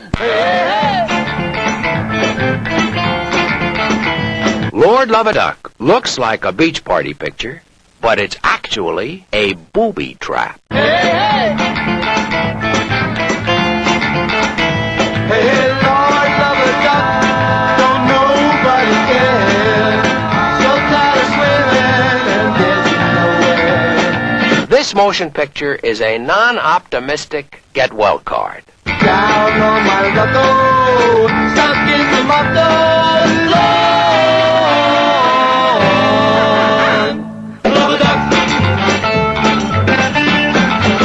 The planet Earth is the lunatic asylum of the galaxy. And I keep swimming around in this little old pond, all by myself. Lord Love a Duck is about a guy who suddenly goes stark, raving sane and commits a mass murder. It's a comedy. And they fly away.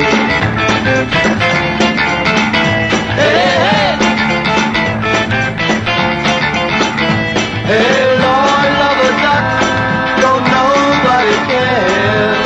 So tired of swimming and getting nowhere. Down on my luck, stuck in the muck,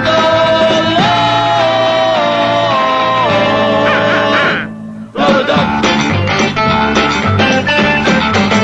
And I keep swimming around in this little old pond. Can't fly like an eagle, can't get me a swan. Fly! Lord Love a Duck is against teenagers, their parents, movies, cars, school, and several hundred other things.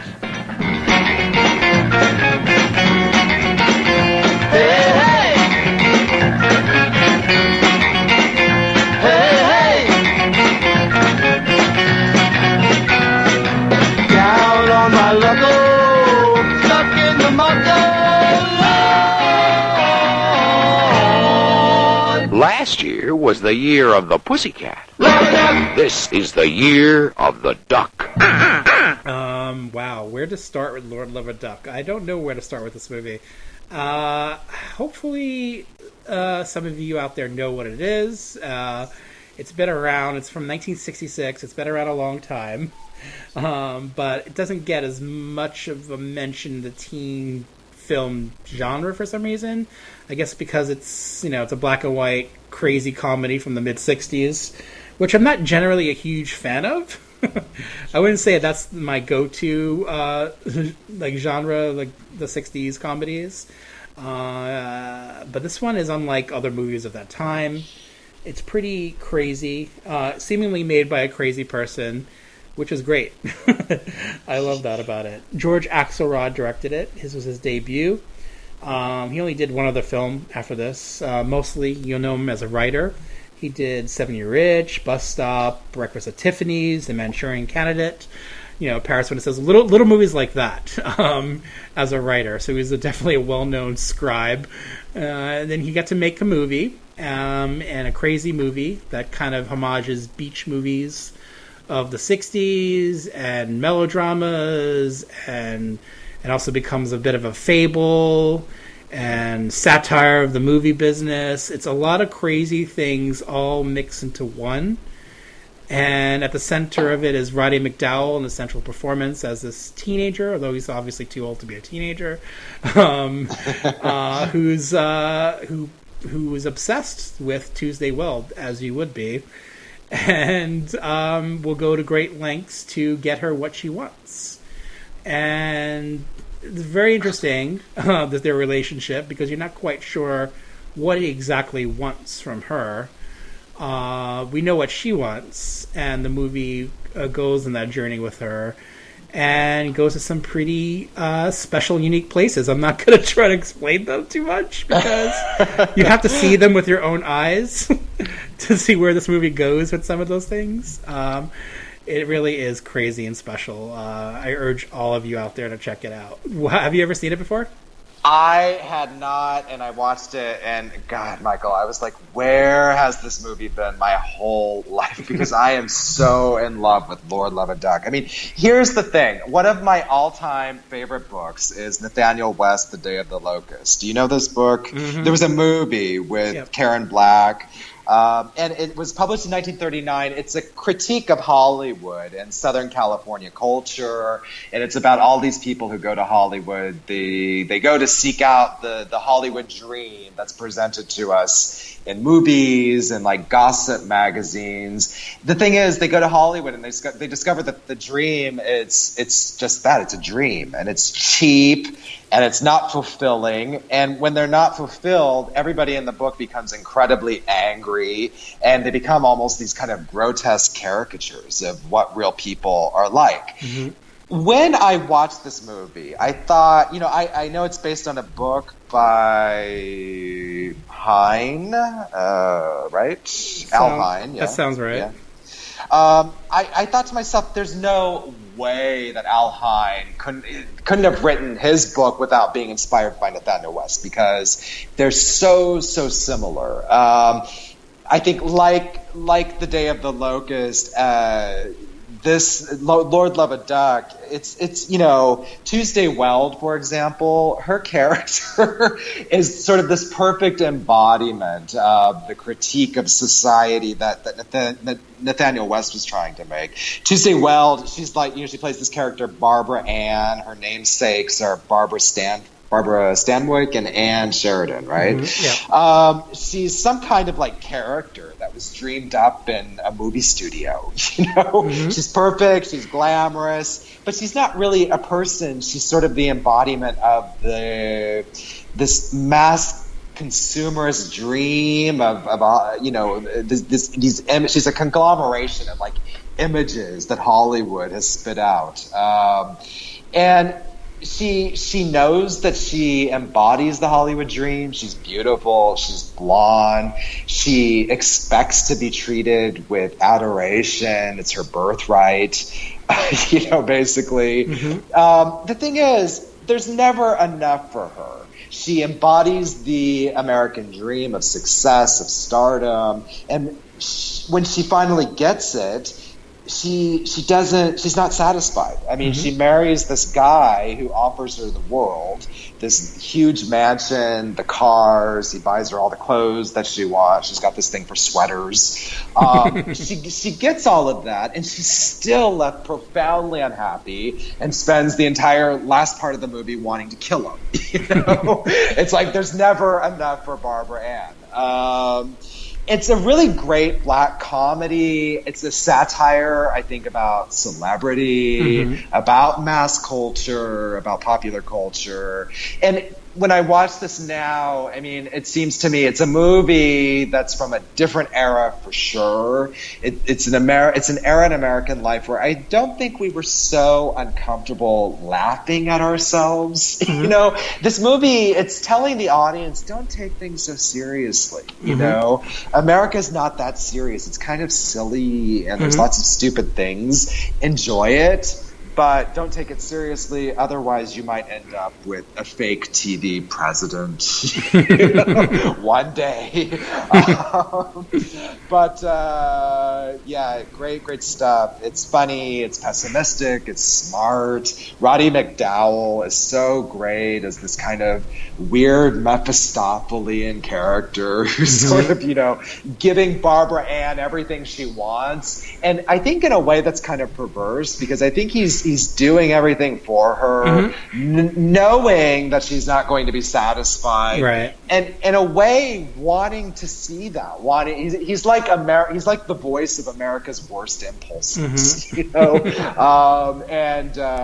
really, really funny. So I loved it. Great movie. Yeah, there's no one quite like him in movies. I feel like it has some of those elements, but it does, like, he's charming at the same time.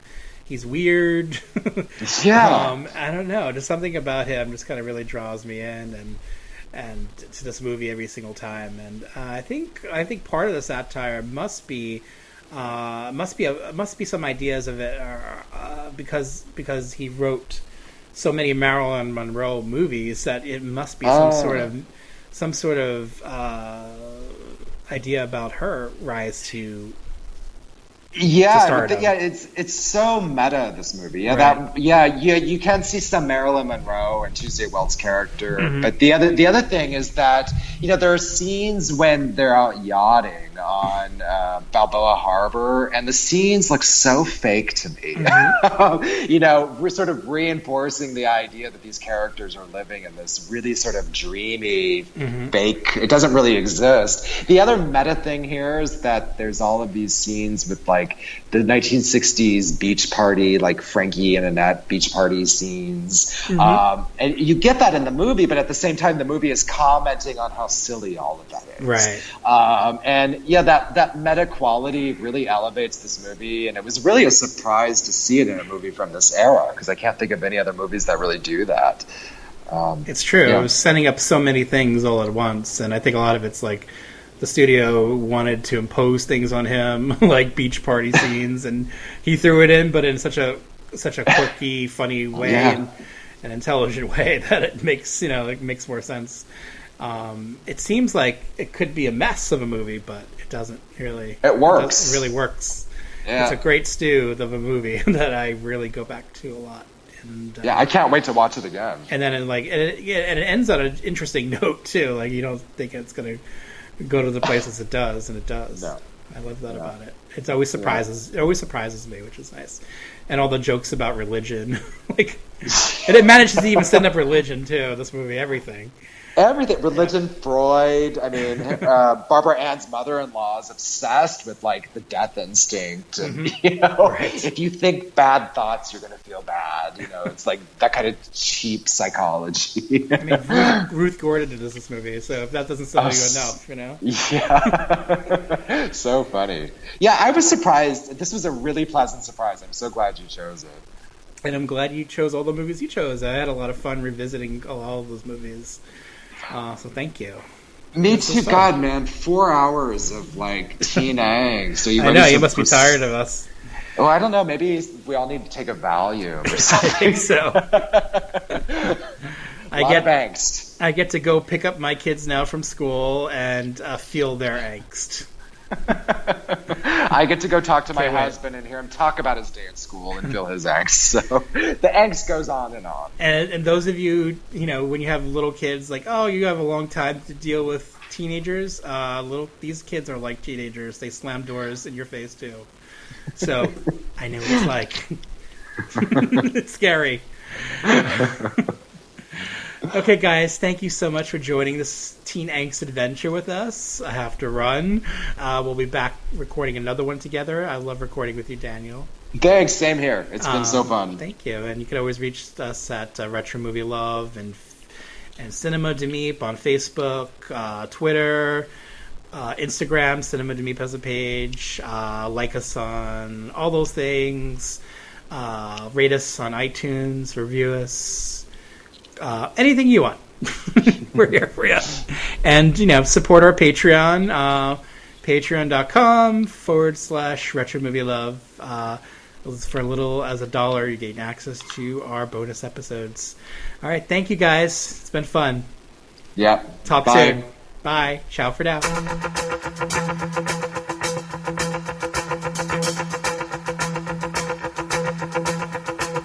like the white-winged dove sings a song, sounds like she's singing. Ooh, ooh, ooh. Just like the white-winged dove sings a song, sounds like she's singing. Ooh, baby, ooh, say ooh. And the days go by like a strand in the wind, in the web that is blown. I begin again. Say to my friend, baby, nothing else matters. He was no more than a baby then. Well, he seemed broken hearted, something within him. But the moment that I first lay eyes on you, all alone on the edge of 17. Just like the white-winged dove sings a song, sounds like she's singing. Ooh, baby, ooh, say ooh. Just like the white-winged dove sings a song, sounds like she's singing. Say ooh, baby, ooh, say ooh. I got a confession to make. What do you mean a confession? Look, for like the last year or so, I've been talking about going to law school so I can be an ACLU lawyer and be in a position to help people getting fucked over and all that. Well, I was standing in line at the post office yesterday, and I'm looking around, and everybody's looking really pathetic. You know what I mean? Like, people are, got drool just sort of stable, and then, this guy's bending over. You could see the crack. It was just like wife beaters. Anyway, it was... And I realized I just want to do it. You know what I mean? I mean, it sounds good and all, but I just have to confront the fact that I really don't like the people I've been talking about helping out. You know what I'm saying? I don't think I like people, period. I mean, you guys are okay. I'm just trying to be honest about being a misanthrope. So you're not going to go to law school? What do you want to do then? I want to dance. You're gonna have to beg. I don't think it's gonna be necessary. I didn't know Jens lived in a hen house. Did you know that? Jeez. Must be a hen house, because I don't see nothing but chicken shit. I don't want any trouble with you, all right? My parents are gonna be home in a little while. You leave now and we'll forget everything. All right, now, let's just cut the bullshit, all right? Please? I'm here to wipe the floor with your ass, and you know it, and everybody knows it, and you deserve it. I think it's safe to say that this party is about to become a historical fact. Dear Diary, my teen angst bullshit has a body count.